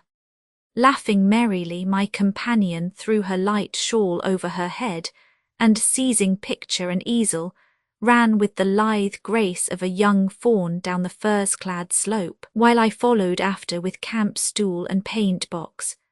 It was the eve of my departure from Kirkby Malhouse that we sat upon the green bank in the garden, she with dark, dreamy eyes looking sadly out over the sombre fells, while I, with a book upon my knee, glanced covertly at her lovely profile, and marvelled to myself how 20 years of life could have stamped so sad and wistful an expression upon it. "You have read much," I remarked at last. "Women have opportunities now such as their mothers never knew. Have you ever thought of going further, or seeking a course of college, or even a learned profession?" She smiled wearily at the thought. "I have no aim, no ambition," she said. "My future is black, confused, a chaos. My life is like to one of these paths upon the fells. You have seen them, Monsieur Upperton. They are smooth and straight and clear where they begin, but soon they wind to left and wind to right, and so mid rocks and crags until they lose themselves in some quagmire. At Brussels my path was straight, but now, mon Dieu, who is there can tell me where it leads?" "It might take no profit to do that, Miss Cameron," quoth I, with the fatherly manner which 20 years may show toward one. "If I may read your life, I would venture to say that you were destined to fulfill the lot of women, to make some good man happy, and to shed around in some wider circle the pleasure which your society has given me since first I knew you. I will never marry, said she with a sharp decision which surprised and somewhat amused me. Not marry, and why? A strange look passed over her sensitive features, and she plucked nervously at the grass on the bank beside her. I dare not, said she in a voice that quivered with emotion. Dare not. It is not for me. I have other things to do. That path of which I spoke is one which I must tread alone. But this is morbid, said I. Why should your lot, Miss Cameron, be separate from that of my own sisters or the 1,000 other young ladies whom every season brings out into the world? But perhaps it is that you have a fear and distrust of mankind. Marriage brings a risk as well as a happiness. Or the risk would be with the man who married me, she cried. And then in an instant, as though she had said too much, she sprang to her feet and drew her mantle round her. The night air is chill, Mr. Upperton, said she, and so swept swiftly away, leaving me to muse over the strange words which had fallen from her lips. Clearly it was time that I should go.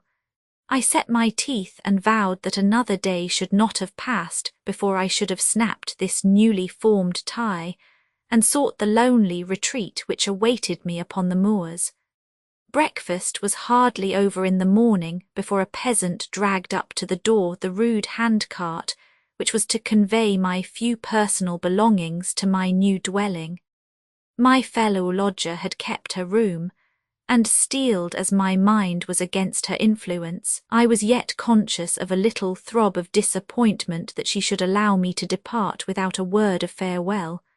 My handcart with its load of books had already started, and I, having shaken hands with Mrs. Adams, was about to follow it when there was a quick scurry of feet on the stair, and there she was beside me all panting with her own haste. Then you go, you really go, said she. My studies call me. And to Gaster Fell, she asked. Yes, to the cottage which I have built there, and you will live alone there, with my 100 companions who lie in that cart. Ah, books, she cried with a pretty shrug of her graceful shoulders. But you will make me a promise. What is it? I asked in surprise. It is a small thing, you will not refuse me. You have but to ask it. She bent forward her beautiful face with an expression of the most intense earnestness. You will bolt your door at night, said she, and was gone ere I could say a word in answer to her extraordinary request. It was a strange thing for me to find myself at last duly installed in my lonely dwelling. For me now, the horizon was bounded by the barren circle of wiry, unprofitable grass, patched over with furze bushes and scarred by the profusion of nature's gaunt and granite ribs.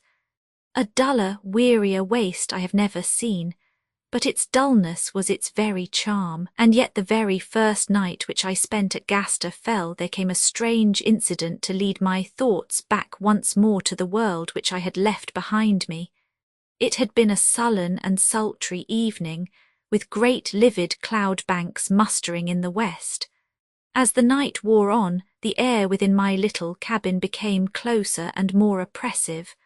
A weight seemed to rest upon my brow and my chest. From far away the low rumble of thunder came moaning over the moor. Unable to sleep, I dressed and standing at my cottage door, looked on the black solitude which surrounded me.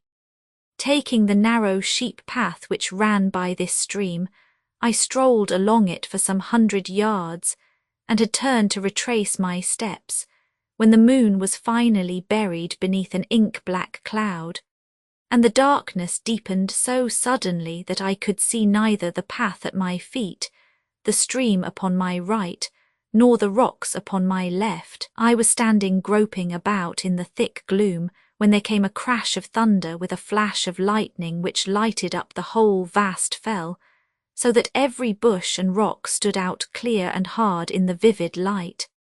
It was but for an instant, and yet that momentary view struck a thrill of fear and astonishment through me, for in my very path, not 20 yards before me, there stood a woman, the livid light beating upon her face and showing up every detail of her dress and features. There was no mistaking those dark eyes, that tall, graceful figure. It was she, Eva Cameron, the woman whom I thought I had forever left. For an instant I stood petrified, marvelling whether this could indeed be she, or whether it was some figment conjured up by my excited brain. Then I ran swiftly forward in the direction where I had seen her, calling loudly upon her, but without reply. Again I called, and again no answer came back, save the melancholy wail of the owl. A second flash illuminated the landscape, and the moon burst out from behind its cloud. But I could not, though I climbed upon a knoll which overlooked the whole moor, see any sign of this strange midnight wanderer. For an hour or more I traversed the fell, and at last found myself back at my little cabin, still uncertain as to whether it had been a woman or a shadow upon which I gazed. Roman 3.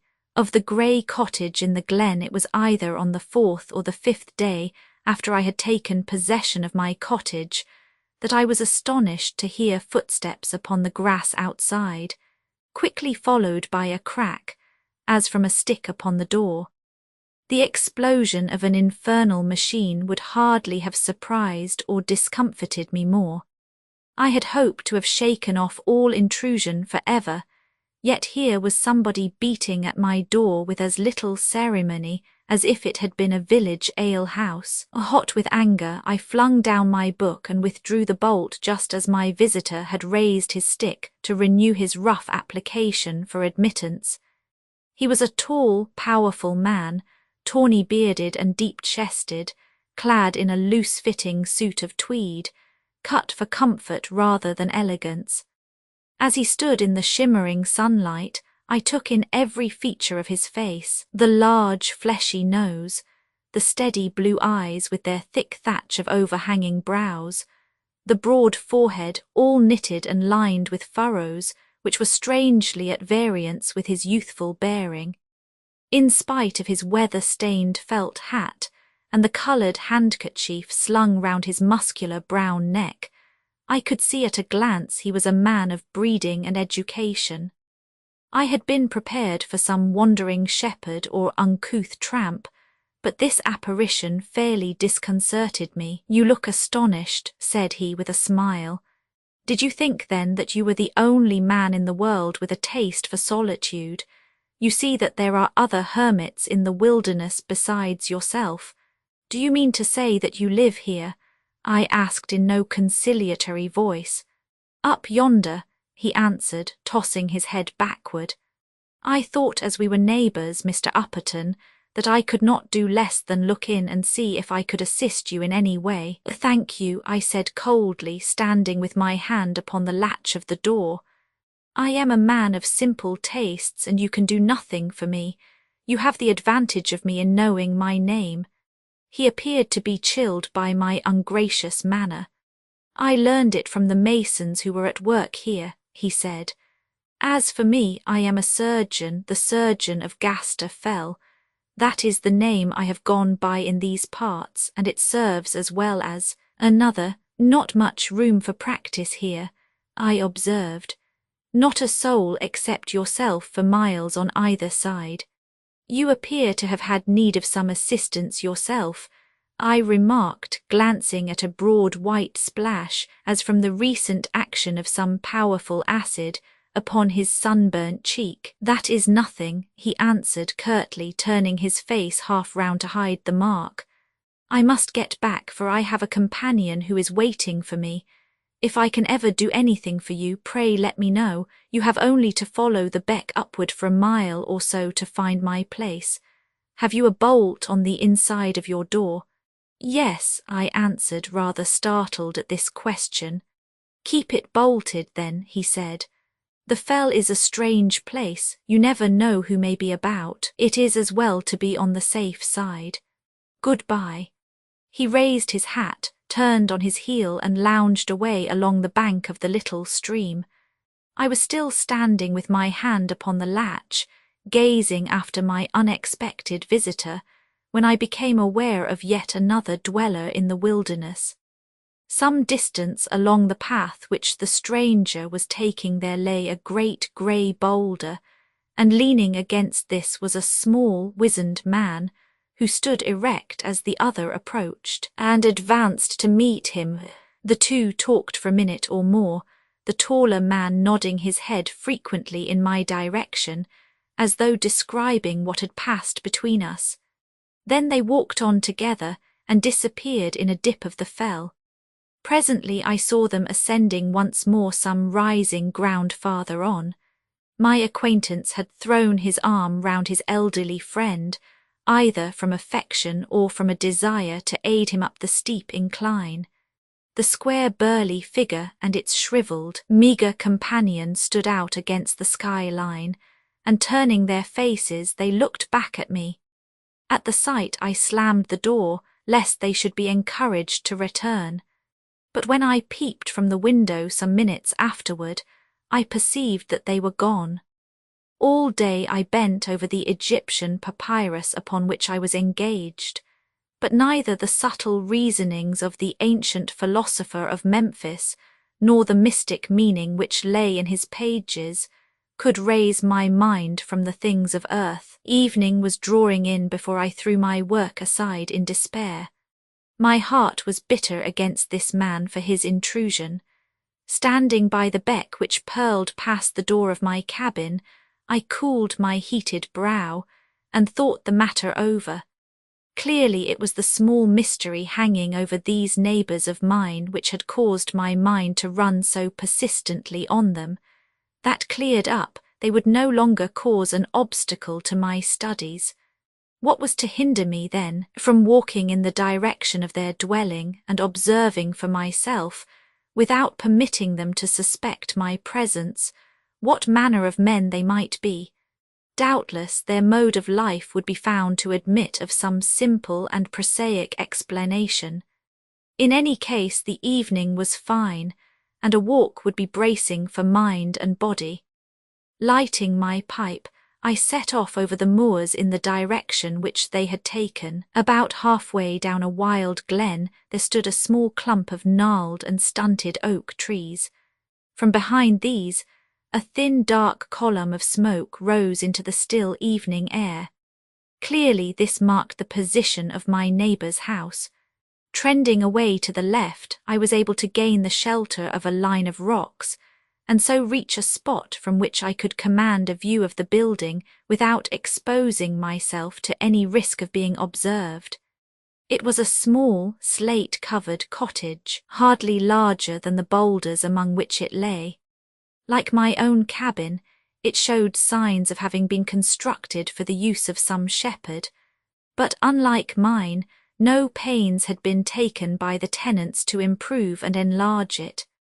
Two little peeping windows, a cracked and weather-beaten door, and a discoloured barrel for catching the rain-water were the only external objects from which I might draw deductions as to the dwellers within. Yet even in these there was food for thought, for as I drew nearer, still concealing myself behind the ridge, I saw that thick bars of iron covered the windows, while the old door was slashed and plated with the same metal.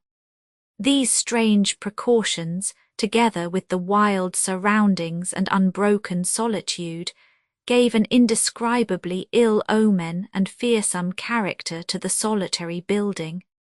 Thrusting my pipe into my pocket, I crawled upon my hands and knees through the gorse and ferns until I was within 100 yards of my neighbour's door.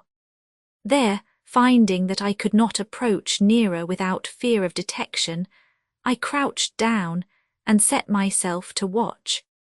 I had hardly settled into my hiding place when the door of the cottage swung open, and the man who had introduced himself to me as the surgeon of Gaster Fell came out, bareheaded, with a spade in his hands. In front of the door there was a small cultivated patch containing potatoes, peas, and other forms of green stuff, and here he proceeded to busy himself, trimming, weeding, and arranging, singing the while in a powerful though not very musical voice.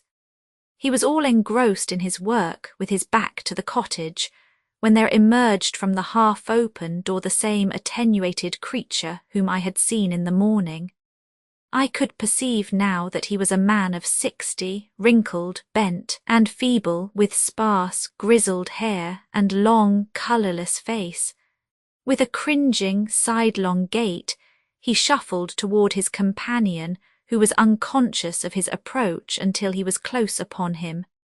His light footfall or his breathing may have finally given notice of his proximity, for the worker sprang round and faced him. Each made a quick step toward the other, as though in greeting, and then, even now I feel the horror of the instant, the tall man rushed upon and knocked his companion to the earth, then whipping up his body, ran with great speed over the intervening ground and disappeared with his burden into the house. Case hardened as I was by my varied life, the suddenness and violence of the thing made me shudder. The man's age, his feeble frame, his humble and deprecating manner, all cried shame against the deed. So hot was my anger that I was on the point of striding up to the cabin, unarmed as I was, when the sound of voices from within showed me that the victim had recovered. The sun had sunk beneath the horizon, and all was grey, save a red feather in the cap of Penitent. Secure in the failing light, I approached near and strained my ears to catch what was passing. I could hear the high, querulous voice of the elder man and the deep, rough monotone of his assailant, mixed with a strange metallic jangling and clanking. Presently the surgeon came out, locked the door behind him and stamped up and down in the twilight, pulling at his hair and brandishing his arms like a man demented. Then he set off, walking rapidly up the valley, and I soon lost sight of him among the rocks. When his footsteps had died away in the distance, I drew nearer to the cottage. The prisoner within was still pouring forth a stream of words, and moaning from time to time like a man in pain. These words resolved themselves, as I approached, into prayers, shrill, voluble prayers, pattered forth with the intense earnestness of one who sees impending and imminent danger. There was to me something inexpressibly awesome in this gush of solemn entreaty from the lonely sufferer, meant for no human ear, and jarring upon the silence of the night. I was still pondering whether I should mix myself in the affair or not, when I heard in the distance the sound of the surgeon's returning footfall. At that I drew myself up quickly by the iron bars, and glanced in through the diamond-paned window. The interior of the cottage was lighted up by a lurid glow, coming from what I afterward discovered to be a chemical furnace. By its rich light I could distinguish a great litter of retorts, test tubes and condensers, which sparkled over the table, and threw strange, grotesque shadows on the wall. On the further side of the room was a wooden framework resembling a hencoop, and in this, still absorbed in prayer, knelt the man whose voice I heard. The red glow beating upon his upturned face made it stand out from the shadow like a painting from Rembrandt, showing up every wrinkle upon the parchment-like skin. I had but time for a fleeting glance.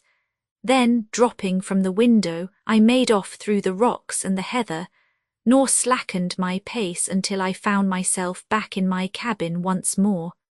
There I threw myself upon my couch, more disturbed and shaken than I had ever thought to feel again. Such doubts as I might have had as to whether I had indeed seen my former fellow-lodger upon the night of the thunderstorm were resolved the next morning. Strolling along down the path which led to the fell, I saw in one spot where the ground was soft the impressions of a foot, the small, dainty foot of a well-booted woman. That tiny heel and high instep could have belonged to none other than my companion of Kirkby Malhouse.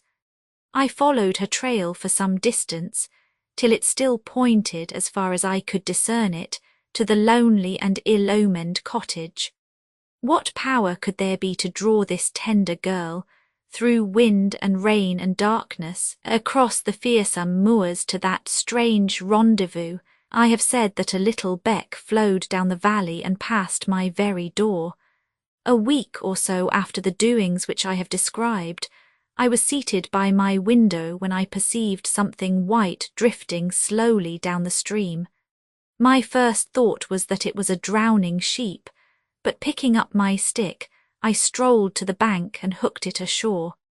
On examination it proved to be a large sheet, torn and tattered, with the initials J.C. in the corner. What gave it its sinister significance, however, was that from hem to hem it was all dabbled and discoloured. Shutting the door of my cabin, I set off up the glen in the direction of the surgeon's cabin.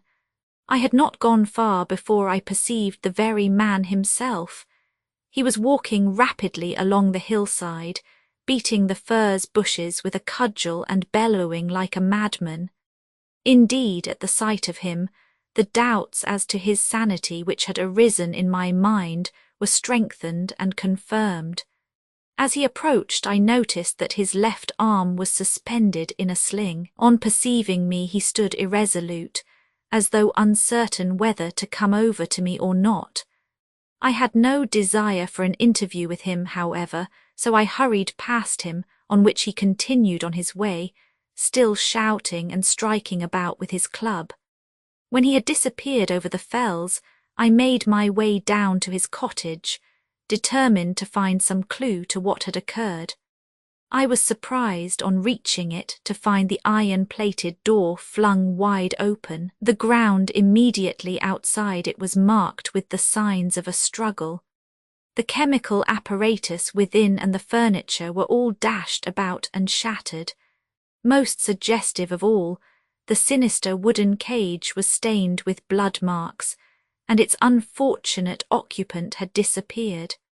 My heart was heavy for the little man, for I was assured I should never see him in this world more. There was nothing in the cabin to throw any light upon the identity of my neighbours. The room was stuffed with chemical instruments.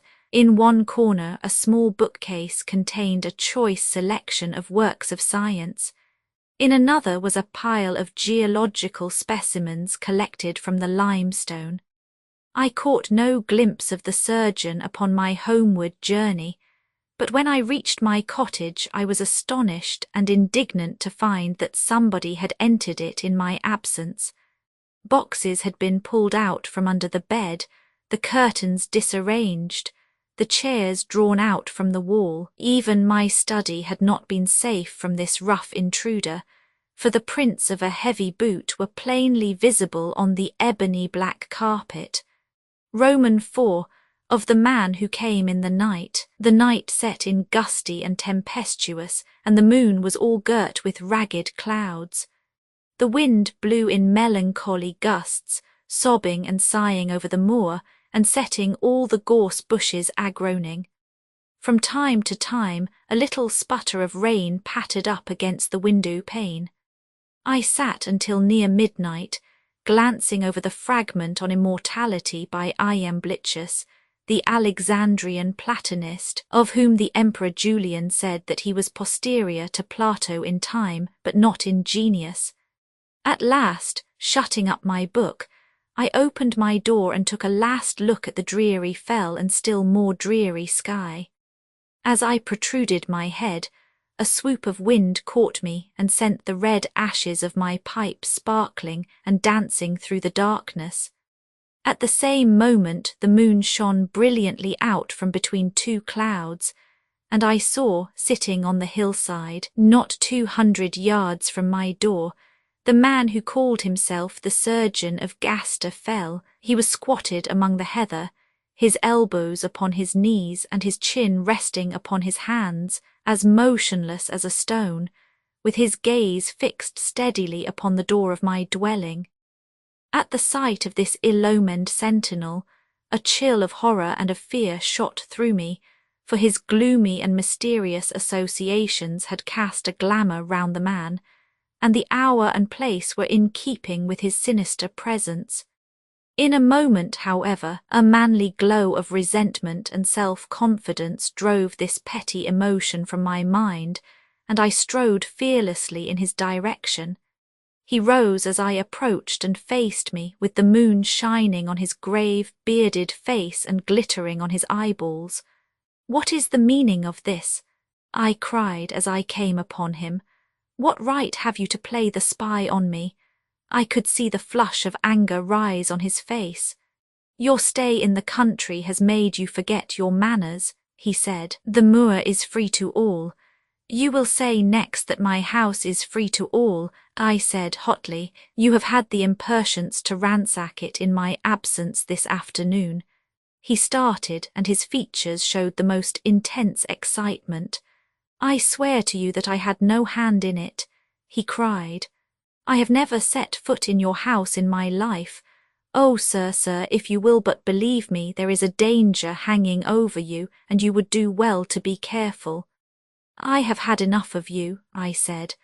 "I saw that cowardly blow you struck when you thought no human eye rested upon you. I have been to your cottage too, and know all that it has to tell. If there is a law in England, you shall hang for what you have done. As to me, I am an old soldier, sir, and I am armed. I shall not fasten my door, but if you or any other villain attempt to cross my threshold, it shall be at your own risk." With these words, I swung round upon my heel and strode into my cabin. For 2 days the wind freshened and increased, with constant squalls of rain, until on the 3rd night the most furious storm was raging which I can ever recollect in England. I felt that it was positively useless to go to bed, nor could I concentrate my mind sufficiently to read a book. I turned my lamp half down to moderate the glare, and leaning back in my chair, I gave myself up to reverie. I must have lost all perception of time, for I have no recollection how long I sat there on the borderland betwixt thought and slumber. At last, about 3 or possibly 4 o'clock, I came to myself with a start. Not only came to myself, but with every sense and nerve upon the strain. Looking round my chamber in the dim light, I could not see anything to justify my sudden trepidation. The homely room, the rain-blurred window, and the rude wooden door were all as they had been. I had begun to persuade myself that some half-formed dream had sent that vague thrill through my nerves, when in a moment I became conscious of what it was.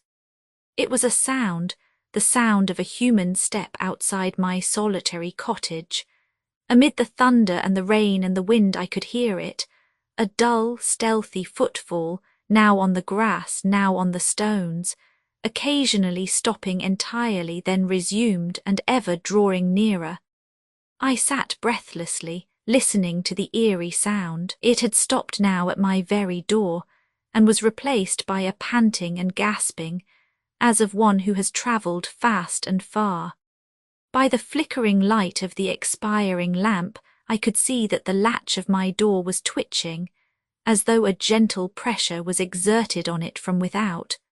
Slowly, slowly it rose until it was free of the catch, and then there was a pause of a 1/4 minute or more, while I still eat silent with dilated eyes and drawn sabre. Then, very slowly, the door began to revolve upon its hinges, and the keen air of the night came whistling through the slit.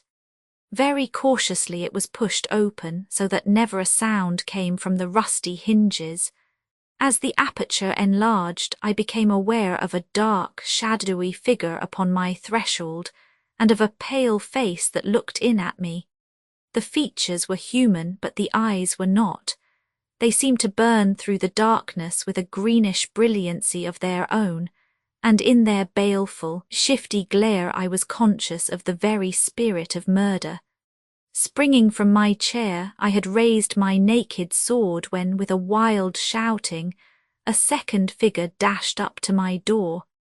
At its approach, my shadowy visitant uttered a shrill cry, and fled away across the fells, yelping like a beaten hound. Tingling with my recent fear, I stood at my door, peering through the night with the discordant cry of the fugitives still ringing in my ears.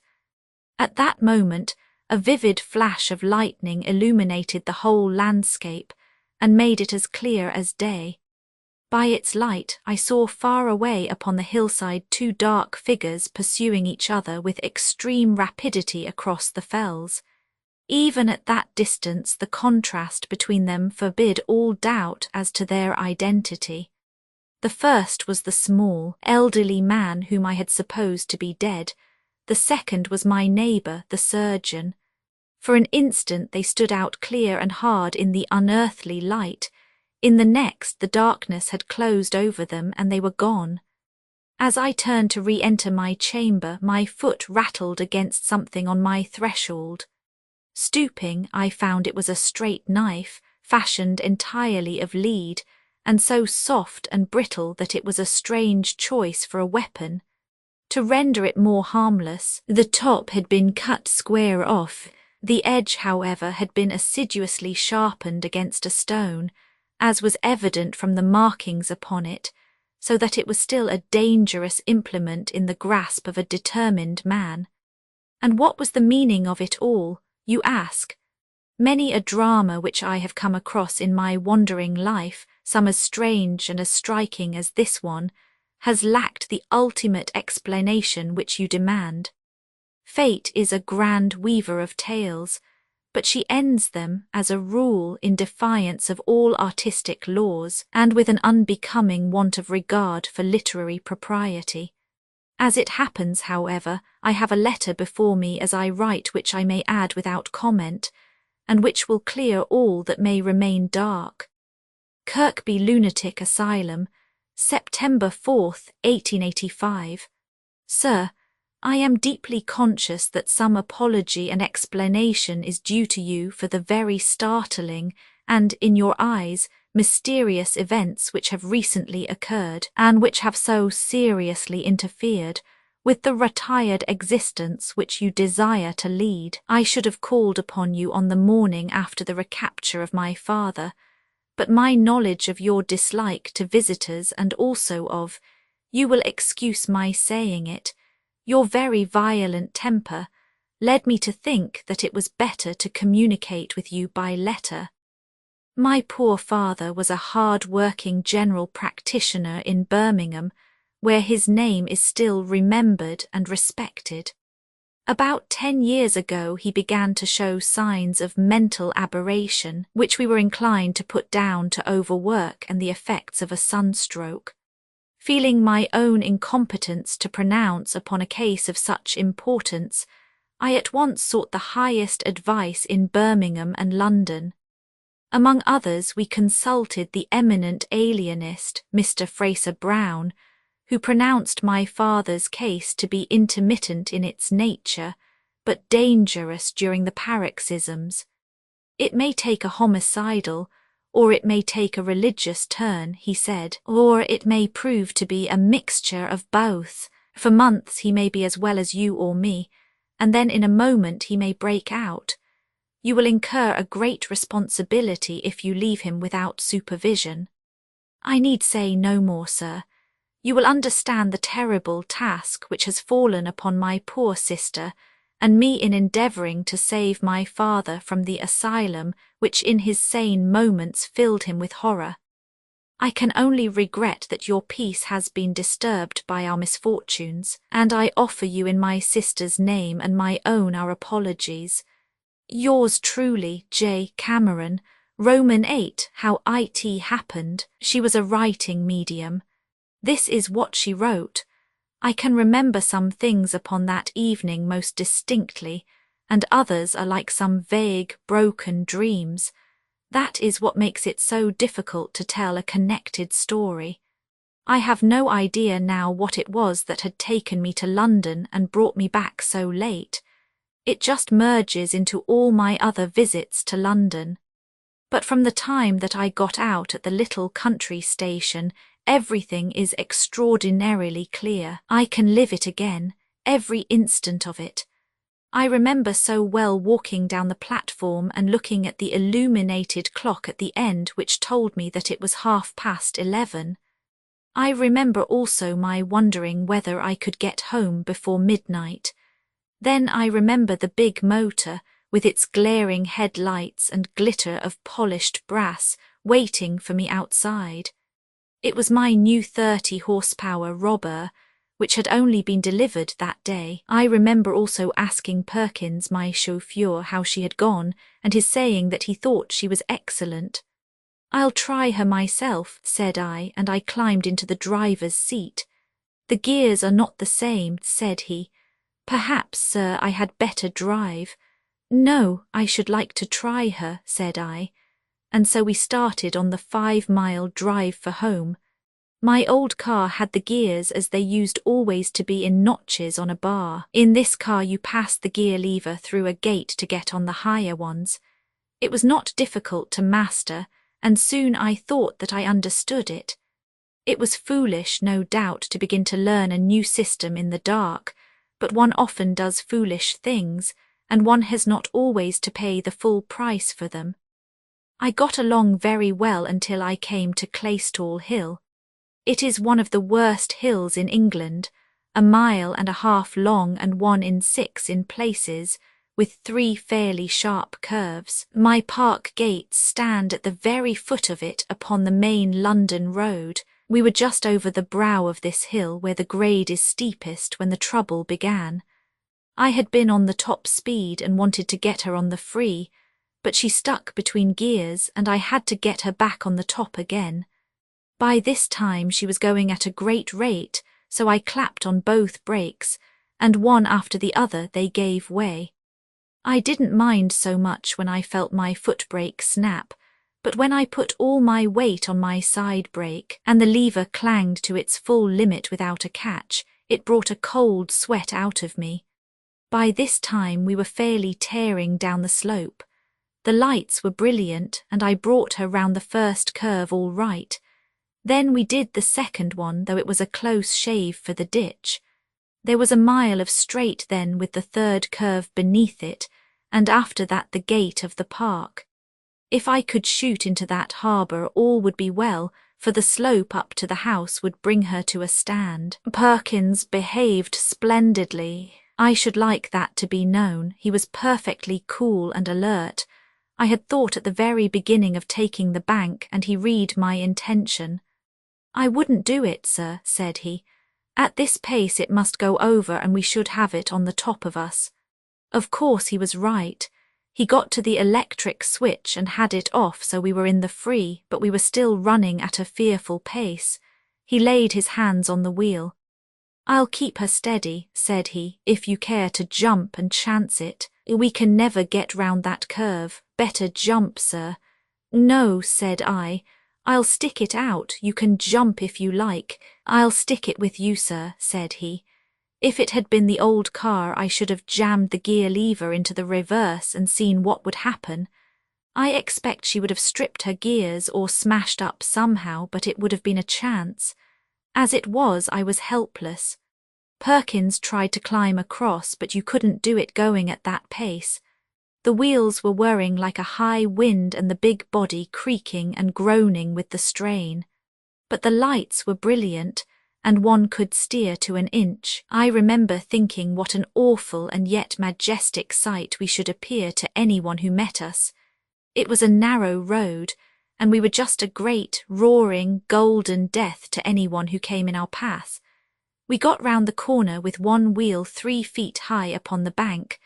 I thought we were surely over, but after staggering for a moment she righted and darted onwards. That was the third corner and the last one. There was only the park gate now. It was facing us, but as luck would have it, not facing us directly. It was about 20 yards to the left up the main road into which we ran. Perhaps I could have done it, but I expect that the steering gear had been jarred when we ran on the bank. The wheel did not turn easily. We shot out of the lane. I saw the open gate on the left. I whirled round my wheel with all the strength of my wrists. Perkins and I threw our bodies across, and then the next instant, going at 50 miles an hour, my right front wheel struck full on the right-hand pillar of my own gate. I heard the crash. I was conscious of flying through the air, and then, asterisk, asterisk, asterisk, when I became aware of my own existence, once more I was among some brushwood in the shadow of the oaks upon the lodge side of the drive. A man was standing beside me. I imagined at first that it was Perkins, but when I looked again I saw that it was Stanley, a man whom I had known at college some years before, and for whom I had a really genuine affection. There was always something peculiarly sympathetic to me in Stanley's personality, and I was proud to think that I had some similar influence upon him. At the present moment I was surprised to see him, but I was like a man in a dream, giddy and shaken and quite prepared to take things as I found them without questioning them. "What a smash," I said. "Good Lord, what an awful smash." He nodded his head, and even in the gloom I could see that he was smiling the gentle, wistful smile which I connected with him. I was quite unable to move. Indeed, I had not any desire to try to move, but my senses were exceedingly alert. I saw the wreck of the motor lit up by the moving lanterns. I saw the little group of people and heard the hushed voices. There were the lodge keeper and his wife and one or two more. They were taking no notice of me, but were very busy round the car. Then suddenly I heard a cry of pain. "The weight is on him. Lift it easy," cried a voice. "It's only my leg," said another one which I recognized as Perkins's. "Where's master?" he cried. "Here I am," I answered, but they did not seem to hear me. They were all bending over something which lay in front of the car. Stanley laid his hand upon my shoulder, and his touch was inexpressibly soothing. I felt light and happy in spite of all. "No pain, of course," said he. "None," said I. "There never is," said he, and then suddenly a wave of amazement passed over me. Stanley, why Stanley had surely died of enteric at Bloemfontein in the Boer War. "Stanley," I cried, and the words seemed to choke my throat. "Stanley, you are dead." He looked at me with the same old gentle, wistful smile. "So are you," he answered. Roman 9. The prisoner's defence, the circumstances, so far as they were known to the public, concerning the death of the beautiful Miss Ina Garnier, and the fact that Captain John Fowler, the accused officer, had refused to defend himself on the occasion of the proceedings at the police court, had roused very general interest. This was increased by the statement that, though he withheld his defence, it would be found to be of a very novel and convincing character. The assertion of the prisoner's lawyer at the police court, to the effect that the answer to the charge was such that it could not yet be given, but would be available before the assizes, also caused much speculation. A final touch was given to the curiosity of the public when it was learned that the prisoner had refused all offers of legal assistance from counsel and was determined to conduct his own defence. The case for the Crown was ably presented and was generally considered to be a very damning one, since it showed very clearly that the accused was subject to fits of jealousy, and that he had already been guilty of some violence owing to this cause. The prisoner listened to the evidence without emotion, and neither interrupted nor cross-questioned the witnesses. Finally, on being informed that the time had come when he might address the jury, he stepped to the front of the dock. He was a man of striking appearance, swarthy, black-moustached, nervous and virile, with a quietly confident manner. Taking a paper from his pocket, he read the following statement, which made the deepest impression upon the crowded court. "I would wish to say in the first place, gentlemen of the jury, that, owing to the generosity of my brother officers, for my own means are limited, I might have been defended today by the first talent of the bar. The reason I have declined their assistance and have determined to fight my own case is not that I have any confidence in my own abilities or eloquence, but it is because I am convinced that a plain, straightforward tale, coming direct from the man who has been the tragic actor in this dreadful affair, will impress you more than any indirect statement could do. If I had felt that I were guilty, I should have asked for help.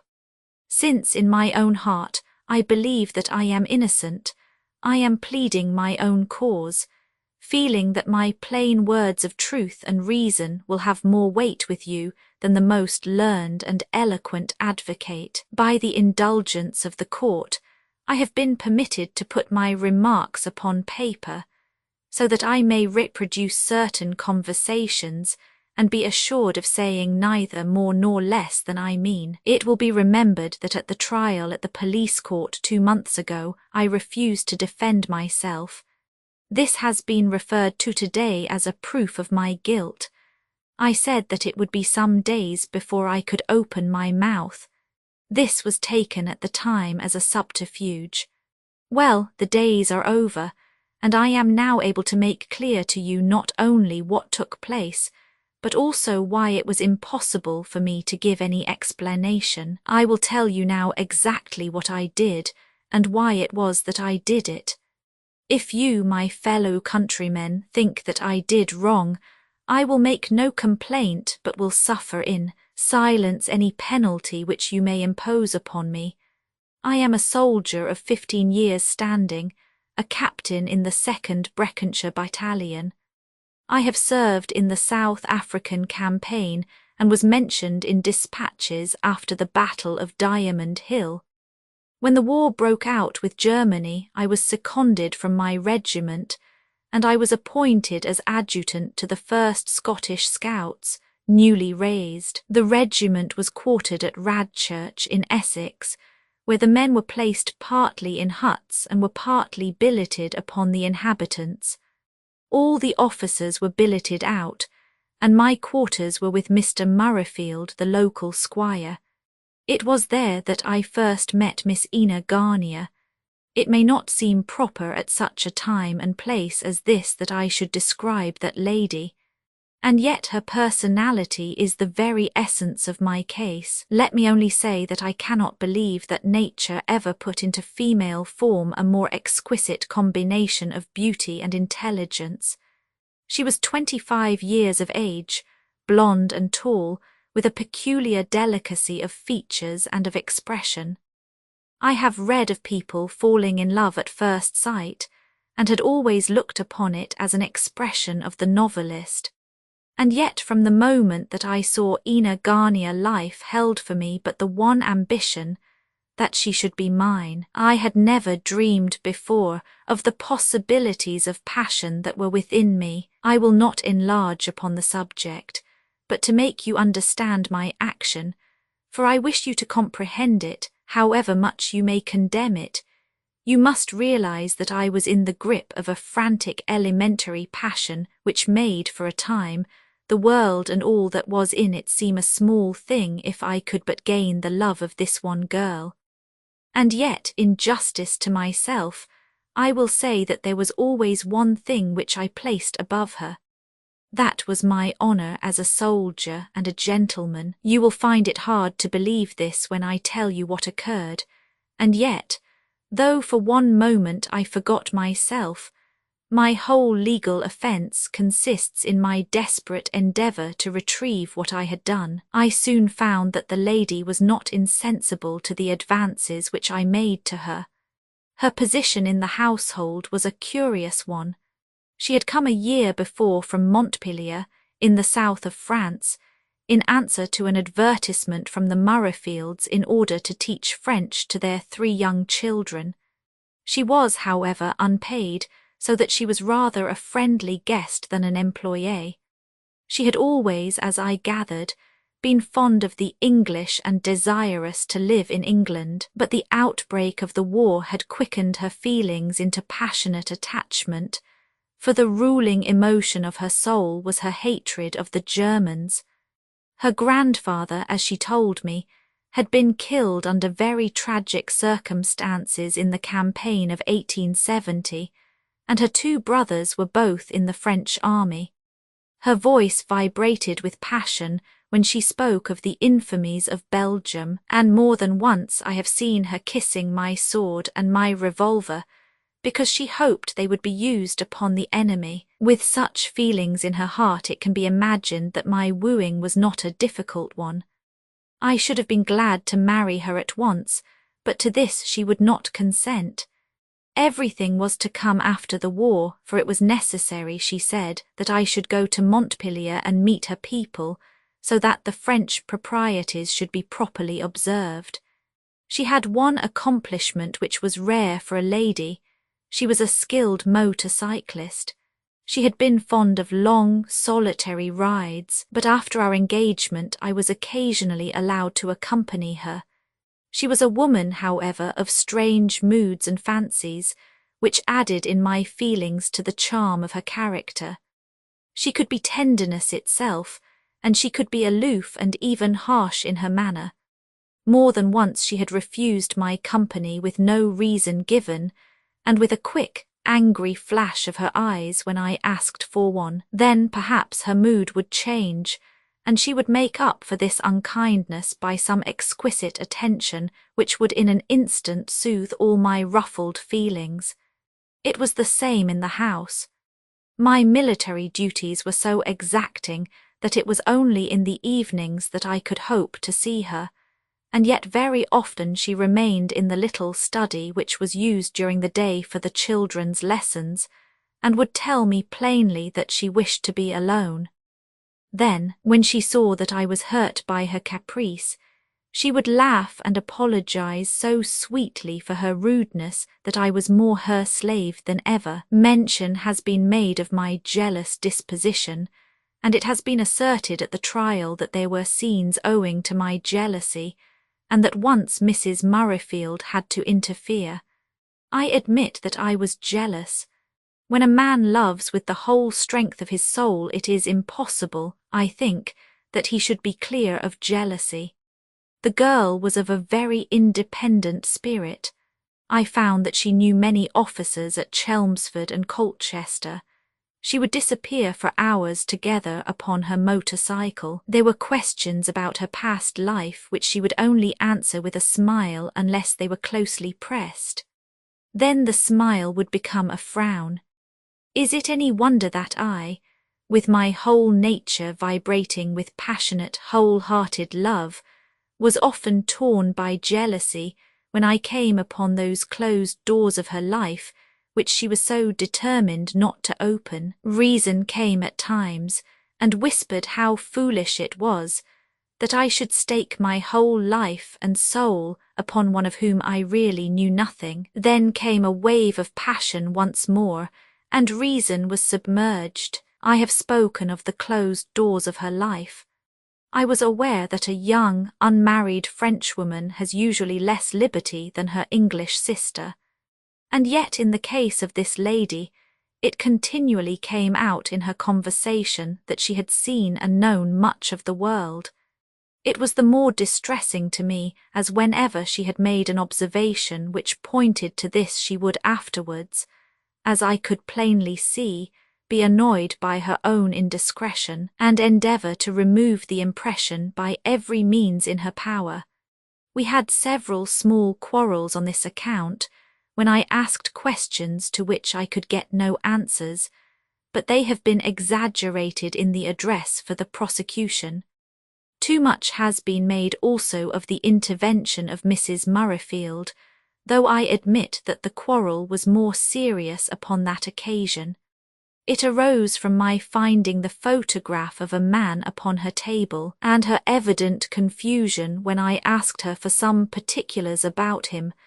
The name H. Vardin was written underneath, evidently an autograph. I was worried by the fact that this photograph had the frayed appearance of one which has been carried secretly about, as a girl might conceal the picture of her lover in her dress.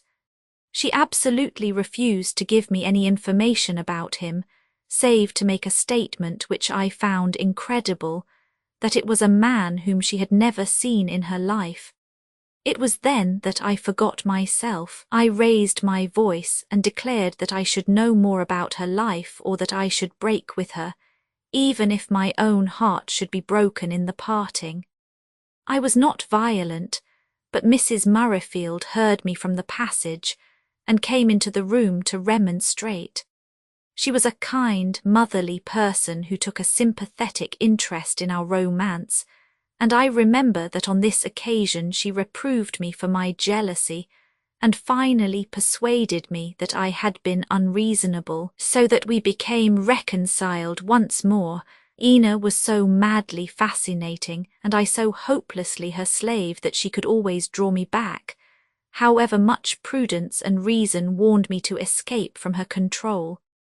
I tried again and again to find out about this man Vardin, but was always met by the same assurance, which she repeated with every kind of solemn oath, that she had never seen the man in her life. Why she should carry about the photograph of a man, a young, somewhat sinister man, for I had observed him closely before she snatched the picture from my hand, was what she either could not or would not explain. Then came the time for my leaving Radchurch. I had been appointed to a junior but very responsible post at the War Office, which of course entailed my living in London. Even my weekends found me engrossed with my work, but at last I had a few days' leave of absence. It is those few days which have ruined my life, which have brought me the most horrible experience that ever a man had to undergo, and have finally placed me here in the dock. Pleading as I plead today for my life and my honour, it is nearly 5 miles from the station to Radchurch. She was there to meet me. It was the first time that we had been reunited since I had put all my heart and my soul upon her. I cannot enlarge upon these matters, gentlemen. You will either be able to sympathise with and understand the emotions which overbalance a man at such a time, or you will not. If you have imagination, you will. If you have not, I can never hope to make you see more than the bare fact. That bare fact, placed in the baldest language, is that during this drive from Radchurch Junction to the village I was led into the greatest indiscretion, the greatest dishonour, if you will, of my life. I told the woman a secret, an enormously important secret, which might affect the fate of the war and the lives of many thousands of men. It was done before I knew it, before I grasped the way in which her quick brain could place various scattered hints together and weave them into one idea. She was wailing, almost weeping, over the fact that the Allied armies were held up by the iron line of the Germans. I explained that it was more correct to say that our iron line was holding them up, since they were the invaders. But is France, is Belgium never to be rid of them? She cried. Are we simply to sit in front of their trenches and be content to let them do what they will with 10 provinces of France? Oh, Jack, Jack, for God's sake, say something to bring a little hope to my heart, for sometimes I think that it is breaking. You English are stolid, you can bear these things, but we others, we have more nerve, more soul. It is death to us, tell me, do tell me that there is hope. And yet it is foolish of me to ask, for of course you are only a subordinate at the War Office, and how should you know what is in the mind of your chiefs? Well, as it happens, I know a good deal, I answered. Don't fret, for we shall certainly get a move on soon. Soon next year may seem soon to some people. It's not next year. Must we wait another month? Not even that. She squeezed my hand in hers. Oh, my darling boy, you have brought such joy to my heart. What suspense I shall live in now. I think a week of it would kill me. Well, perhaps it won't even be a week. And tell me, she went on in her coaxing voice, tell me just one thing, Jack, just one, and I will trouble you no more. Is it our brave French soldiers who advance, or is it your splendid Tommies? With whom will the honour lie? With both. Glorious, she cried. I see it all. The attack will be at the point where the French and British lines join. Together they will rush forward in one glorious advance. No, I said, they will not be together. But I understood you to say, of course, women know nothing of such matters, but I understood you to say that it would be a joint advance. Well, if the French advanced, we will say at Verdun, and the British advanced at Ypres, even if they were hundreds of miles apart, it would still be a joint advance. Ah, I see, she cried, clapping her hands with delight. They would advance at both ends of the line so that the Boches would not know which way to send their reserves. That is exactly the idea, a real advance at Verdun and an enormous feint at Ypres. Then suddenly a chill of doubt seized me. I can remember how I sprang back from her and looked hard into her face. I've told you too much, I cried. Can I trust you? I have been mad to say so much. She was bitterly hurt by my words. That I should for a moment doubt her was more than she could bear. I would cut my tongue out, Jack, before I would tell any human being one word of what you have said. So earnest was she that my fears died away. I felt that I could trust her utterly. Before we had reached Radchurch, I had put the matter from my mind, and we were lost in our joy of the present and in our plans for the future. I had a business message to deliver to Colonel Worrell, who commanded a small camp at Pedley Woodrow. I went there and was away for about 2 hours. When I returned, I inquired for Miss Garnier, and was told by the maid that she had gone to her bedroom, and that she had asked the groom to bring her motor bicycle to the door. It seemed to me strange that she should arrange to go out alone when my visit was such a short one. I had gone into her little study to seek her, and here it was that I waited, for it opened on to the hall passage, and she could not pass without my seeing her. There was a small table in the window of this room at which she used to write. I had seated myself beside this when my eyes fell upon a name written in her large, bold handwriting. It was a reversed impression upon the blotting paper which she had used, but there could be no difficulty in reading it. The name was Hubert Vardin. Apparently it was part of the address of an envelope, for underneath I was able to distinguish the initials S.W., referring to a postal division of London, though the actual name of the street had not been clearly reproduced. Then I knew for the first time that she was actually corresponding with this man, whose vile, voluptuous face I had seen in the photograph with the frayed edges. She had clearly lied to me too, for was it conceivable that she should correspond with a man whom she had never seen? I don't desire to condone my conduct. Put yourself in my place. Imagine that you had my desperately fervid and jealous nature. You would have done what I did, for you could have done nothing else. A wave of fury passed over me. I laid my hands upon the wooden writing desk. If it had been an iron safe, I should have opened it. As it was, it literally flew to pieces before me. There lay the letter itself, placed under lock and key for safety, while the writer prepared to take it from the house. I had no hesitation or scruple. I tore it open. Dishonourable, you will say, but when a man is frenzied with jealousy, he hardly knows what he does. This woman, for whom I was ready to give everything, was either faithful to me or she was not. At any cost I would know which. A thrill of joy passed through me as my eyes fell upon the first words. I had wronged her. Cher Monsieur Vardin, so the letter began. It was clearly a business letter, nothing else. I was about to replace it in the envelope with 1,000 regrets in my mind for my want of faith when a single word at the bottom of the page caught my eyes, and I started as if I had been stung by an adder. Verdun, that was the word. I looked again. Ypres was immediately below it. I sat down horror-stricken by the broken desk, and I read this letter, a translation of which I have in my hand. Murrayfield House, Radchurch. Dear M. Vardin, Stringer has told me that he has kept you sufficiently informed as to Chelmsford and Colchester, so I have not troubled to write. They have moved the Midland Territorial Brigade and the heavy guns towards the coast near Cromer, but only for a time. It is for training, not embarkation. And now for my great news, which I have straight from the War Office itself. Within a week there is to be a very severe attack from Verdun, which is to be supported by a holding attack at Ypres.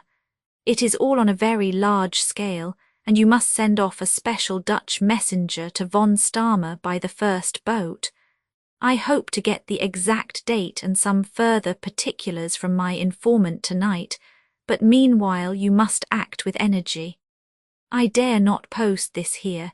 You know what village postmasters are, so I am taking it into Colchester, where Stringer will include it with his own report which goes by hand. Yours faithfully, Sophia Hefner. I was stunned at first as I read this letter, and then a kind of cold, concentrated rage came over me. So this woman was a German and a spy. I thought of her hypocrisy and her treachery towards me, but above all I thought of the danger to the army and the state. A great defeat, the death of thousands of men, might spring from my misplaced confidence.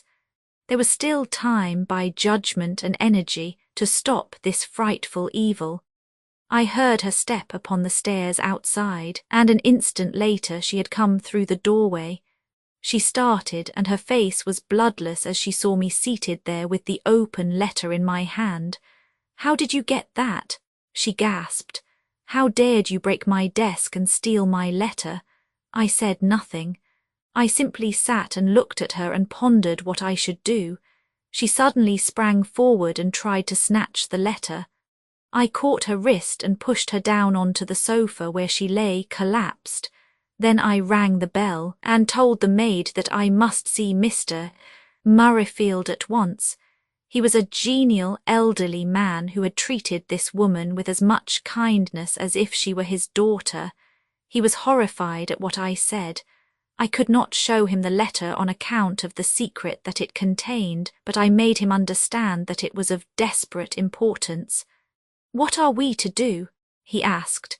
"I never could have imagined anything so dreadful. What would you advise us to do?" "There is only one thing that we can do," I answered. "This woman must be arrested, and in the meanwhile we must so arrange matters that she cannot possibly communicate with anyone. For all we know, she has confederates in this very village. Can you undertake to hold her securely while I go to Colonel Worrell at Pedley and get a warrant and a guard? We can lock her in her bedroom." "You need not trouble," said she.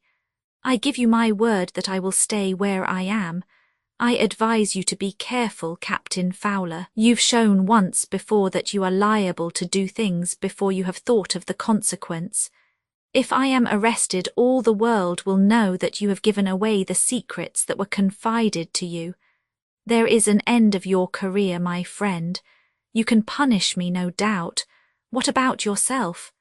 "I think," said I, "you had best take her to her bedroom." "Very good, if you wish it," said she, and followed us to the door.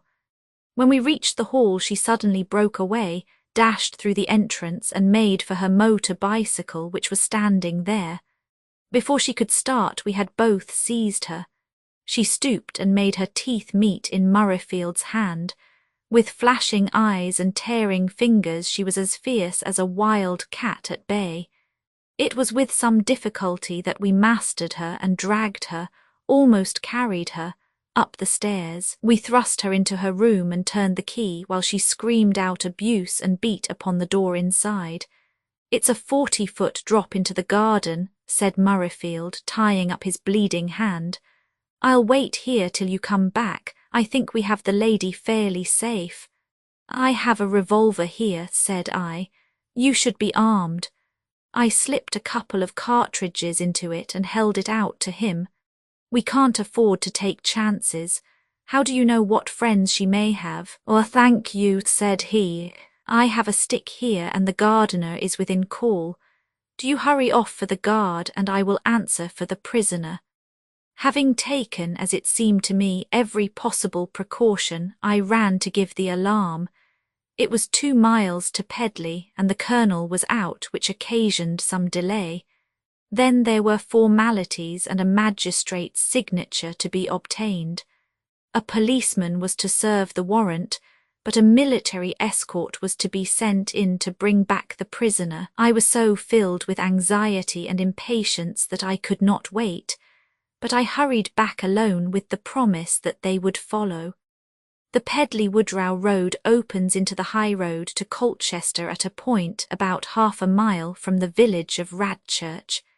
It was evening now, and the light was such that one could not see more than 20 or 30 yards ahead. I had proceeded only a very short way from the point of junction when I heard, coming towards me, the roar of a motorcycle being ridden at a furious pace. It was without lights and close upon me. I sprang aside in order to avoid being ridden down, and in that instant as the machine flashed by I saw clearly the face of the rider. It was she, the woman whom I had loved. She was hatless, her hair streaming in the wind, her face glimmering white in the twilight, flying through the night like one of the Valkyries of her native land. She was past me like a flash and tore on down the Colchester road. In that instant I saw all that it would mean if she could reach the town. If she once was allowed to see her agent, we might arrest him or her, but it would be too late. The news would have been passed on. The victory of the Allies and the lives of thousands of our soldiers were at stake. Next instant I had pulled out the loaded revolver and fired 2 shots after the vanishing figure, already only a dark blur in the dusk. I heard a scream, the crashing of the braking cycle, and all was still. I need not tell you more, gentlemen, you know the rest. When I ran forward I found her lying in the ditch. Both of my bullets had struck her. One of them had penetrated her brain.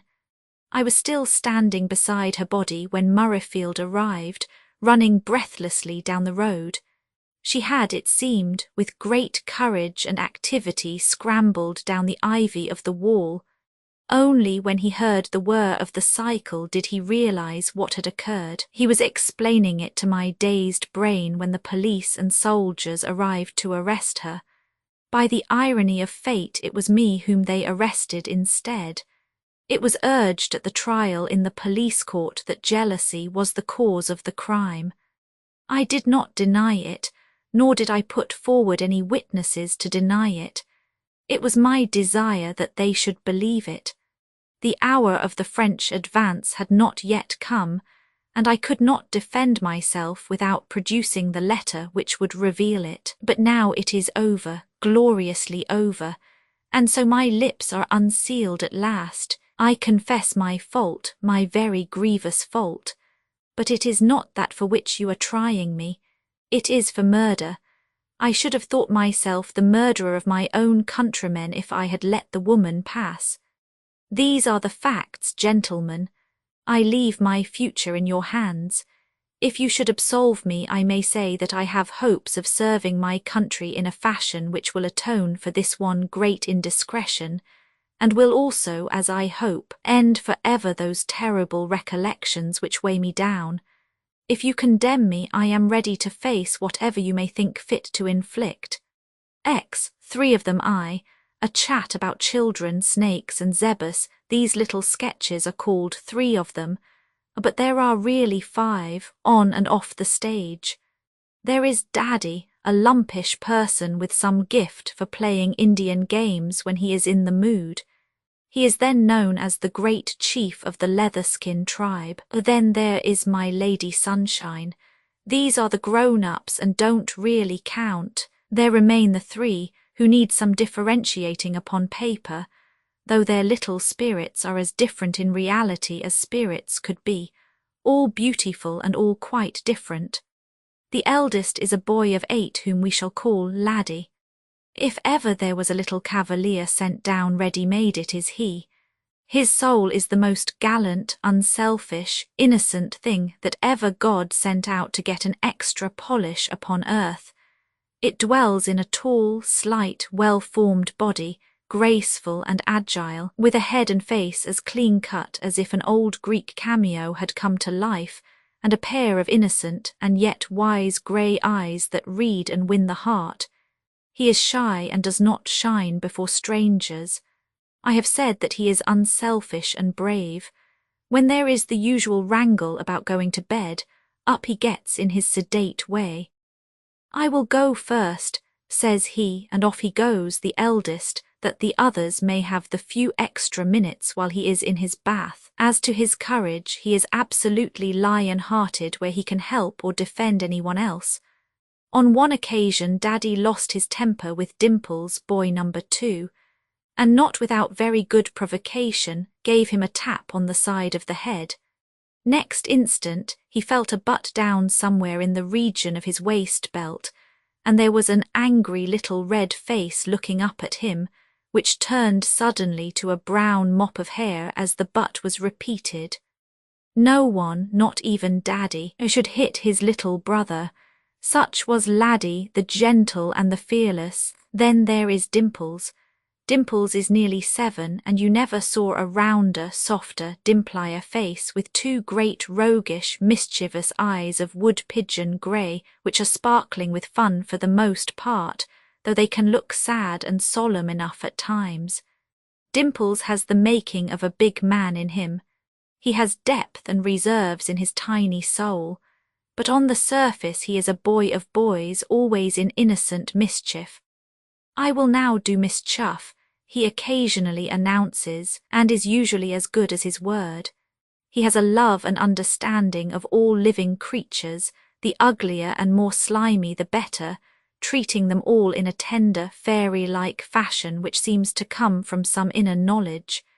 He has been found holding a buttercup under the mouth of a slug to see if he likes butter. He finds creatures in an astonishing way.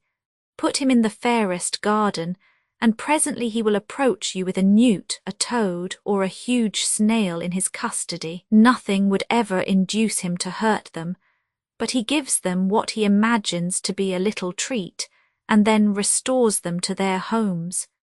He has been known to speak bitterly to the lady when she has given orders that caterpillars be killed if found upon the cabbages, and even the explanation that the caterpillars were doing the work of what he calls the Jarmans did not reconcile him to their fate.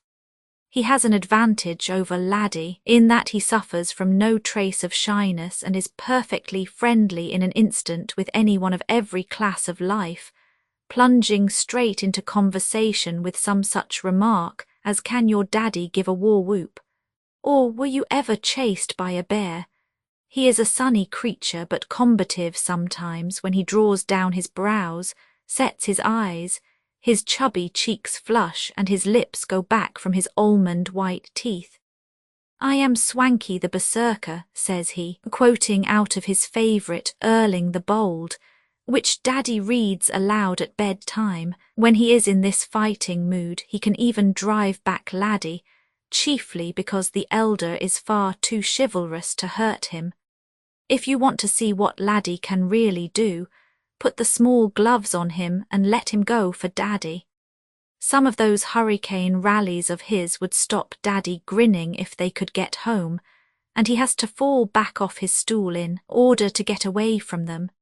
If that latent power of Dimples should ever come out, how will it be manifest? Surely in his imagination. Tell him a story and the boy is lost.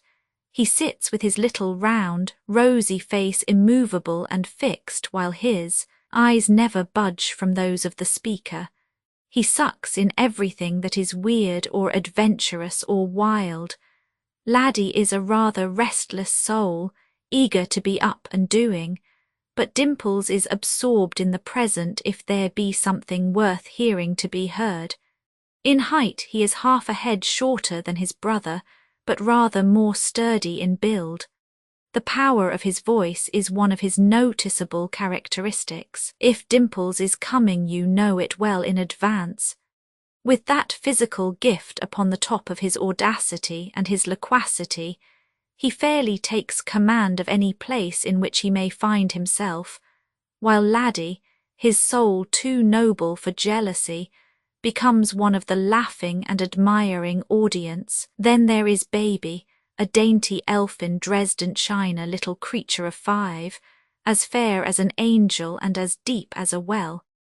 The boys are but shallow, sparkling pools compared with this little girl with her self-repression and dainty aloofness. You know the boys, you never feel that you quite know the girl. Something very strong and forceful seems to be at the back of that wee body. Her will is tremendous. Nothing can break or even bend it. Only kind guidance and friendly reasoning can mould it. The boys are helpless if she has really made up her mind. But this is only when she asserts herself, and those are rare occasions. As a rule she sits quiet, aloof, affable, keenly alive to all that passes, and yet taking no part in it save for some subtle smile or glance. And then suddenly the wonderful grey-blue eyes under the long black lashes will gleam like coy diamonds, and such a hearty little chuckle will come from her that everyone else is bound to laugh out of sympathy. She and Dimples are great allies and yet have continual lovers' quarrels. One night she would not even include his name in her prayers. God bless everyone else, but not a word of Dimples. Come, come, darling, urged the lady. Well then, God bless horrid Dimples, said she at last after she had named the cat, the goat, her dolls, and her Wrigley. That is a strange trait, the love for the Wrigley. It would repay thought from some scientific brain. It is an old, faded, disused downy from her cot. Yet go where she will, she must take Wrigley with her. All her toys put together would not console her for the absence of Wrigley. If the family go to the seaside, Wrigley must come too. She will not sleep without the absurd bundle in her arms. If she goes to a party, she insists upon dragging its disreputable folds along with her, one end always projecting to give it fresh air. Every phase of childhood represents to the philosopher something in the history of the race, from the newborn baby which can hang easily by one hand from a broomstick with its legs drawn up under it. The whole evolution of mankind is re-enacted. You can trace clearly the cave dweller, the hunter, the scout. What then does Wrigley represent? Fetish worship, nothing else. The savage chooses some most unlikely thing and adores it. This dear little savage adores her Wrigley. So now we have our 3 little figures drawn as clearly as a clumsy pen can follow such subtle elusive creatures of mood and fancy.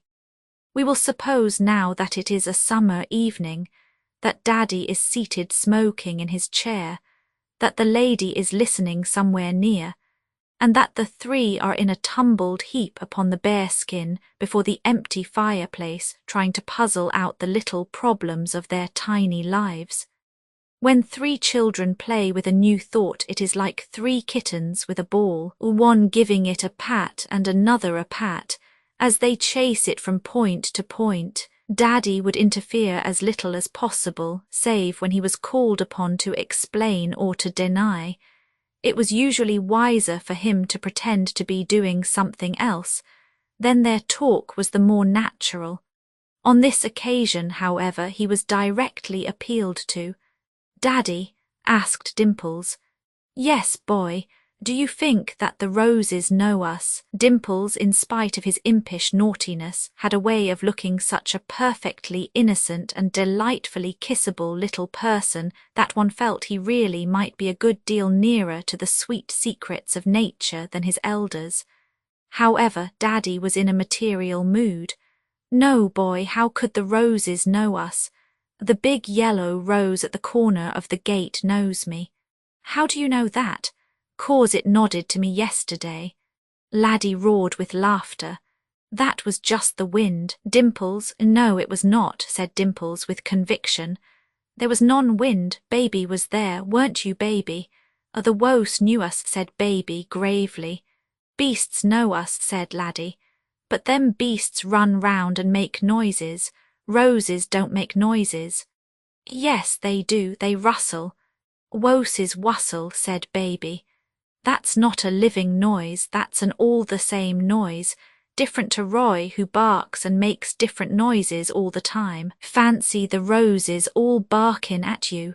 Daddy, will you tell us about animals?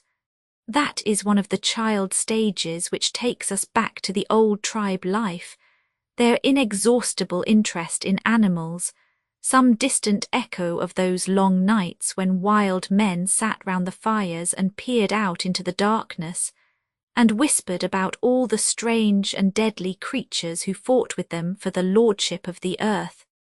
Children love caves, and they love fires and meals out of doors, and they love animal talk, all relics of the far distant past. What is the biggest animal in South America, Daddy? Daddy, wearily, oh, I don't know. I suppose an elephant would be the biggest. No, boy, there are none in South America. Well then, a rhinoceros. No, there are none. Well, what is there, Daddy? Well, dear, there are jaguars. I suppose a jaguar is the biggest. Then it must be 36 feet long. Oh no, boy, about 8 or 9 feet with his tail. But there are boa constrictors in South America 36 feet long. That's different. Do you think, asked Dimples with his big, solemn, grey eyes wide open, there was ever a boa strictor 45 feet long? No, dear, I never heard of one. Perhaps there was one, but you never heard of it. Do you think you would have heard of a boa strictor 45 feet long if there was one in South America? Well, there may have been one. Daddy, said Laddie, carrying on the cross-examination with the intense earnestness of a child, could a boa constrictor swallow any small animal? Yes, of course he could. Could he swallow a jaguar? Well, I don't know about that. A jaguar is a very large animal. Well then, asked Dimples, could a jaguar swallow a boa strictor? Silly ass, said Laddie. If a jaguar was only 9 feet long and the boa constrictor was 35 feet long, then there would be a lot sticking out of the jaguar's mouth. How could he swallow that?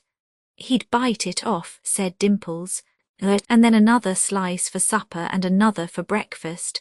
But I say, Daddy, a strictor couldn't swallow a porcupine, could he? He would have a sore throat all the way down. Shrieks of laughter and a welcome rest for Daddy, who turned to his paper. Daddy, he put down his paper with an air of conscious virtue and lit his pipe. Well, dear, what's the biggest snake you ever saw? Oh, bother the snakes, I am tired of them. But the children were never tired of them. Heredity again, for the snake was the worst enemy of arboreal man. Daddy made soup out of a snake, said Laddie. Tell us about that snake, Daddy. Children like a story best the 4th or 5th time, so it is never any use to tell them that they know all about it. The story which they can check and correct is their favourite. Well, dear, we got a viper and we killed it. Then we wanted the skeleton to keep and we didn't know how to get it. At first we thought we would bury it, but that seemed too slow. Then I had the idea to boil all the viper's flesh off its bones, and I got an old meat tin and we put the viper and some water into it and put it above the fire. You hung it on a hook, Daddy. Yes, we hung it on the hook that they put the porridge pot on in Scotland. Then just as it was turning brown, in came the farmer's wife and ran up to see what we were cooking. When she saw the viper, she thought we were going to eat it. Oh, you dirty divils, she cried, and caught up the tin in her apron and threw it out of the window. Fresh shrieks of laughter from the children, and Dimples repeated, you dirty divil, until Daddy had to clump him playfully on the head. Tell us some more about snakes, cried Laddie. Did you ever see a really dreadful snake? One that would turn you black and dead you in 5 minutes, said Dimples. It was always the most awful thing that appealed to Dimples.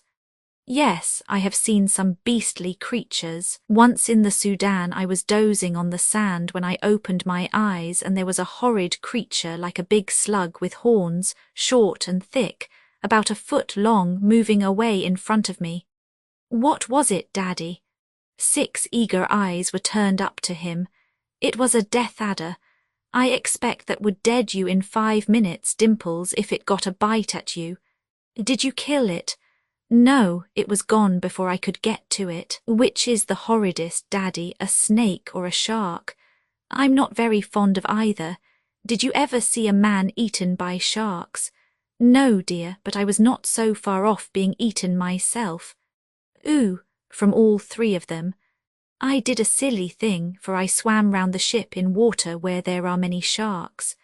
As I was drying myself on the deck, I saw the high fin of a shark above the water a little way off. It had heard the splashing and come up to look for me. Weren't you frightened, Daddy? Yes, it made me feel rather cold. There was silence while Daddy saw once more the golden sand of the African beach and the snow-white roaring surf with the long, smooth swell of the bar. Children don't like silences. Daddy, said Laddie, do zebus bite? Zebus, why, they are cows. No, of course not. But a zebu could butt with its horns. Oh, yes, it could butt. Do you think a zebu could fight a crocodile? Well, I should back the crocodile. Why? Well, dear, the crocodile has great teeth and would eat the zebu. But suppose the zebu came up when the crocodile was not looking and butted it. Well, that would be one up for the zebu, but one butt wouldn't hurt a crocodile. No, one wouldn't, would it? But the zebu would keep on. Crocodiles live on sandbanks, don't they? Well, then the zebu would come and live near the sandbank too, just so far as the crocodile would never see him. Then every time the crocodile wasn't looking, the zebu would butt him. Don't you think he would beat the crocodile? Well, perhaps he would.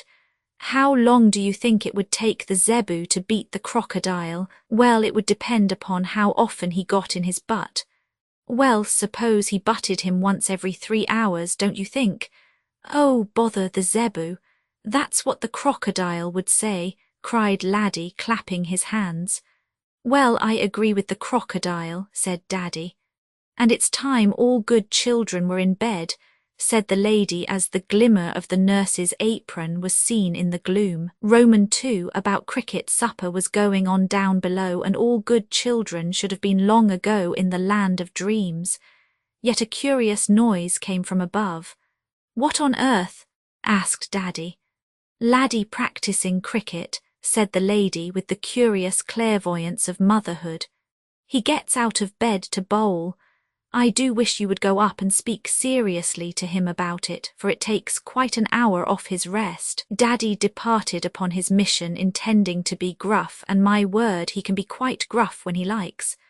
When he reached the top of the stairs, however, and heard the noise still continue, he walked softly down the landing and peeped in through the half-opened door.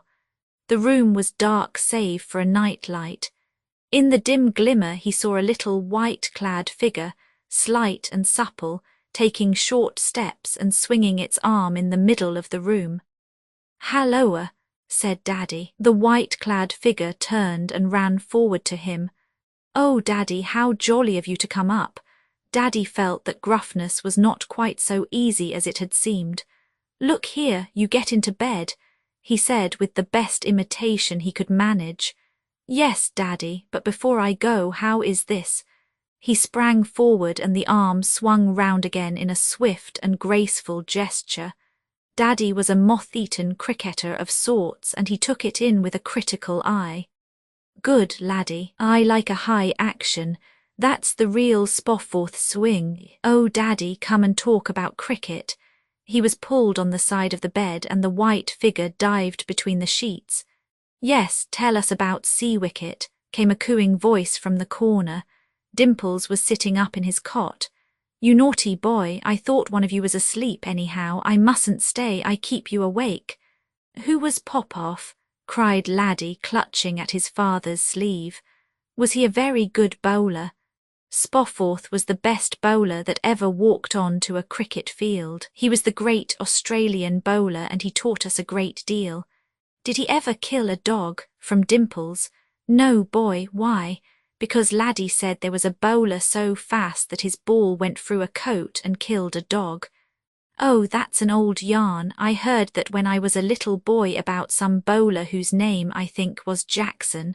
Was it a big dog? No, no, son, it wasn't a dog at all. It was a cat, said Dimples. No, I tell you it never happened. But tell us about Spofforth, cried Laddie. Dimples, with his imaginative mind, usually wandered, while the elder came eagerly back to the point. Was he very fast? He could be very fast. I have heard cricketers who had played against him say that his Yorker, that is a ball which is just short of a full pitch, was the fastest ball in England. I have myself seen his long arm swing round and the wicket go down before ever the batsman had time to ground his bat. Ooh, from both beds. He was a tall, thin man, and they called him the Fiend. That means the devil, you know. And was he the devil? No, Dimples, no. They called him that because he did such wonderful things with the ball. Can the devil do wonderful things with a ball? Daddy felt that he was propagating devil worship and hastened to get to safer ground. Spofforth taught us how to bowl and Blackham taught us how to keep wicket. When I was young we always had another fielder, called the long stop, who stood behind the wicket-keeper. I used to be a thick, solid boy, so they put me as long stop, and the balls used to bounce off me, I remember, as if I had been a mattress. Delighted laughter, but after Blackham came wicket-keepers had to learn that they were there to stop the ball. Even in good second-class cricket there were no more long stops. We soon found plenty of good wicket-keeps like Alfred Lyttelton and MacGregor, but it was Blackham who showed us how. To see Spofforth, all India rubber and ginger, at one end bowling, and Blackham, with his black beard over the bails waiting for the ball at the other end, was worth living for, I can tell you. Silence while the boys pondered over this, but Laddie feared Daddy would go, so he quickly got in a question. If Daddy's memory could only be kept going, there was no saying how long they might keep him. Was there no good bowler until Spofforth came? Oh, plenty, my boy, but he brought something new with him, especially change of pace. You could never tell by his action up to the last moment whether you were going to get a ball like a flash of lightning, or one that came slow but full of devil and spin. But for mere command of the pitch of a ball I should think Alfred Shaw of Nottingham was the greatest bowler I can remember. It was said that he could pitch a ball twice in 3 times upon a half-crown. Ooh, and then from Dimples, whose half-crown? Well, anybody's half-crown. Did he get the half-crown? No, no, why should he? Because he put the ball on it. The half-crown was kept there always for people to aim at, explained Laddie. No, no, there never was a half-crown. Murmurs of remonstrance from both boys. I only meant that he could pitch the ball on anything, a half-crown or anything else. Daddy, with the energy of one who has a happy idea, could he have pitched it on the batsman's toe? Yes, boy, I think so. Well then, suppose he always pitched it on the batsman's toe. Daddy laughed. Perhaps that is why dear old W.G. always stood with his left toe cocked up in the air. On one leg, no, no, Dimples, with his heel down and his toe up. Did you know W.G., Daddy? Oh, yes, I knew him quite well. Was he nice? Yes, he was splendid. He was always like a great jolly schoolboy who was hiding behind a huge black beard. Whose beard? I meant that he had a great bushy beard. He looked like the pirate chief in your picture books, but he had as kind a heart as a child. I have been told that it was the terrible things in this war that really killed him. Grand old W.G. Was he the best bat in the world, Daddy? Of course he was, said Daddy, beginning to enthuse to the delight of the clever little plotter in the bed. There never was such a bat, never in the world, and I don't believe there ever could be again. He didn't play on smooth wickets as they do now.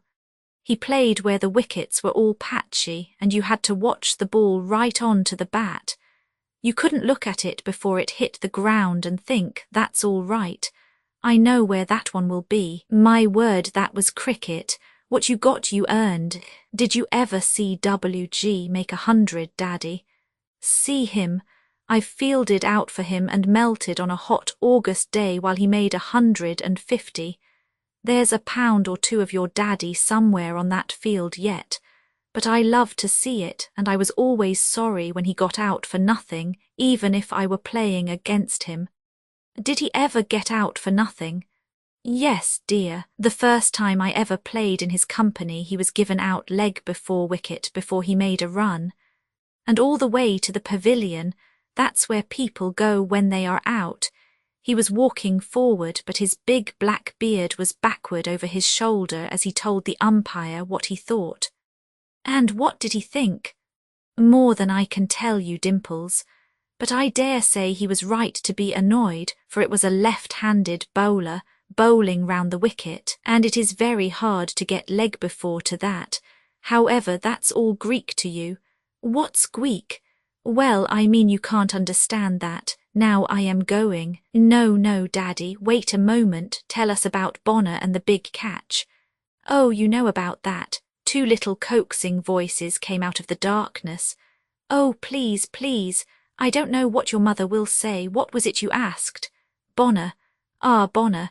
Daddy looked out in the gloom and saw green fields and golden sunlight and great sportsmen long gone to their rest. Bonner was a wonderful man. He was a giant in size. As big as you, Daddy. Daddy seized his elder boy and shook him playfully. I heard what you said to Miss Cregan the other day. When she asked you what an acre was, you said about the size of Daddy. Both boys gurgled. But Bonner was 5 inches taller than I. He was a giant, I tell you. Did nobody kill him? No, Dimples, not a storybook giant, but a great, strong man. He had a splendid figure and blue eyes and a golden beard, and altogether he was the finest man I have ever seen, except perhaps one. Who was the one, Daddy? Well, it was the Emperor Frederick of Germany.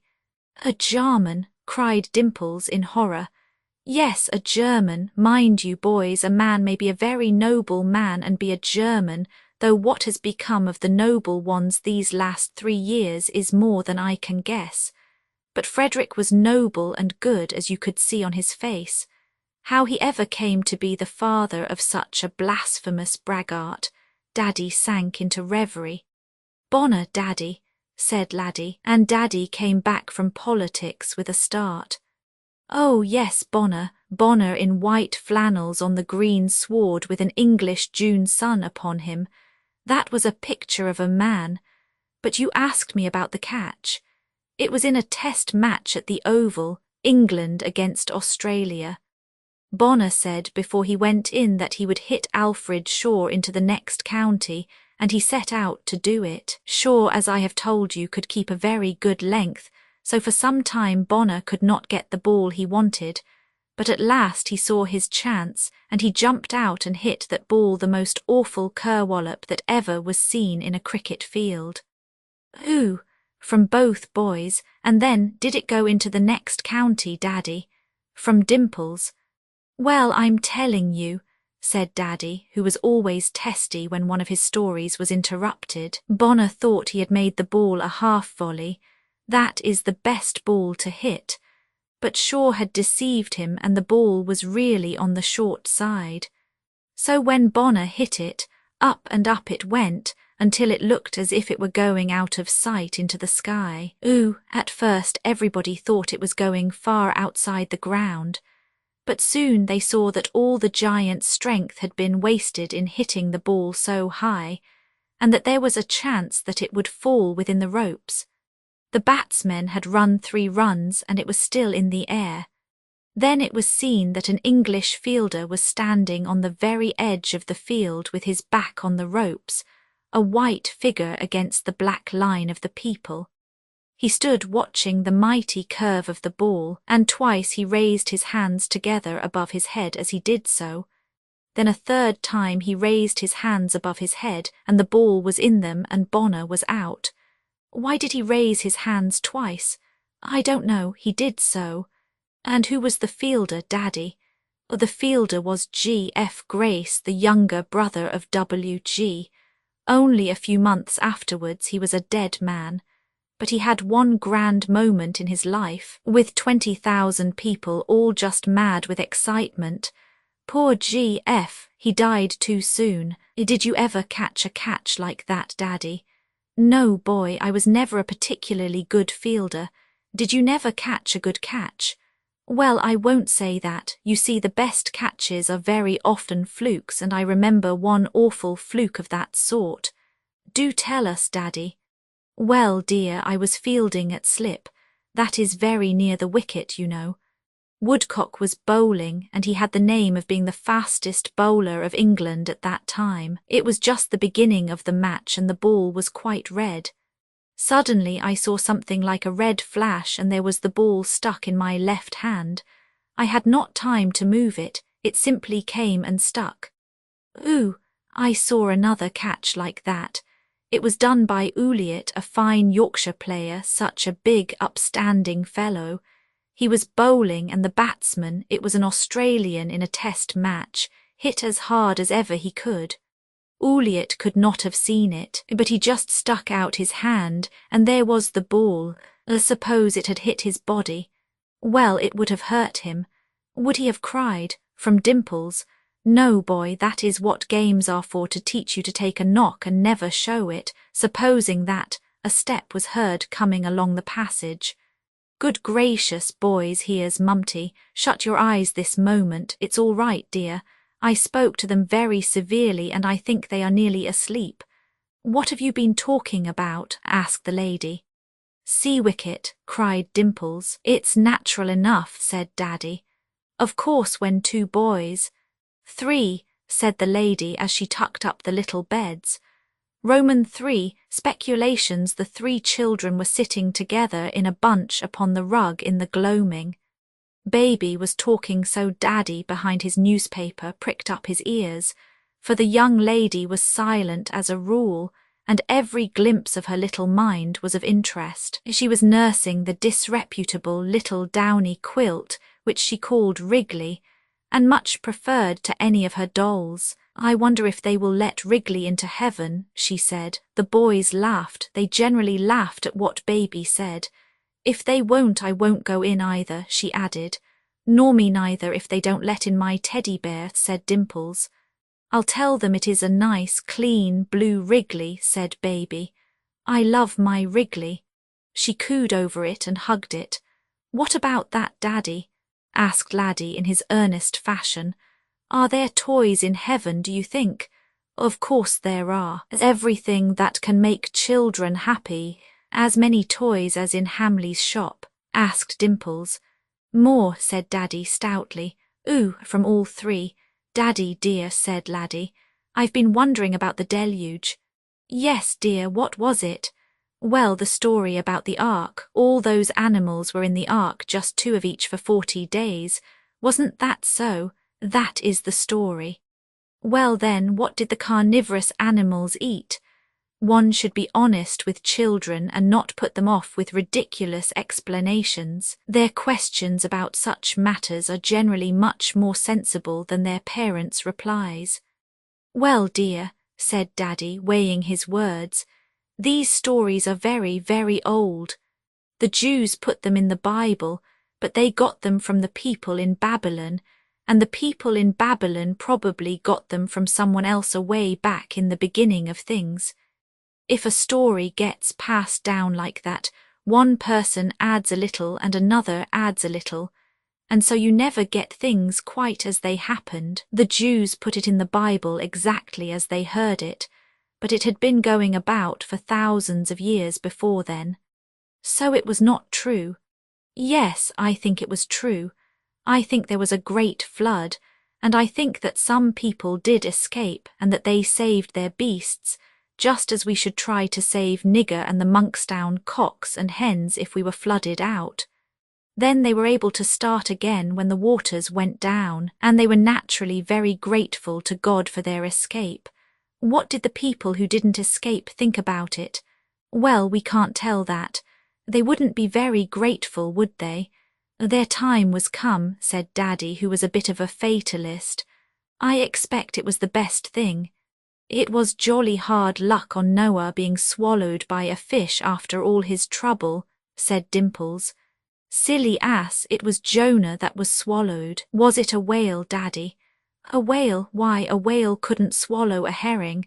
A shark, then. Well, there again you have an old story which has got twisted and turned a good deal. No doubt he was a holy man who had some great escape at sea, and then the sailors and others who admired him invented this wonder. Daddy, said Dimples suddenly, should we do just the same as Jesus did? Yes, dear, he was the noblest person that ever lived. Well, did Jesus lie down every day from 12 to 1? I don't know that he did. Well then, I won't lie down from 12 to 1. If Jesus had been a growing boy and had been ordered to lie down by his mumty and the doctor, I am sure he would have done so.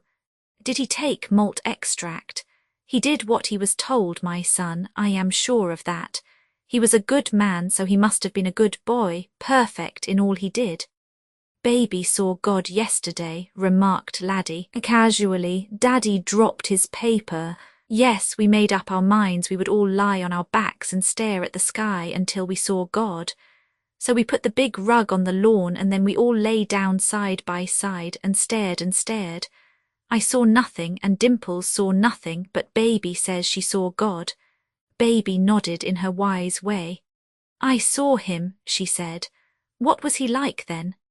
Oh, just God, she would say no more but hugged her Wrigley. The lady had entered and listened with some trepidation to the frank audacity of the children's views.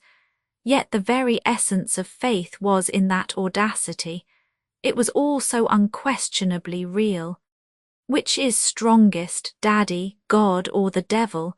It was Laddie who was speculating now. Why, God rules everything, of course. Then why doesn't he kill the devil?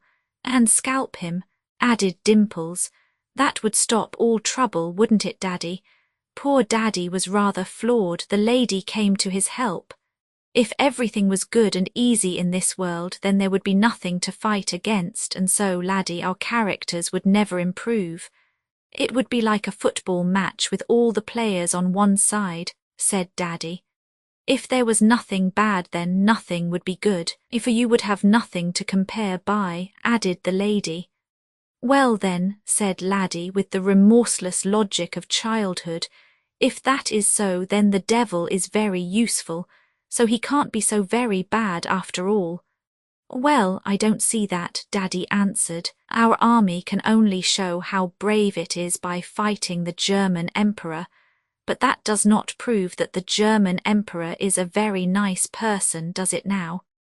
Besides, Daddy continued, improving the occasion, you must not think of the devil as a person.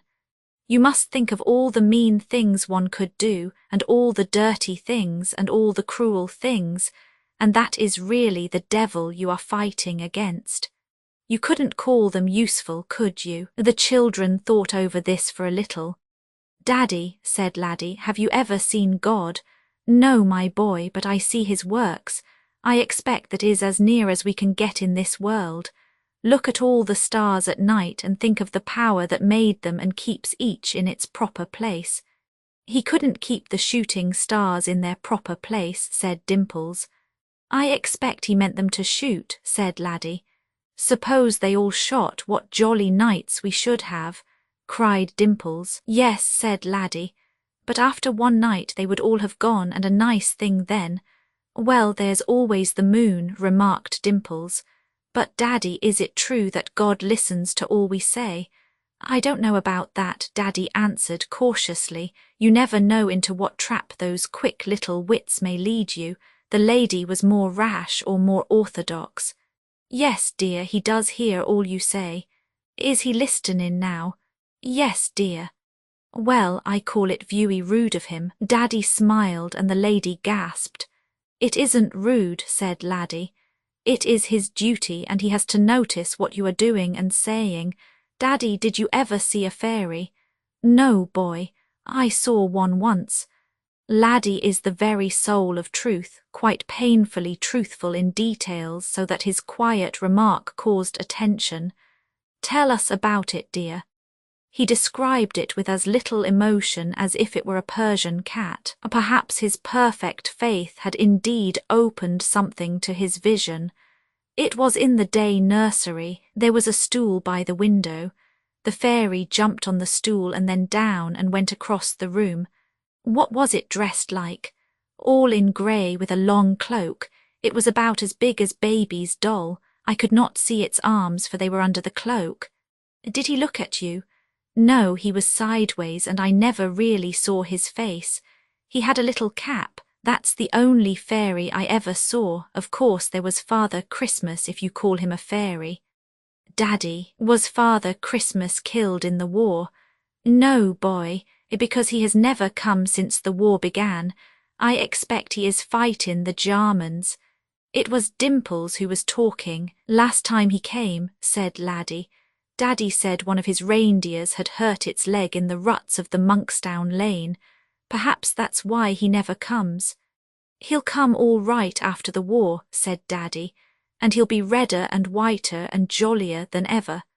Then Daddy clouded suddenly, for he thought of all those who would be missing when Father Christmas came again. 10 loved ones were dead from that one household. The lady put out her hand, for she always knew what Daddy was thinking. They will be there in spirit, dear. Yes, and the jolliest of the lot, said Daddy stoutly. We'll have our Father Christmas back and all will be well in England. But what do they do in India? Asked Laddie. Why, what's wrong with them? How do the sledge and the reindeer get across the sea? All the parcels must get wet. Yes, dear, there have been several complaints, said Daddy gravely. Halloa, here's nurse, time's up, off to bed. They got up resignedly, for they were really very good children. Say your prayers here before you go, said the lady. The 3 little figures all knelt on the rug, baby still cuddling her Wrigley. You pray, Laddie, and the rest can join in. God bless everyone I love, said the high, clear child voice. And make me a good boy, and thank you so much for all the blessings of today. And please take care of Alan, who is fighting the Germans, and Uncle Cosmo, who is fighting the Germans, and Uncle Woody, who is fighting the Germans, and all the others who are fighting the Germans, and the men on the ships on the sea, and Grandma and Grandpa and Uncle Pat. And don't ever let Daddy and Mumty die. That's all. And please send plenty sugar for the poor people, said Baby in her unexpected way. And a little petrol for Daddy, said Dimples. Amen, said Daddy, and the little figures rose for the good-night kiss. Roman 4, the Leatherskin tribe, Daddy, said the elder boy. Have you seen wild Indians? Yes, boy. Have you ever scalped one? Good gracious, no. Has one ever scalped you? Asked Dimples. Silly, said Laddie.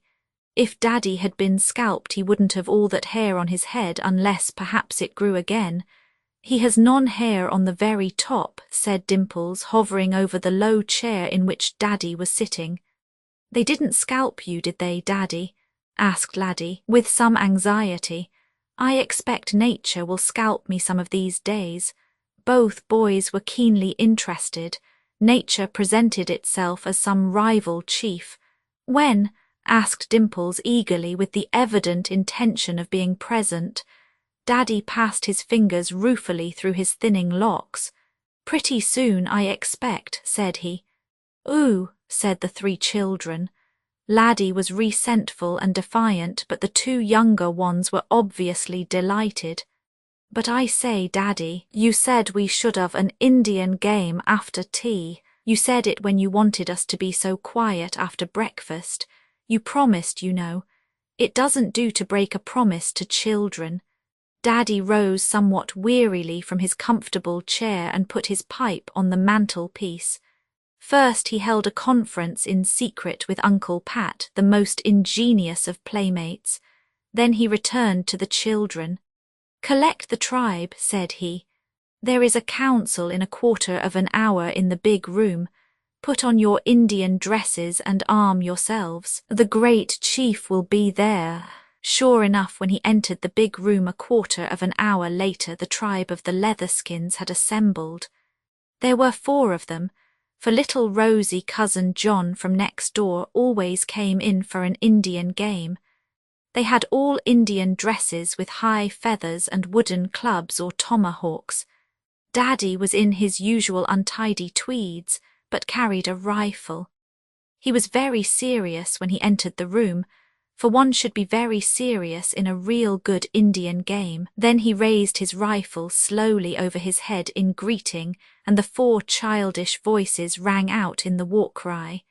It was a prolonged wolfish howl, which Dimples had been known to offer to teach elderly ladies in hotel corridors. "You can't be in our tribe without it, you know. There is none-body about. Now just try once if you can do it." At this moment, there are 6 elderly people wandering about England who have been made children once more by Laddie and Dimples. "Hail to the tribe," cried Daddy. "Hail, chief," answered the voices. "Red buffalo, here," cried Laddie. "Black bear, here," cried Dimples. "White butterfly, go on, you silly squaw," growled Dimples. "Here," said Baby. "Prairie wolf." "Here," said little 4-year-old John. "The muster is complete. Make a circle round the campfire, and we shall drink the firewater of the palefaces and smoke the pipe of peace." That was a fearsome joy. The firewater was ginger ale drunk out of the bottle, which was gravely passed from hand to hand. At no other time had they ever drunk like that, and it made an occasion of it which was increased by the owlish gravity of Daddy. Then he lit his pipe, and it was passed also from one tiny hand to another, Laddie taking a hearty suck at it, which set him coughing, while Baby only touched the end of the amber with her little pink lips. There was dead silence until it had gone round and returned to its owner. "Warriors of the Leatherskins, why have we come here?" asked Daddy, fingering his rifle. "Humpty Dumpty," said little John, and the children all began to laugh, but the portentous gravity of Daddy brought them back to the warrior mood. "The prairie wolf has spoken truly," said Daddy. "A wicked paleface called Humpty Dumpty has taken the prairies which once belonged to the Leatherskins and is now camped upon them and hunting our buffaloes. What shall be his fate? Let each warrior speak in turn." "Tell him he has jolly well got to clear out," said Laddie. "That's not Indian talk," cried Dimples with all his soul in the game. "Kill him, great chief, him and his squaw too." The 2 younger warriors merely laughed, and little John repeated Humpty Dumpty. "Quite right, remember the villain's name," said Daddy. "Now then, the whole tribe follows me on the war trail, and we shall teach this paleface to shoot our buffaloes." "Look here, we don't want squaws," cried Dimples as Baby toddled at the rear of the procession. "You stay in the wigwam and cook." A piteous cry greeted the suggestion. "The white butterfly will come with us and bind up the wounds," said Daddy. "The squaws are jolly good as torturers," remarked Laddie. "Really, Daddy, this strikes me as a most immoral game," said the lady, who had been a sympathetic spectator from a corner, doubtful of the ginger ale, horrified at the pipe, and delighted at the complete absorption of the children. "Rather," said the great chief with a sad relapse into the normal. "I suppose that is why they love it so. Now then, warriors, we go forth on the war trail. One whoop all together before we start. Capital, follow me now, one behind the other. Not a sound. If one gets separated from the others, let him give the cry of a night owl, and the others will answer with the squeak of the prairie lizard." "What sort of a squeak, please?" "Oh, any old squeak will do. You don't walk. Indians trot on the war path.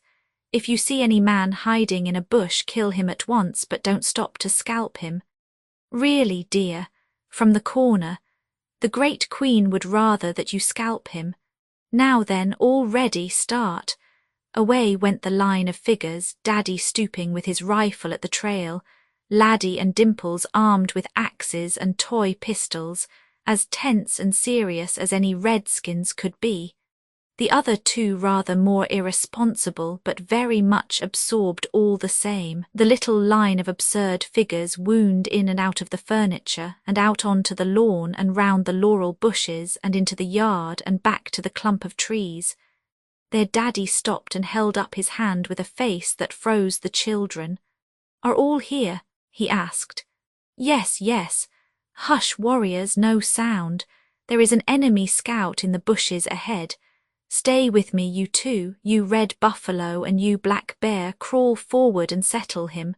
See that he makes no sound. What you do must be quick and sudden. When all is clear, give the cry of the wood pigeon, and we will join you." The two warriors crawled off in most desperate earnest. Daddy leaned on his gun and winked at the lady, who still hovered fearfully in the background like a deer hen whose chickens were doing wonderful and unaccountable things. The two younger Indians slapped each other and giggled. Presently there came the coo of a wood pigeon from in front. Daddy and the tribe moved forward to where the advance guard were waiting in the bushes. "Great Chief, we could find no scout," said Laddie. "There was none person to kill," added Dimples. The chief was not surprised, since the scout had been entirely of his own invention. It would not do to admit it, however. "Have you found his trail?" he asked. "No, Chief." "Let me look."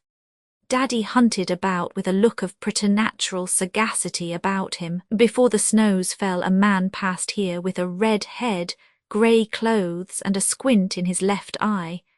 His trail shows that his brother has a grocer's shop, and his wife smokes cigarettes on the sly." "Oh, Daddy, how could you read all that?" "It's easy enough, my son, when you get the knack of it. But look here, we are Indians on the war trail, and don't you forget it if you value your scalp. Aha, here is Humpty Dumpty's trail."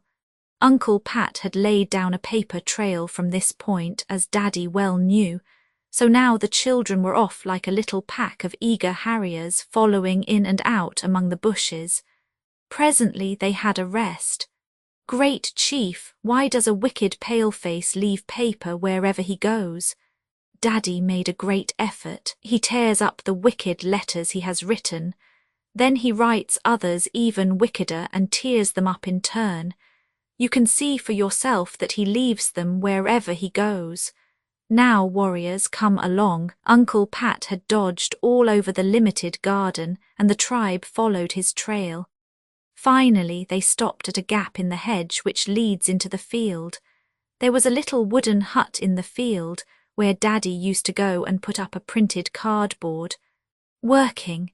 He found it a very good dodge when he wanted a quiet smoke and a nap.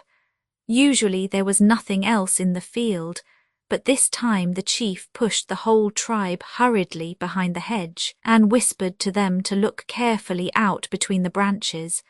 In the middle of the field, a tripod of sticks supported a kettle. At each side of it was a hunched-up figure in a coloured blanket. Uncle Pat had done his work skillfully and well. "You must get them before they can reach their rifles," said the chief. "What about their horses? Black Bear, move down the hedge and bring back word about their horses. If you see none, give 3 whistles." The whistles were soon heard, and the warrior returned. "If the horses had been there, what would you have done?" "Scalped them," said Dimples. "Silly ass," said Laddie. "Who ever heard of a horse's scalp? You would stampede them." "Of course," said the chief. "If ever you see a horse grazing, you crawl up to it, spring on its back, and then gallop away with your head looking under its neck and only your foot to be seen. Don't you forget it, but we must scupper these rascals on our hunting grounds. Shall we crawl up to them?" "Yes, crawl up. Then when I give a whoop, rush them. Take them alive. I wish to have a word with them first. Carry them into the hut. Go." Away went the eager little figures, the chubby babes and the 2 lithe, active boys. Daddy stood behind the bush watching them. They kept a line and tiptoed along to the camp of the strangers. Then on the chief's signal they burst into a cry and rushed wildly with waving weapons into the camp of the pale-faces. A moment later the two pillow-made trappers were being dragged off into the hut by the whooping warriors. They were upended in one corner when the chief entered, and the victorious Indians were dancing about in front of them. "Anybody wounded?" asked the chief. "No, no. Have you tied their hands?"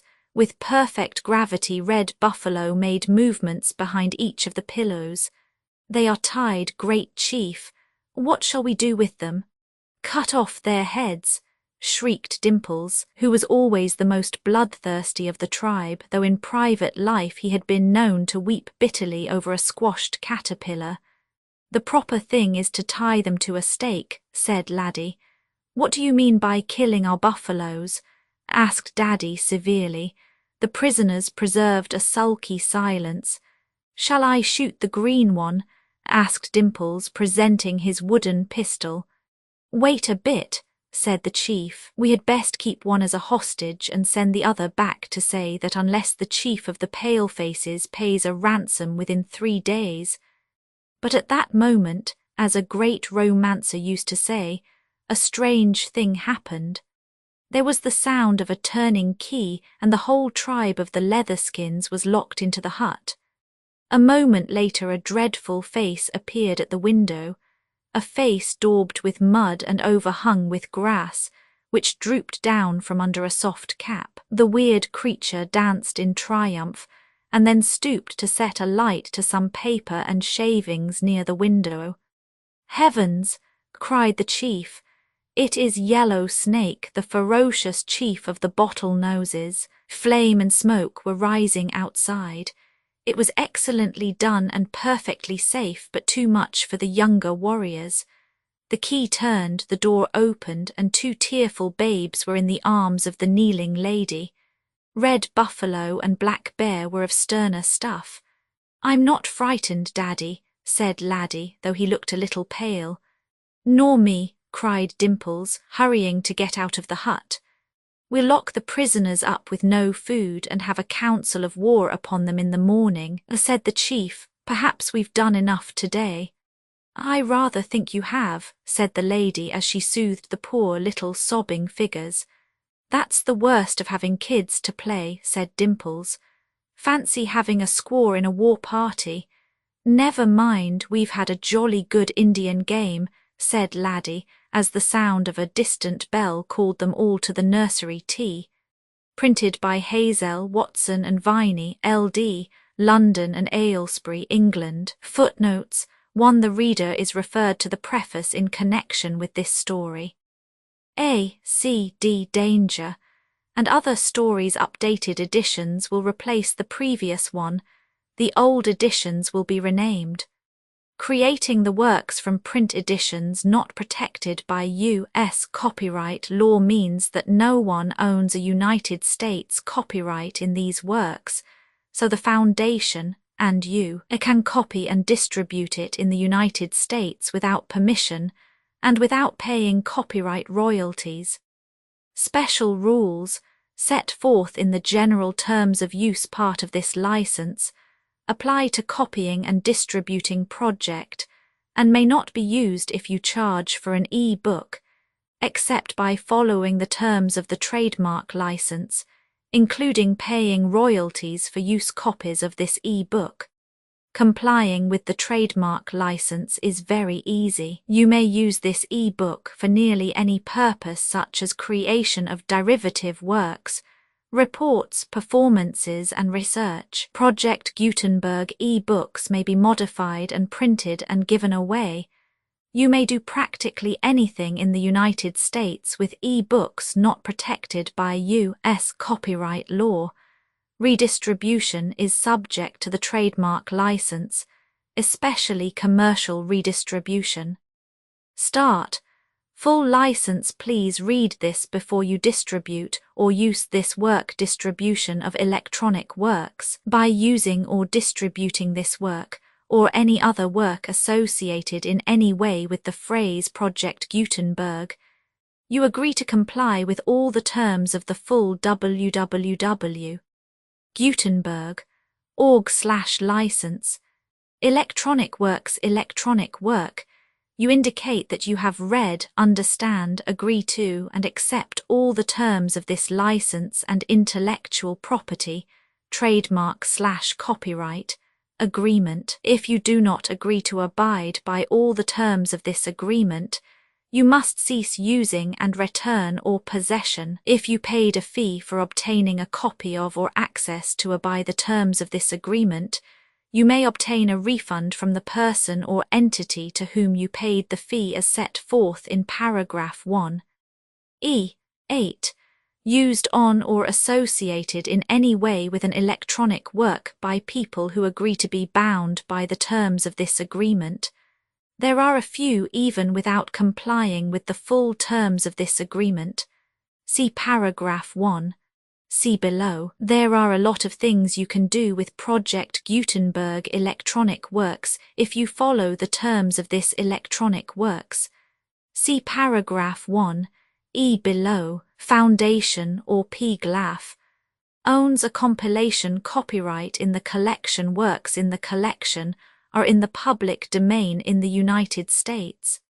If an individual work is unprotected by copyright law in the United States, and you are located in the United States, we do not claim a right to prevent you from copying, distributing, performing, displaying, or creating derivative works based on the work as long as works in compliance with the terms of this agreement, for keeping the comply with the terms of this agreement, by keeping this work in the you share it without charge with others.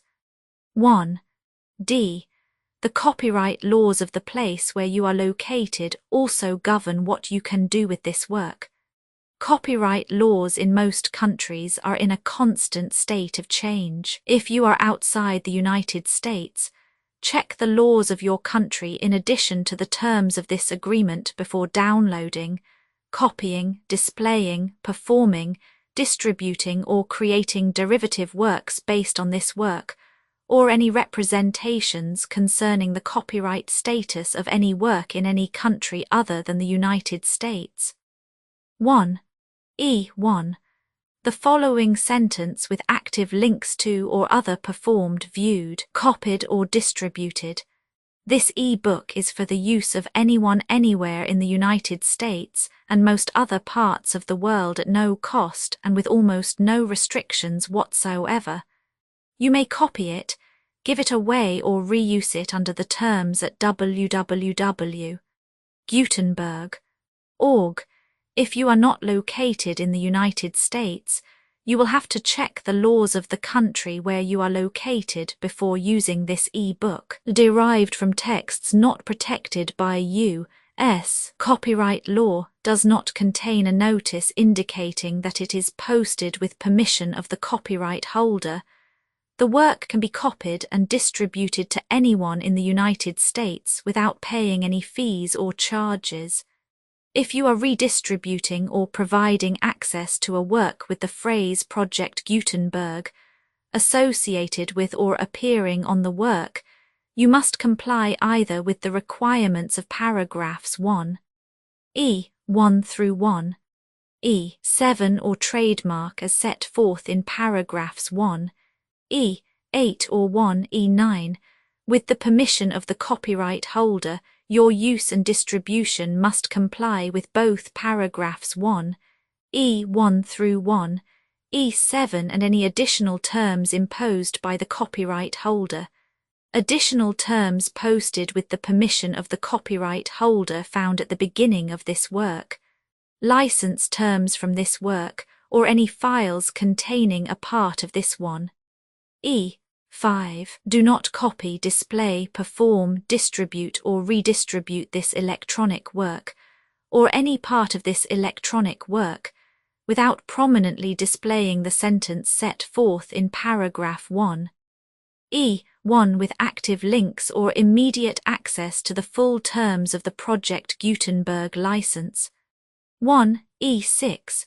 You may convert to and distribute this work in any binary, compressed, marked up, non-proprietary or proprietary form, including any word processing or hypertext form. However, if you provide access other than plain vanilla ASCII or other format used in the official www.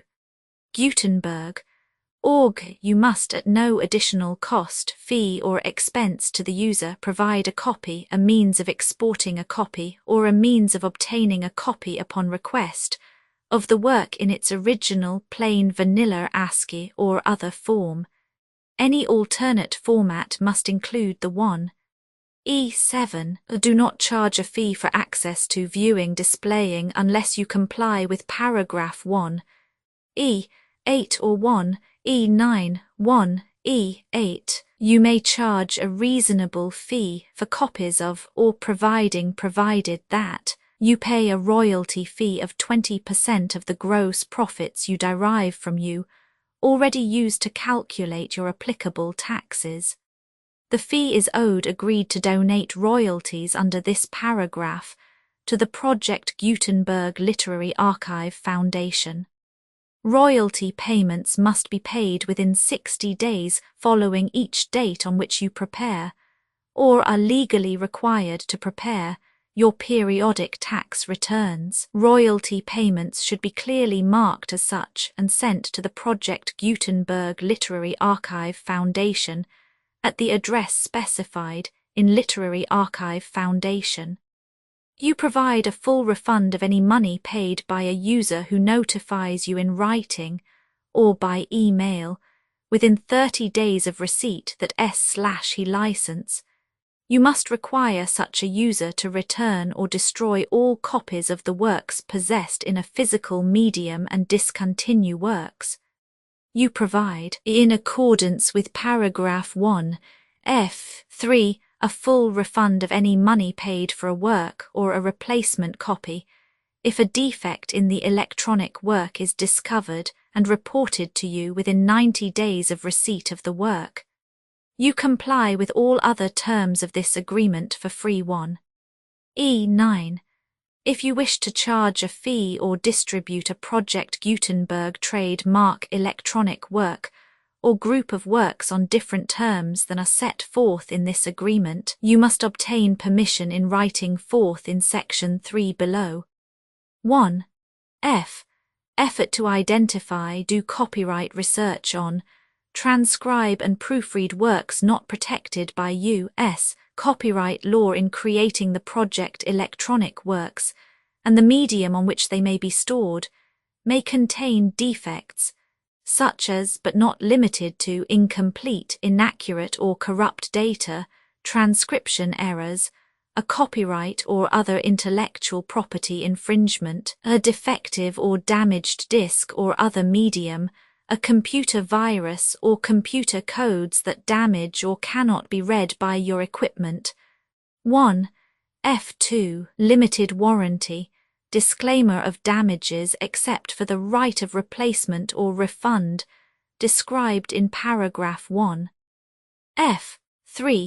The Project Gutenberg Literary Archive Foundation, the owner of the Project Gutenberg trademark, and any other party distributing a Project Gutenberg trademark electronic work under this agreement, disclaim all liability to you for damages, costs and expenses, including legal fees. You agree that you have no remedies for negligence, strict liability, breach of warranty or breach of contract, except those provided in paragraph 1F3.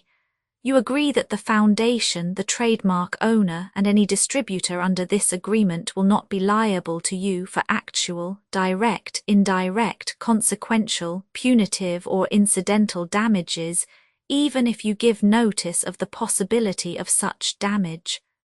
1F3. Limited right of replacement or refund. If you discover a defect in this electronic work within 90 days of receiving it, you can receive a refund of the money, if any, you paid for it by sending a written explanation to the person you received the work from. If you received the work on a physical medium, you must return the medium with your written explanation. The person or entity that provided you with the defective work may elect to provide a replacement copy in lieu of a refund. If you received the work electronically, the person or entity providing it to you may choose to give you a second opportunity to receive the work electronically in lieu of a refund. If the second copy is also defective, you may demand a refund in writing without further opportunities to fix the problem. 1F4. Except for the limited right of replacement or refund set forth in paragraph 1. F3. This work is provided to you as is, with no other warranties of any kind, express or implied, including but not limited to warranties of merchantability or fitness for any purpose. 1. F5. Some states do not allow disclaimers of certain implied warranties or the exclusion or limitation of certain types of damages. If any disclaimer or limitation set forth in this agreement violates the law of the state applicable to this agreement, the agreement shall be interpreted to make the maximum disclaimer or limitation permitted by the applicable state law. The invalidity or unenforceability of any provision of this agreement shall not void the remaining provisions. 1. F6. Indemnity. You agree to indemnify and hold the foundation, the trademark owner, any agent or employee of the foundation, anyone accordance with this agreement, and any volunteers associated with the electronic works, harmless from all liability, costs and expenses, including legal fees, that arise directly or indirectly from any of the following which you do or cause to occur. A. Distribution of this defect you cause. Electronic works in formats readable by the widest variety of computers, including obsolete, old, middle-aged and new computers. It exists because of the efforts of hundreds of volunteers and donations from people in all walks of life. Volunteers and financial support to provide volunteers with the remain freely available for generations to come. In 2001, the Project Gutenberg Literary Archive Foundation was created to provide a secure archive foundation and how your efforts and donations can help. See sections 3 and 4 and the foundation information page at www.gutenberg.org 501. C. 3. Educational corporation organized under the laws of the state of Mississippi and granted tax-exempt status by the Internal Revenue Service.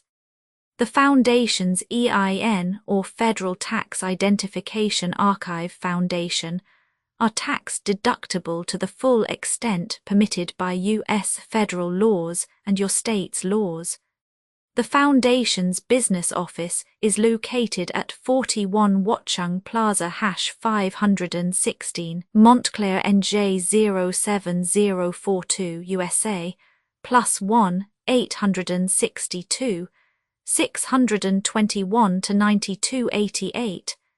Email contact links and up-to-date contact information can be found at the Foundation's website and official page at www.gutenberg.org/contact Literary Archive Foundation public support and donations to carry out its mission of increasing the number of public domain and licensed works that can be freely distributed in machine-readable form accessible by the widest array of equipment, including outdated equipment. Many small donations, $1 to $5,000, are particularly important to maintaining tax-exempt status with the IRS. The Foundation is committed to complying with the laws regulating charities and charitable donations in all 50 states of the United States. Compliance requirements are not uniform, and it takes a considerable effort, much paperwork and many fees to meet and keep up with these requirements.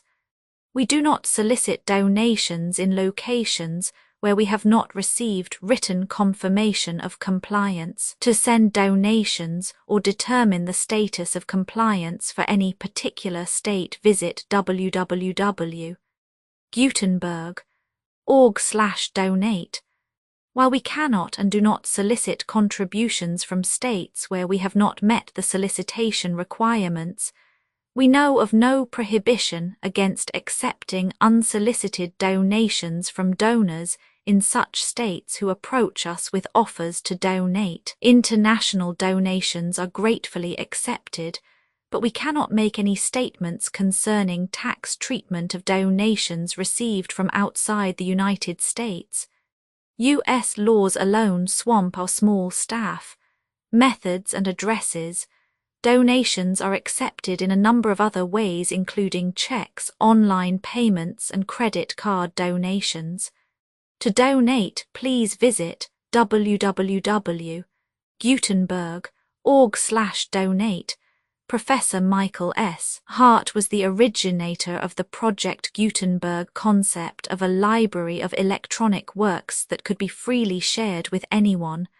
For 40 years, he produced and volunteer support editions, all of which are confirmed as not protected by copyright in the U.S., unless a copyright notice is included. Thus, we do not necessarily keep e-books in compliance with any particular paper edition. Most people start at our website, which has the main PG search facility, www.gutenberg.org, Archive Foundation, how to help produce our new e-books, and how to subscribe to our email newsletter to hear about new e-books.